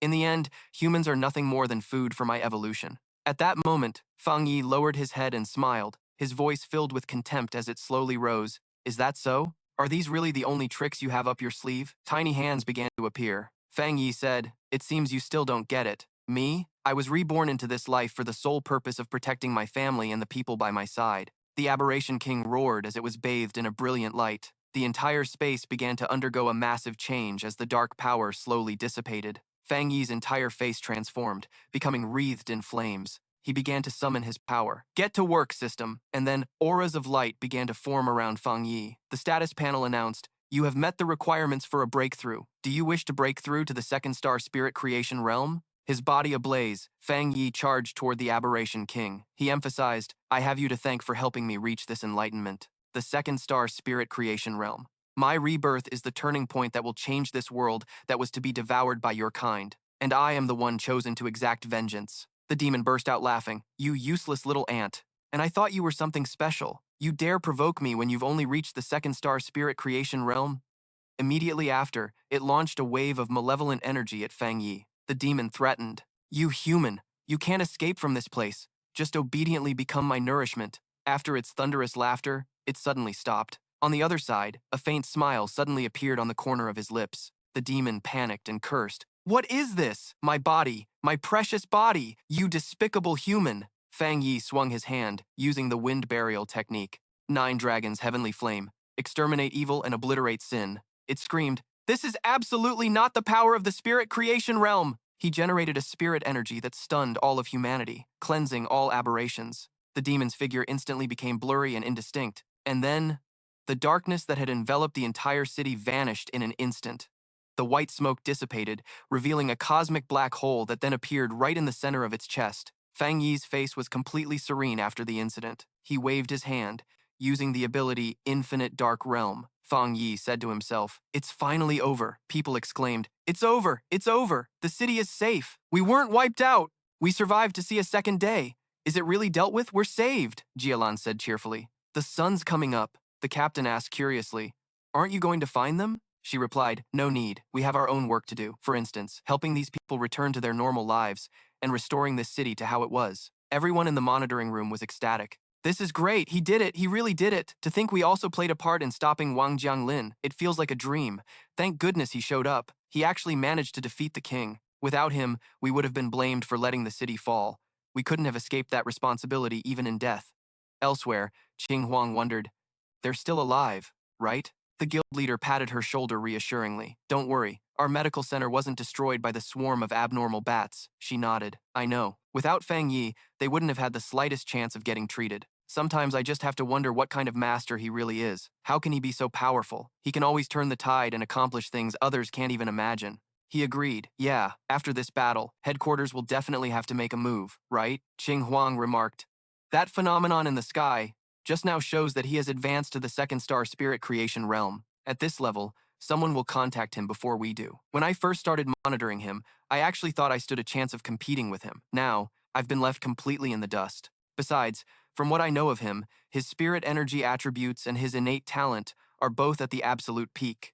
I'm afraid his actual strength is far beyond even this. Forget just this place, even in the entire Sha nation, he's a top-tier prodigy. The guild leader agreed. A light that reached the clouds, a fiery dragon seal that wiped out all aberrations. That's a sight everyone witnessed. It must be causing quite a stir by now. Soon, the wave of discussion will only get bigger, not just among the vanguard, but among ordinary people as well. We have to act soon. Hearing this, she was startled and asked, what? He replied, the embalmer. That's not a bad name, is it? Below ground, number 81 ran while calling out, Yi, slow down, wait for me. Yi worried. Where's cousin? She advised. Don't rush. I think we should just go home and wait. Suddenly, a sound caught her attention and she whipped her head around. Then, Yi, with joyful tears welling in her eyes, called out, cousin! Startled by her voice, Fang Yi glanced over and asked, why did you two come all the way out here to find me? Yi asked with concern. How are you now? Can your body handle it? She shouted. I knew it! You need us right now! Yi supported Fang Yi as he said, I'm fine. You did a good job, he thought to himself, as expected of the Aberration King. It's been a long time since I've been this badly injured. That final blow, along with the seal, used up almost all the spirit energy I gained after breaking through to the second star spirit creation realm. And now I've made these two kids worry about me. At that moment, the aberration's curse on Fang Yi's body. She asked curiously, wait, cousin, you broke through again? Second star spirit creation realm. To level up this terrifyingly fast, just how insane is your talent? What? Big bro broke through again? The news about them began to cause a stir. The man who saved the city, a superclass vanguard, the mysterious master, the embalmer, he killed the Aberration King in a single blow. Who in the heavens is he? What level must someone reach to eliminate the Aberration King all by himself? So cool. I really thought we were done for back there. The experts from the Spirit Association and the military were helpless, but he single-handedly destroyed the catastrophe. Who is that embalmer, really? Can someone really cultivate to this level with just official resources backing them? Could there be some mysterious faction behind him that we can't even fathom? It feels a lot like one of our great Xia's undisclosed trump cards. Jiang Lu watched the screen excitedly. I wasn't mistaken. It really is him, the man who single-handedly crushed the Aberration King that brought disaster upon the entire city. Jiang Lu thought, losing to a master like that is a blessing in this lifetime. Someone called out, "Young Master Jiang, where are you going?" He answered, "I'm going to ask him to be my master." The person hesitated. "I think. There are probably going to be a lot of people looking for him." A peaceful scene in Sucheng, a city in the Great Xia Nation.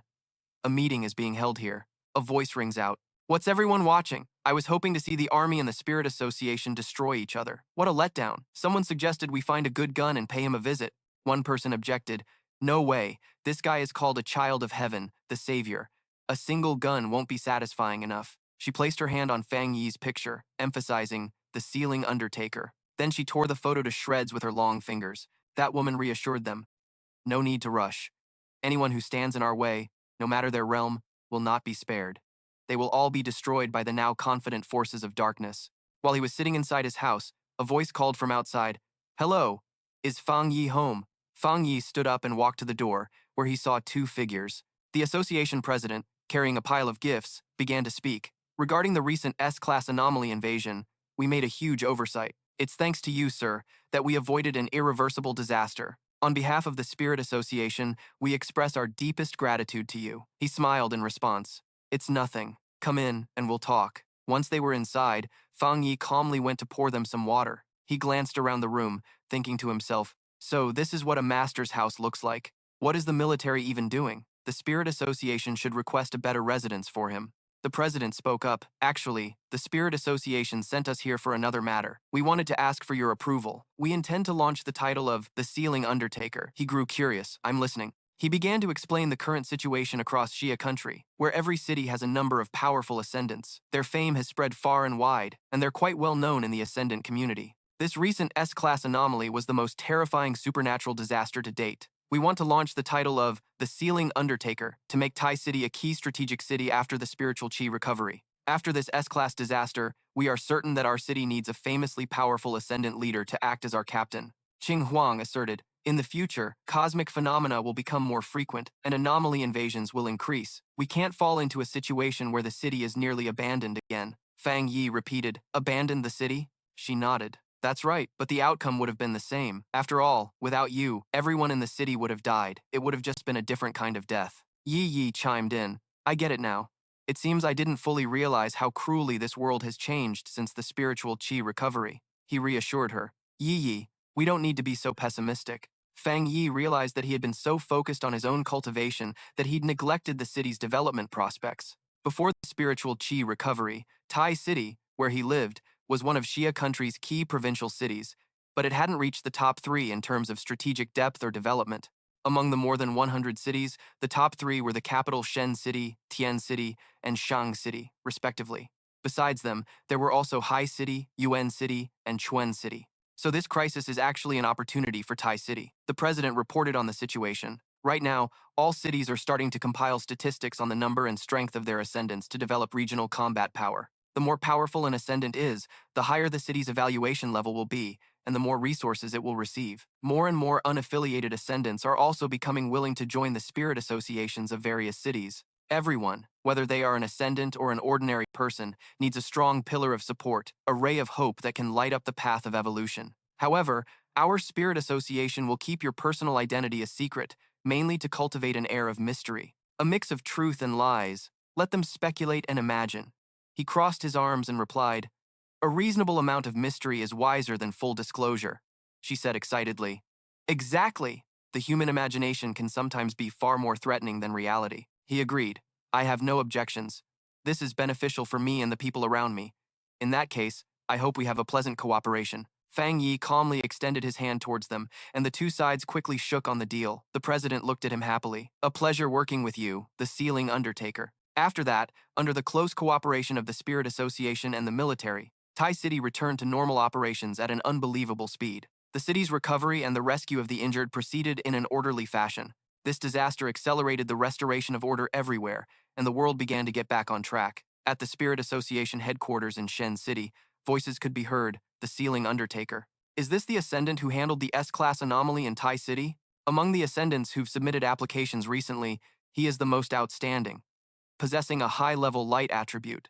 It's the opposite of the dark attribute. Truly a child of heaven. Not only that, according to the documents provided by Tai City, He possesses more than one type of high-level attribute. The Heavenly Fire single slash that previously went viral online, the high-level fire attribute, and the Tyrant high-level lightning attribute named by the military warzone. That's also him, another person complained. That's not all. There's something even more incredible. Just then, a woman approached and asked, "Are you all discussing the Sealing Undertaker? Excuse me, could you let me see the information?" The staff member immediately agreed and made way. "Oh, it's you?" "Of course," she spoke up. "More and more ascendants are revealing their talents. For him to be this prominent, there must be many who haven't witnessed his abilities firsthand who feel unconvinced. Even I want to witness his style for myself." The Sealing Undertaker. Perhaps we'll meet soon.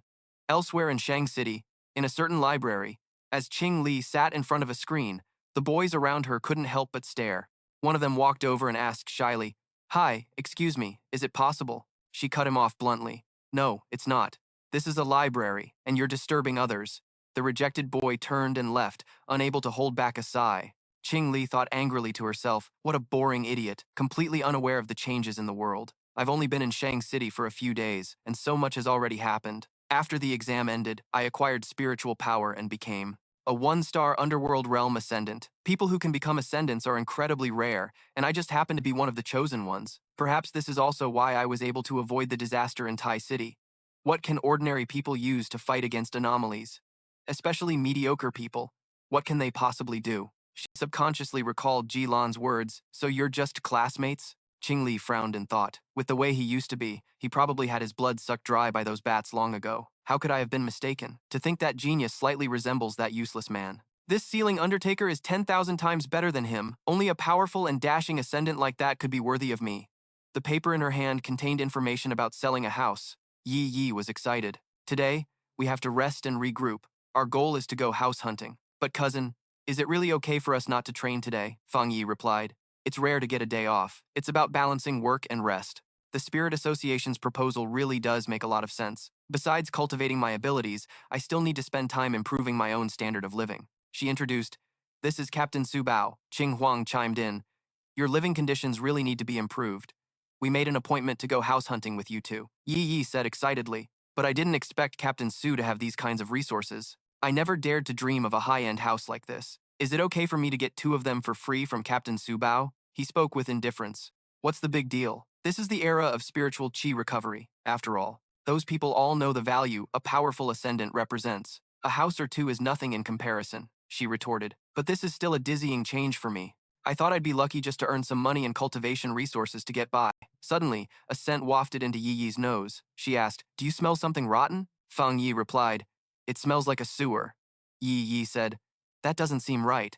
You've lived in Tai City for so long, and you've never smelled this before. Could a careless worker have broken a pipe?" He countered, "No, that's not it. Someone is following us." Suddenly, they both turned their heads in the same direction. An aggressive-looking man approached them. "So you're the Sealing Undertaker, huh?" He walked right into my spray range before he even noticed. "So this is the overhyped piece of trash. Just a pretty boy with no actual talent. The Tai clan is so useless. How could they recommend a punk like this to be a captain? We're gonna have to teach you a little lesson. Hurry up and hand over whatever the Tai clan gave you to show us some respect." YY immediately lunged, but the thug dodged her attack. A blade was raised to the sky, incredibly menacing.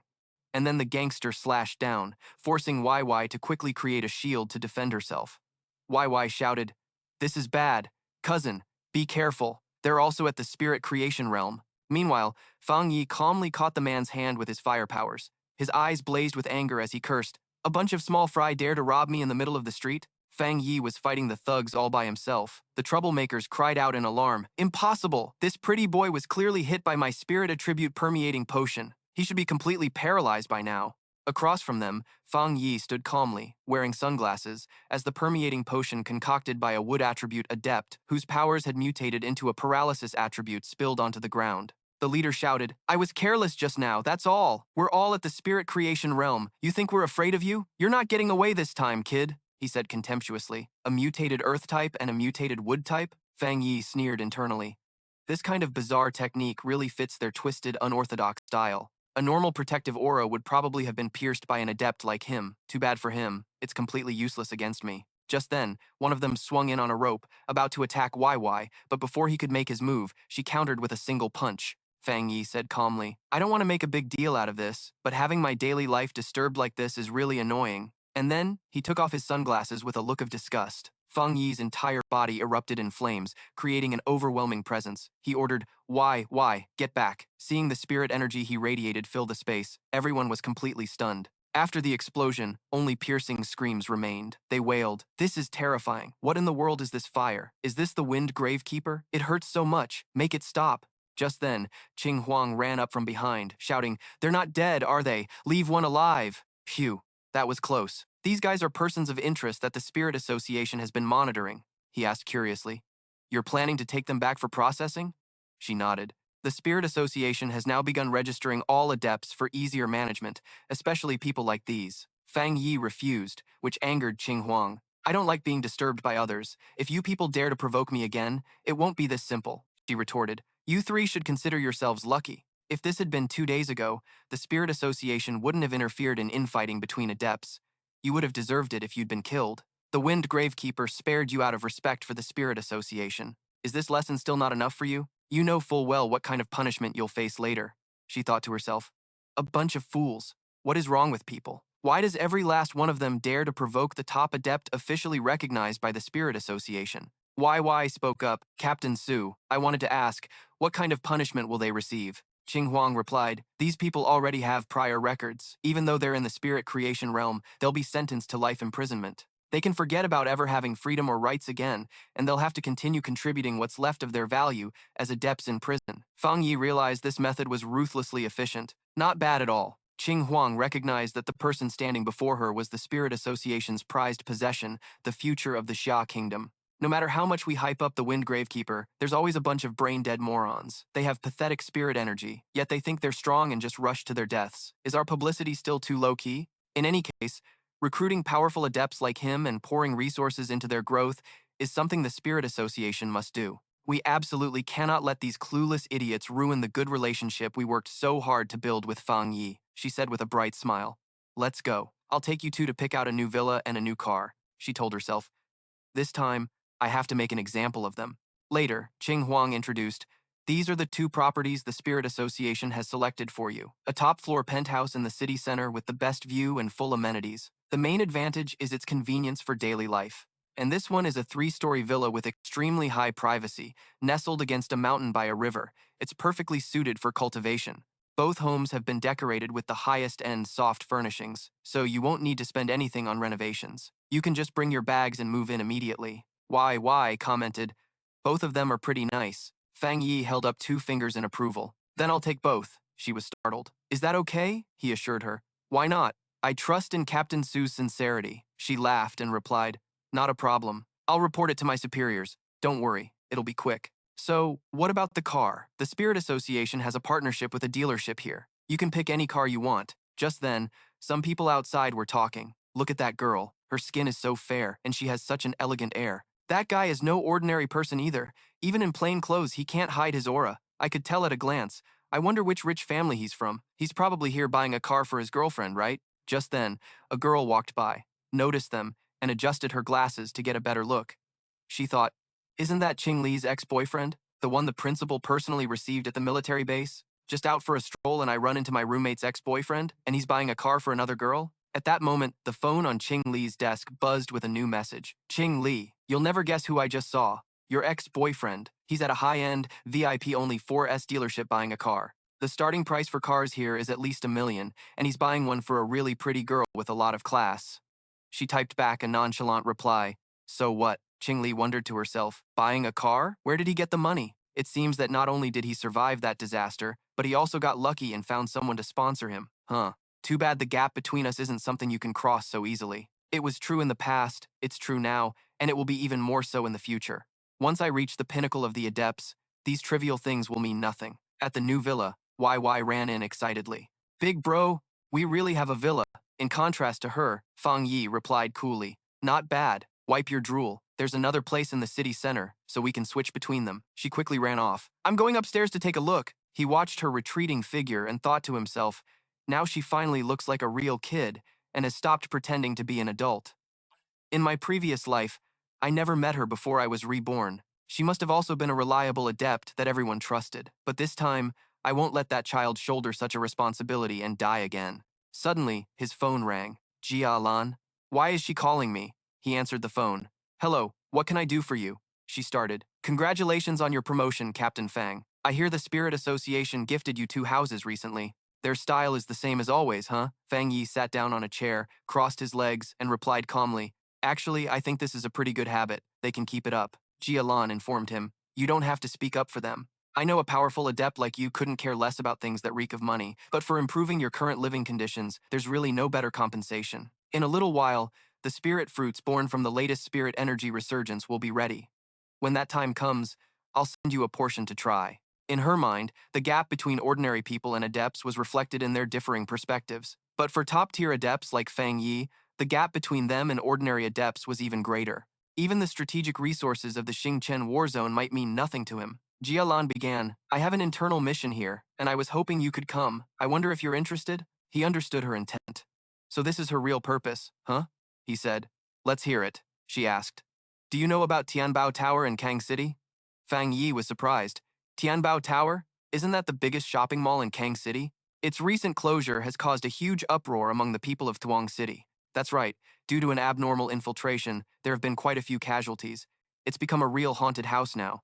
The Tianbao building is an iconic landmark in Thuong City. The complex with the highest foot traffic, you could even call it the face of the city. However, because of the recent surge in anomalies and the many incidents that have occurred, the Spirit Association in Thuong City had no choice but to seal it off and handle it. Thuong Ditch walked over and waved, Hey everyone, I'm here on a mission from the Mental Warfare Division. Jia Lam thought to herself. For now, don't reveal his identity or his level. I'm not sure why, but let's just go with it for now. I can't probe their specific levels with my spiritual energy. Are they all hiding their true strength? Judging by their clothes, those two must be from the military district. Meanwhile, one person responded repeatedly, So it's you? Nice to meet you. Another person added, Hey there. He quietly sized them up. These two give off a very similar vibe to Tuthan Hun. They must be from the Spirit Association in Thuong City. A girl explained, Commander Jia Lam already informed us. We're from the Spirit Association in Thuong City, and we'll be working with you this time. Later, the car sped down the road. The driver spoke up, All right, everyone, we're temporary teammates for this mission. Although I'm not yet clear on your abilities, the atmosphere is incredibly quiet. Everyone ignored him. A girl spoke up to break the awkwardness. I think we should all agree on one thing. Once we're inside, we have to help each other out, right? Fuang Dich leaned back and gazed outside, thinking, It seems the personnel for this mission are quite diverse. They really did pull people from all over. Thuong City is a well-known city, but the members of its spirit association seem to be a mixed bag.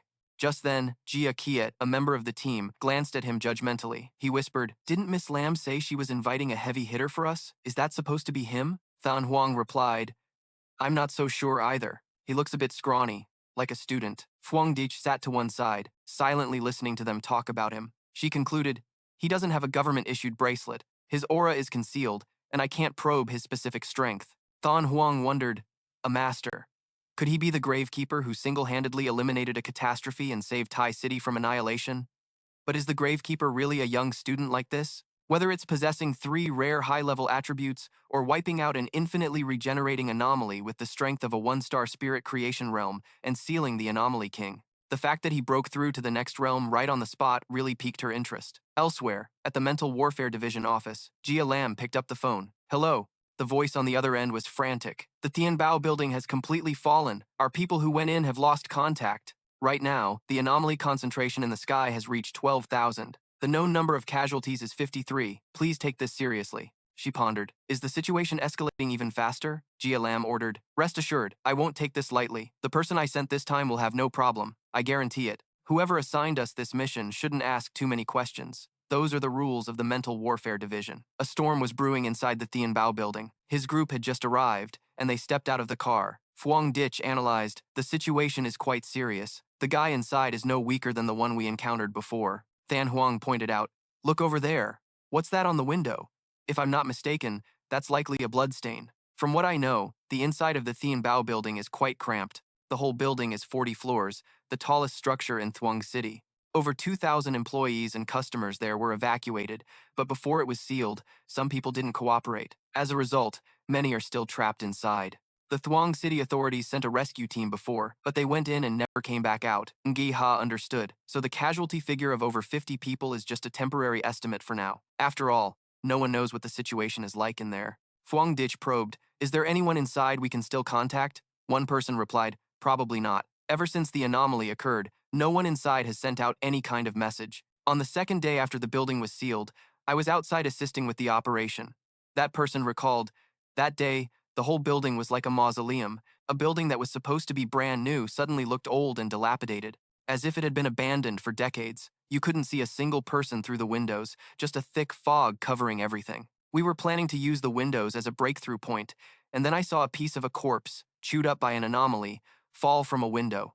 After that, the building's abnormal aura got heavier and heavier. It got this bad in less than a week, he asked curiously. You can't contact anyone inside, so the casualty figures you have are just guesses based on bodies or body parts falling out? The Thuong City Spirit Association is pretty damn careless, the other person said helplessly. But there was nothing else we could do, Thuong Dich thought. Although the Thuong City Spirit Association is sloppy when it comes to intelligence, it seems there was no other way. The number of casualties is definitely much higher than this. To ordinary people, an anomaly is like a dimensional compression attack. In a closed environment, the lambs waiting to be slaughtered can't escape the killer's grasp, no matter how they run. He made a demand. Let's not waste any more time. We're going into the building immediately. Some anomalies evolve by devouring the living. The higher the casualty count, the tougher it is inside. Jia Qi put a hand on his shoulder to stop him. Hold on.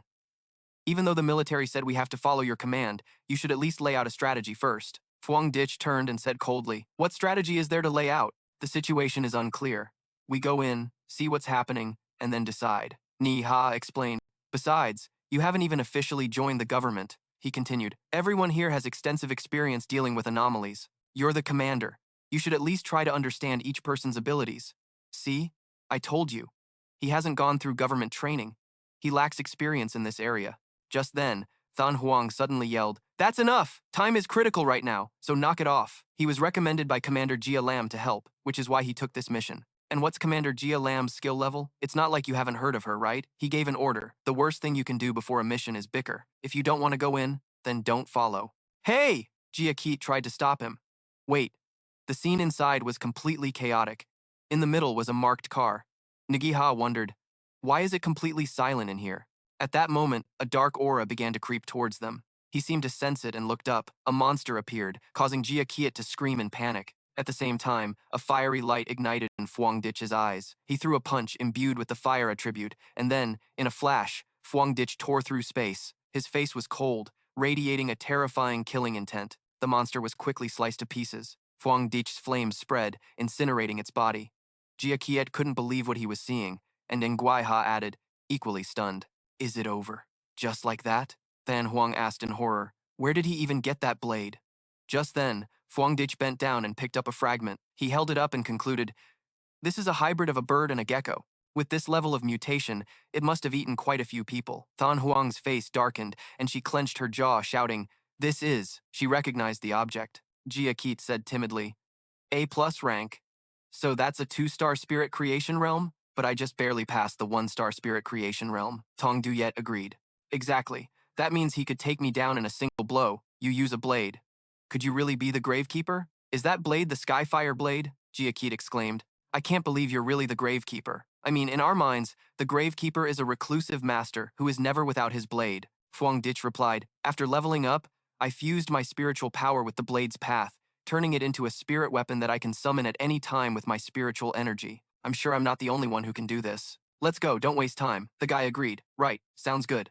Good thing you're on our side. His hand emitted a beautiful blazing flame. Thuong Dich used his hand to create a flame and lead the way. He assessed the situation. If things were as dire as they looked now, he feared the casualties would probably exceed 500. Suddenly, Thuong Dich's eyes lit up. She commented, This place was wiped out too? There was clearly a lot of blood here, but no bodies were to be found. Aberrations do love human flesh and blood, but there's no way there'd be nothing left, right? Just then, gruesome sounds filled the air. Tong Duyet suddenly turned and yelled at him. In that instant, Thuong Dich reacted quickly, spinning around to strike the monster. In the end, horrifying slime shot straight into the air. Jia Hoa exclaimed in panic. It's another aberration, he asked with a cold expression. Doesn't anyone feel like something is off? Jia Kiet wondered. What is it?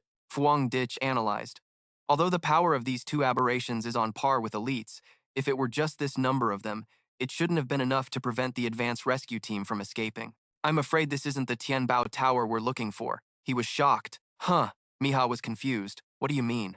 he analyzed. Along this entire path, although it's covered in bloodstains, the stench and stifling air here come entirely from the dark attribute and the aberrations, not a single trace of the dead. He thought to himself. Right now, we're like flies buzzing around blindly. I'll have to run a test to confirm my guess. Tong Duyet hesitated. This.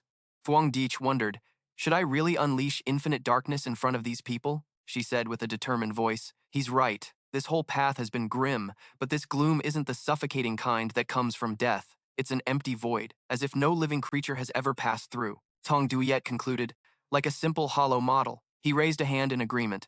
Exactly. If I'm not mistaken, this place has been turned into a hollow shell by an aberration, only its external form remains. Their real home is probably, Fuang Dich quickly used a summoning spell, Infinite Dark Realm. Everyone stared in amazement and shouted, is this the dark attribute? System has detected a similar type of inner dark world with the dark attribute. Activate data? He replied. Yes. Inner Dark World Status Panel. A space created based on the dark attribute. It can also be called the nest of the dark attribute. It simultaneously pulls the original space inside itself, similar to the extreme dark zone and the infinite dark realm. To truly enter the inner dark world, one must find the door it has created. His gaze was firm.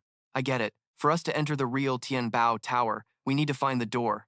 And it's the same for those who want to escape. Furthermore, they are affected by the dark attribute within, which messes with their minds and emotions, creating powerful illusions. That's why some would think a window is the door to an escape route. That also explains why the people who supposedly escaped through the windows all ended up as corpses, she yelled, because they were being manipulated by the dark attribute and died right inside the inner world. So now we have to find the door he was talking about, right? The status panel warned, inner dark world is being attracted. Sensing the presence of its own kind, the inner dark world has appeared. Fuang Dich glowed as he gave a warning. Here it comes.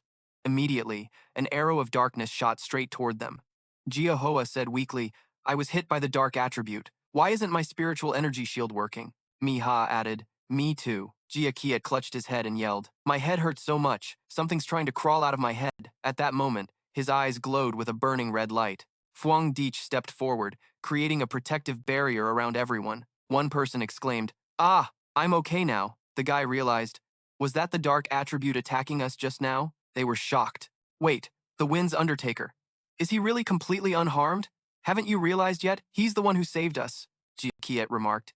Even when the dark attribute wasn't directly attacking us, we were still being severely affected by it. Tong Duyet said with admiration. Without him, I'm afraid we wouldn't have lasted much longer. Just then, he gave a faint smile. Found it. Fuang Dich unleashed a massive amount of light. R! His eyes were resolute, his face focused. Then, Fuang Dich released his power toward the target. Right there, he single-handedly countered the aberration's power. Seeing this, she was intimidated. Just then, Fuang Dich suddenly fell silent. The group stood before a gate leading down a dark path. He quickly created a flame to illuminate the entire road. Fuang Dich started walking and urged, let's go, everyone, follow me. Immediately, everyone followed him inside. Miha's face darkened as she said, I feel like I can smell it already. After walking for a while, Fuang Dich stopped. A look of confusion was on every person's face at the sight before them. Fuang Dich spoke, the smell is from the bodies and blood of our own kind.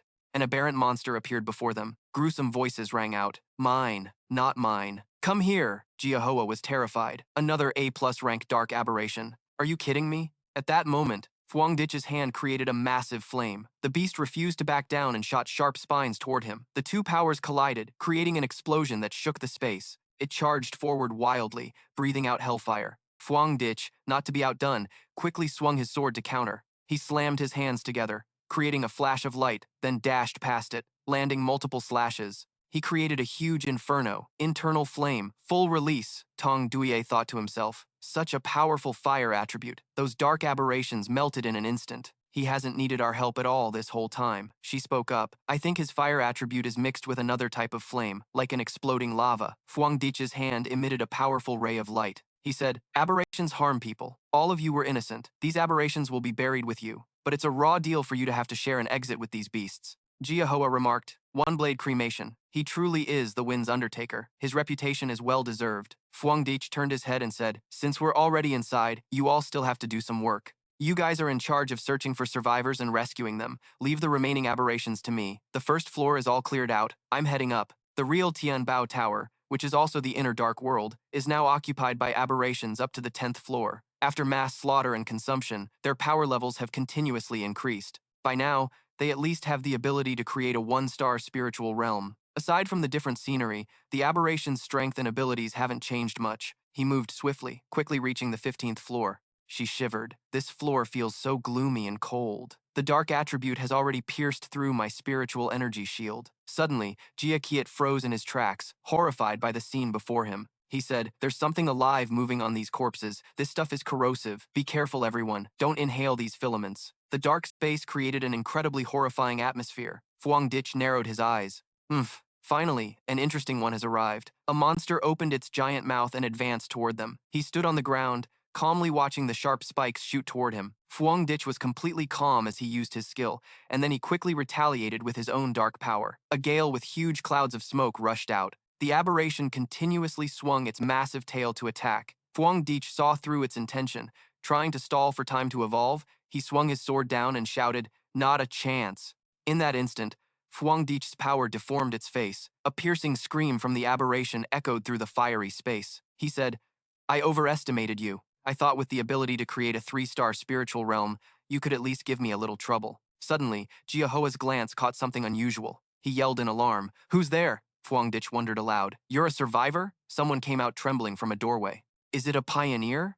He threw the door wide open and said, "There are still 5 survivors in here."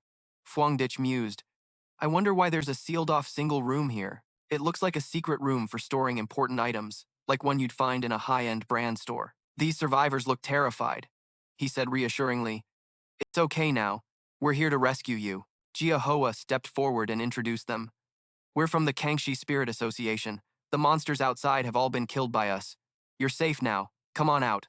"Huh?" The other person stammered. "Huh?" The guy wondered. "What did you say?" He yelled, took them down in an instant. A whole horde of terrifying monsters. "You killed them all with just a single slash of your blade?" Outside the Tianbao building, everyone was remarking, "Unlike before, maybe this time we have hope." That's right. We can see the glint of the Undertaker's spirit energy on every floor. Even though we can't contact them, we can finally detect a faint wave of spirit energy. "The latest detected spirit wave is on the 40th floor," someone said in surprise. "What? 40 floors. How long has it been since they went in?" 9 minutes and 56 seconds. The Undertaker only took 9 minutes and 56 seconds to sweep his way to the top of the Tianbao building. This news would surely shock the world of practitioners in Kangxi. No, it's not over yet. "Detected, an S-class abomination has appeared on the top floor." At that moment, Fang Yi's eyes darkened. "So you're the abomination king of this place?" At this very moment, he had to face a monster named the Bone Bird, the abomination king. Fang Yi unleashed his immense power and charged straight at the Bone Bird. He assessed this abomination king. Although it was a bone bird, those things that looked like parasitic insects on its body were actually a part of its true form. He couldn't be careless. Immediately after, Fang Yi quickly launched a fierce attack. His eyes carried an immense sense of determination. The light from his sword passed right through it, but the bone bird was completely unharmed. Everyone panicked. The abomination king. "Even the Undertaker can't deal with it? This is bad, we have to help. What good would we be? Who can even fight that thing?" Fang Yi clicked his tongue in annoyance at the sight, then spoke dismissively. "This whole song and dance of probing attacks ends now." He quickly combined his powers.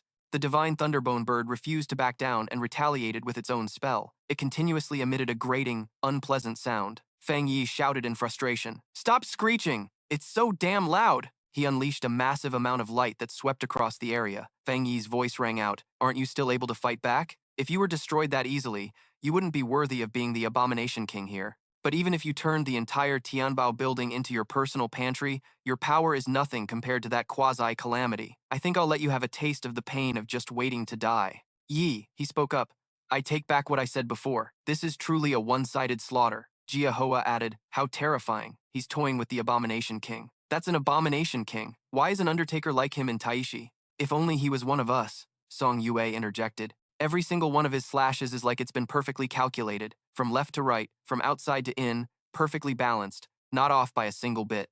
From the very beginning, he hasn't once attacked the bone bird's skull. This bone bird isn't just not a threat, it doesn't even have the ability to struggle or fight back. Because their power levels are completely mismatched, he's already stronger than the Abomination King."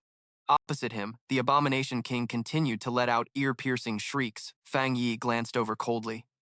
"Still trying to heal? You must think I'm playing with you." Then, Heavenly lightning filled the entire sky. The bone bird continued to resist with its deafening screeches. The sky was now filled with a horrifying, bright red light. Streaks of lightning stood out against the blood-red space. As time passed, the horrors vanished, and the sky returned to normal. Everyone looked up in awe.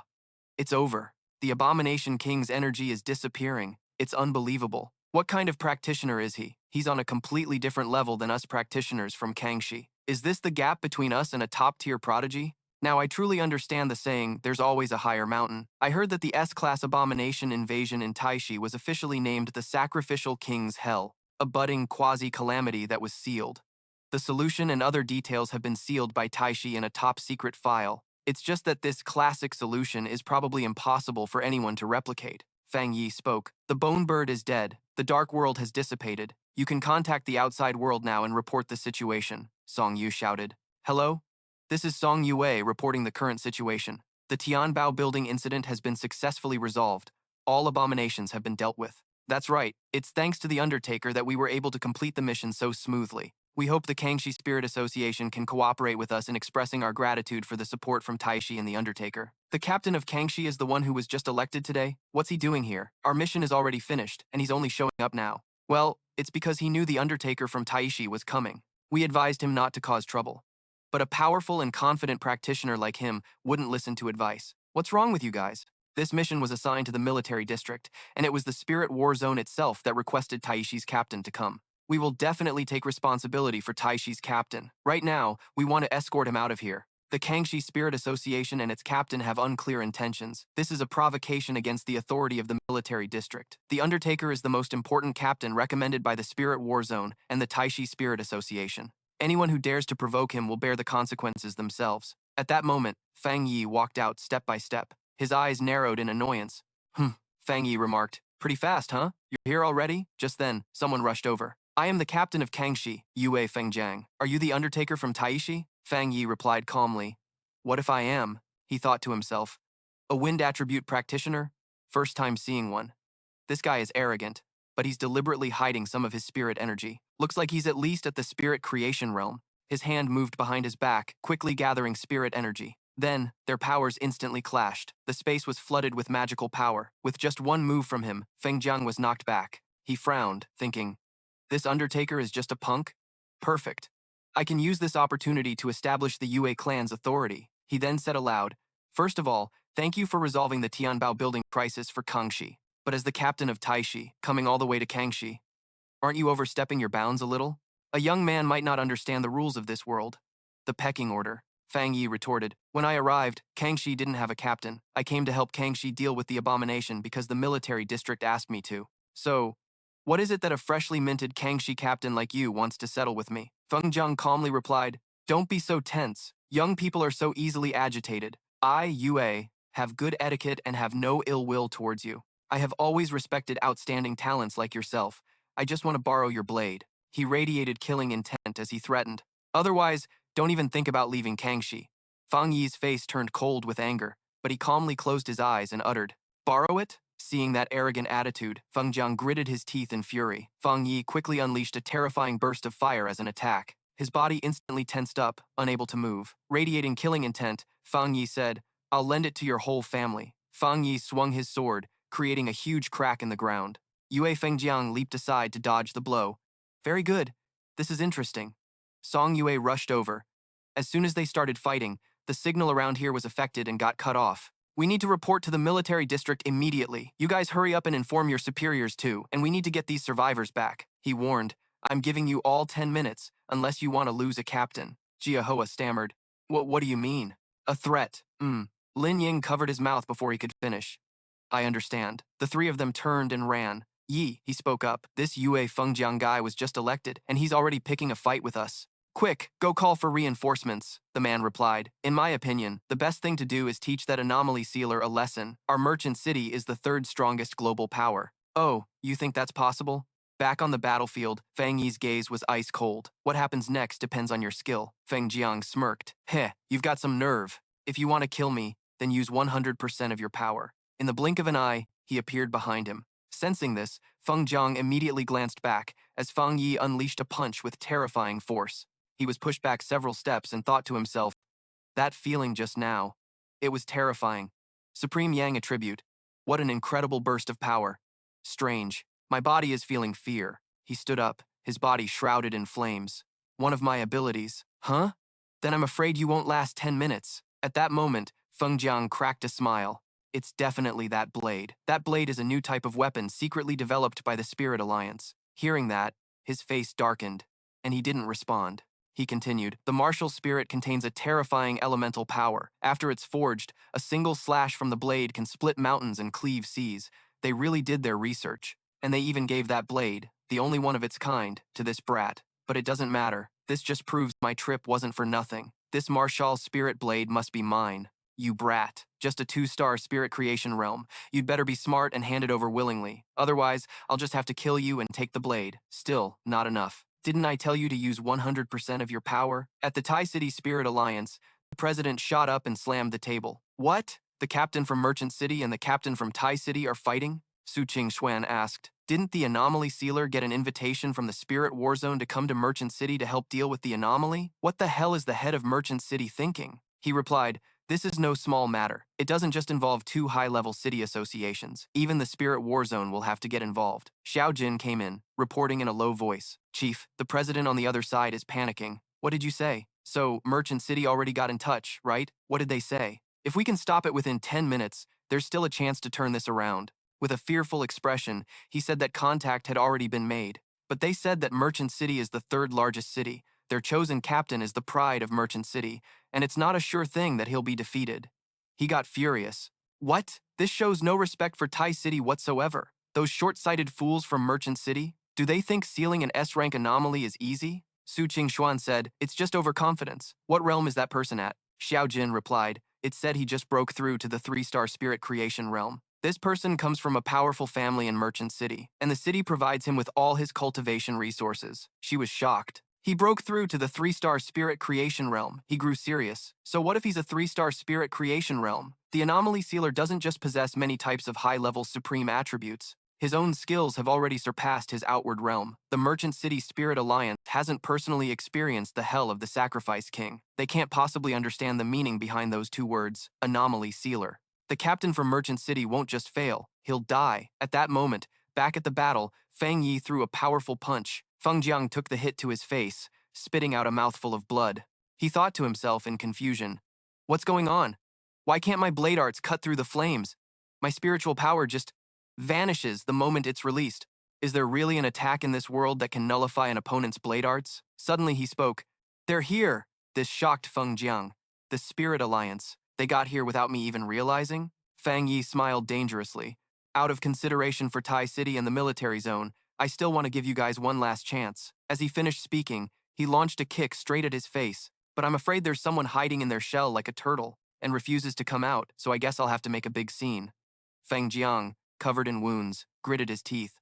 Down below, people were murmuring, what's wrong? What's going on up there? A fire? No, can't you all feel the sudden wave of heat? The temperature's rising.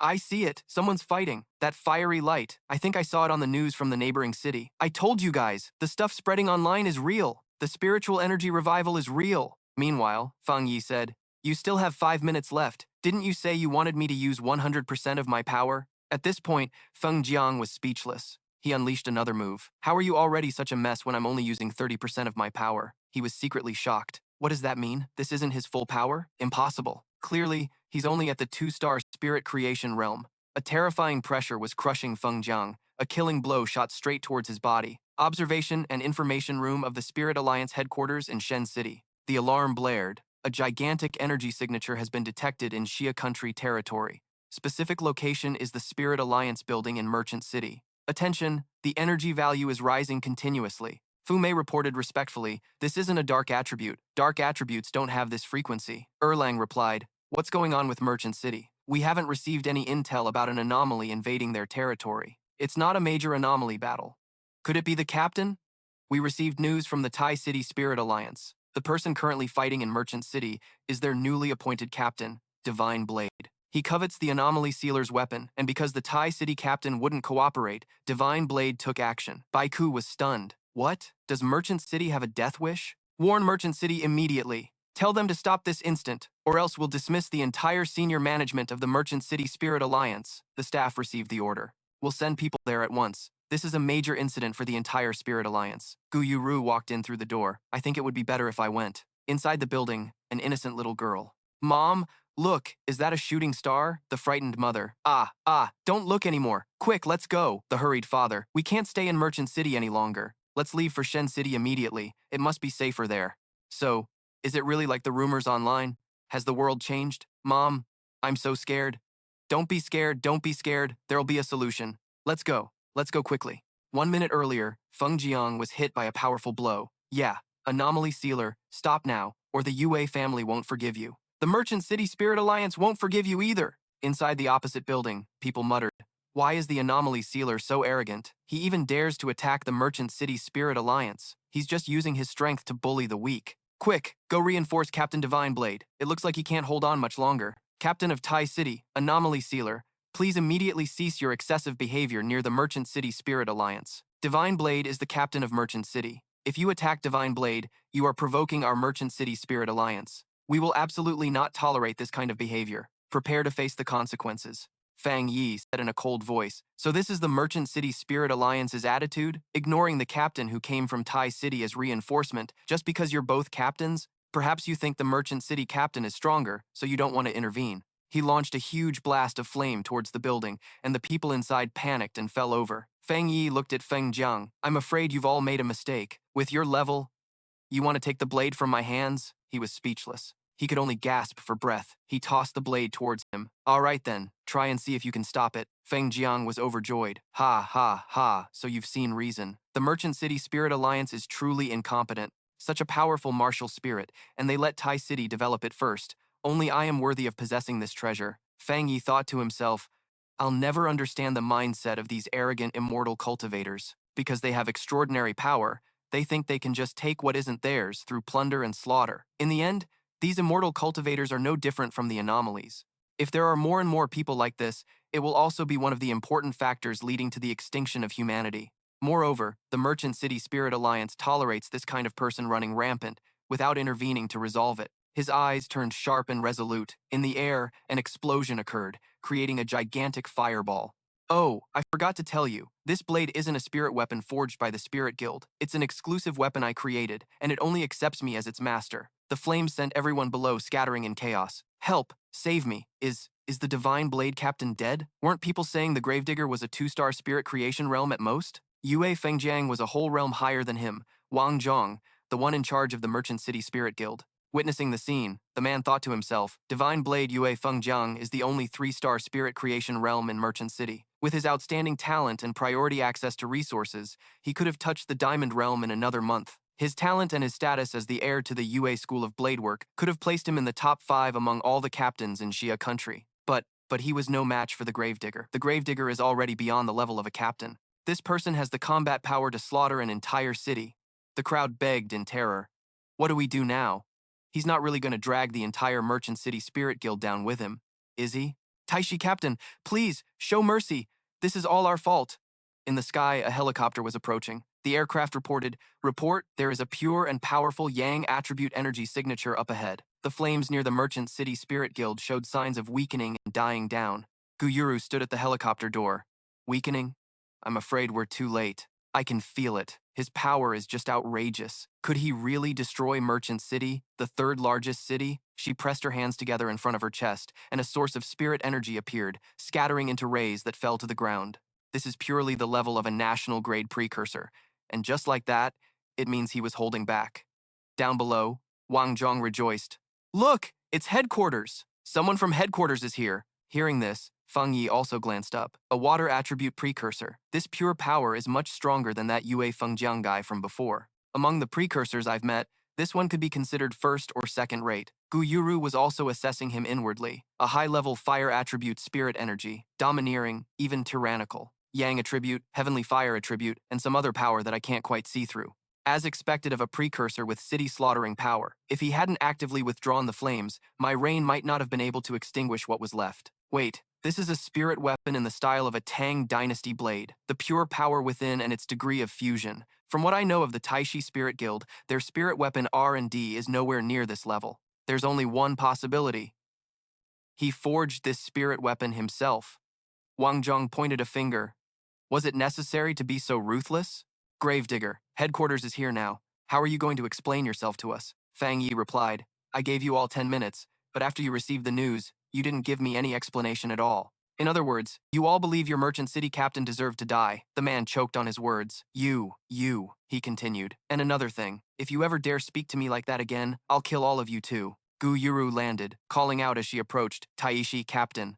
Fang Yi glanced back, but said nothing. Wang Zhong thought to himself, that's right, headquarters still has to care about public opinion. So what if the gravedigger is powerful? If they just gloss over the fact that the Taishi captain killed the merchant city captain without proper punishment, wouldn't all the captains everywhere feel disheartened and betrayed? When that time comes, how could they possibly manage all the Spirit Guild branches? She introduced herself. We meet for the first time. My name is Gu Yuru. The man was still lost in thought. Besides, the Merchant City Spirit Guild has been wrecked to this extent. The gravedigger is still here, spouting such arrogant nonsense. It's time for headquarters to teach him a lesson. Gu Yuru stepped forward. She is also the sea mystic of the Spirit Guild headquarters. His entire body trembled, his voice becoming uncontrollable. What? The sea mystic is? Apologizing to him? This negotiation will reflect headquarters' stance toward the gravedigger. Appeasement, conciliation, and reward. Absolutely no conflict must be provoked. As for the Merchant City Spirit Guild, a subordinate beside him spoke up, interrupting his thoughts. Is this really over just like that? I mean, the Merchant City captain was burned alive. Doesn't this count as infighting? Another chimed in. The representative from headquarters didn't even ask about who's responsible, and instead said she'd give him an explanation. Fang Yi stared at them. In his mind, their dissatisfaction was irrelevant. The Merchant City Spirit Guild captain was hostile to the gravedigger, tried to kill him with complete disregard for anyone else, and repaid the kindness of the Taishi Spirit Guild and the Starfall War Zone with enmity. Back then, why didn't you think about stopping the infighting and mitigating the damage in time? A bunch of arrogant fools. Gu Yuru walked coldly up to the man. Who is in charge of the Merchant City Spirit Guild? He tremblingly raised his hand. I am. She continued. I'm giving you 3 days to pacify the people of Merchant City and come up with a suitable PR explanation to temporarily quiet public opinion, he said obsequiously. Yes, ma'am. We understand. She cut him off, her voice like steel. In 3 days, all of you will be dismissed from your posts. Headquarters will send someone to take over Merchant City soon. Remember, if you do nothing during these 3 days, then you will bear the consequences. Fang Yi looked at her. In his mind, the Spirit Guild headquarters is actually going to fire the entire staff of the Merchant City Spirit Guild. I never expected them to make such a decision. This exceeds my expectations. This time, headquarters needs to make its attitude clear and publicize it widely. Anyone who dares to challenge the gravedigger will end up like Yue Fengjiang and the Merchant City Spirit Guild. Gu Yuru gestured with her hand. I don't know if this resolution is to your satisfaction, but rest assured, Spirit Guild headquarters will never allow something like this to happen again. She said to him, anyone who challenges you is challenging the Spirit Guild headquarters. He replied coldly, I don't care how you deal with them. I'm more interested in what you meant by suppressing public opinion. Gu Yuru remained calm. Are you questioning whether Merchant City and Taishi now have the ability to suppress public opinion about the spirit energy recovery? She explained, the world is currently experiencing a series of anomalous events, and the disasters they cause are appearing constantly. In fact, many people have already figured out 80 to 90% of the truth, but we aren't going public now because the time isn't right. It's just that if we go public now, the global situation would change instantly. Chaos would erupt from within and quickly shatter the protective screen we've just begun to erect. If Taishi City didn't have you back then, the era of spirit energy recovery for Xia country would have begun on the very day Taishi was destroyed by the Anomaly King. Or if it weren't for Old Wu of the Starfall War Zone, we would have done it sooner, faster. And at that point, ordinary people, caught completely off guard, would be thrust into the age of spirit energy recovery. Fang Yi's face darkened as he sighed to himself. So that's how it is. It's better to let a small group of people fall into chaos than to have everyone descend into chaos. They want to continue maintaining the illusion of equality and a life of peace and prosperity for everyone. What's necessary after the spirit energy is restored are pioneers who can rise above the millions of ordinary people to face the dangers head-on. No wonder so many pioneers are eager to act foolishly and want to create even greater chaos. Xia country is suppressing public opinion so forcefully. You could say it restrains precursors from initiating conflict, limits the spread of anomalies, and helps ordinary people transition into the era of spirit energy recovery. However, this is impossible to achieve without the cooperation of powerful pioneers. Fang Yi spoke softly. It seems the moment we can no longer delay has truly arrived. He stood facing her, calculating inwardly. Although my current level is the spirit creation realm, and I've resolved a disaster which bought Taishi City some time, it's still far from enough. Gu Yunu spoke persuasively. I'm sure you have other things you need to do. We'll send a private jet to take you back to Tai City, but I was hoping to trouble you for just a moment longer. This is a personal request, not on behalf of the Lin Heap headquarters. She lightly adjusted her glasses, thinking to herself, to be so young, and not only possess the power to wipe out an entire city, but also have the character to bear such immense responsibility. Having someone this talented in Tai City is enough to make anyone jealous. He had to admit, he was incredibly curious. He said, no need for formalities. Please, go ahead. To his surprise, Gu Yunu extended her hand. As Gu Yunu, not as an apocalypse user. I'd like to be your friend. May I? In the spiritual war zone? He began. Here's the whole story. After hearing it all, Jialan slammed the table in anger. Completely absurd. How could the Thuong City Lin Heap be so stupidly biased? If this continues, Thuong City's combat units will fall one by one. The main headquarters needs to take over, and soon. Otherwise, Thuong City will face a total collapse and be removed from the roster. An incompetent general gets his whole army killed. He crossed his arms sarcastically. I'm sure the main headquarters is still trustworthy, especially that apocalypse user. She's probably trying to poach him from under your nose. So, shouldn't we make some kind of statement ourselves? She coolly calculated. Of course. The compensation for the gravedigger can't be a penny less. At the very least, it can't be any lower than what the main headquarters is offering. On top of that, we'll double the original reward the Thuong City Association promised him. He closed his eyes and said, I have to admit, I admire this gravedigger's strength and personality. He's ruthless and decisive, and he knows when to push and when to pull back. These are the essential qualities for a city leader. I think this is the kind of reward he deserves. She thought, if I didn't know you truly admire him, I'd think you were doing this just to make things difficult for him. He continued, danger and opportunity coexist. Only he is worthy of training here. Besides, we have our own genius in seclusion here in our war zone. In the future, things will get even more terrifying. These hell princes will keep appearing. Every single one of them will shatter humanity's existing beliefs. The only way is for the gravedigger to level up quickly. Only then can he mature in the coming darkness and reach the far corners of the world that are beyond our sight. Jialan agreed. You're right. Perhaps our forbidden training ground is too simple for him. Suddenly, a panicked voice called out, Miss Lam! Miss Lam! Elder Wu is awake and wants to speak with you. A few hours later, in Tai City, Fang Yi sat in his room, marveling. Your bank account has received 10 million yuan. Someone entered softly. Cousin, you're finally back. I saw it on the forums. About what happened in Thuong City. He cut her off. It's nothing serious. Don't worry too much.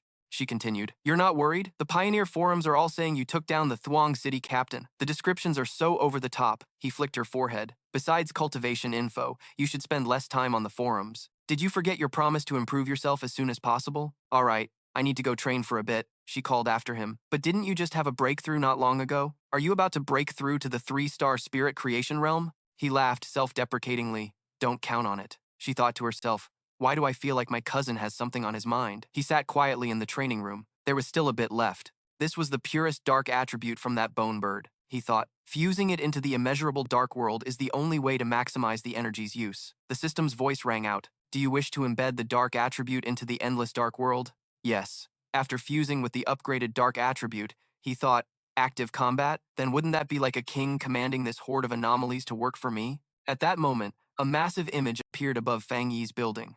The system appeared, detecting that you have met the breakthrough requirements. Do you wish to break through to the 3-star spirit creation realm? Yes.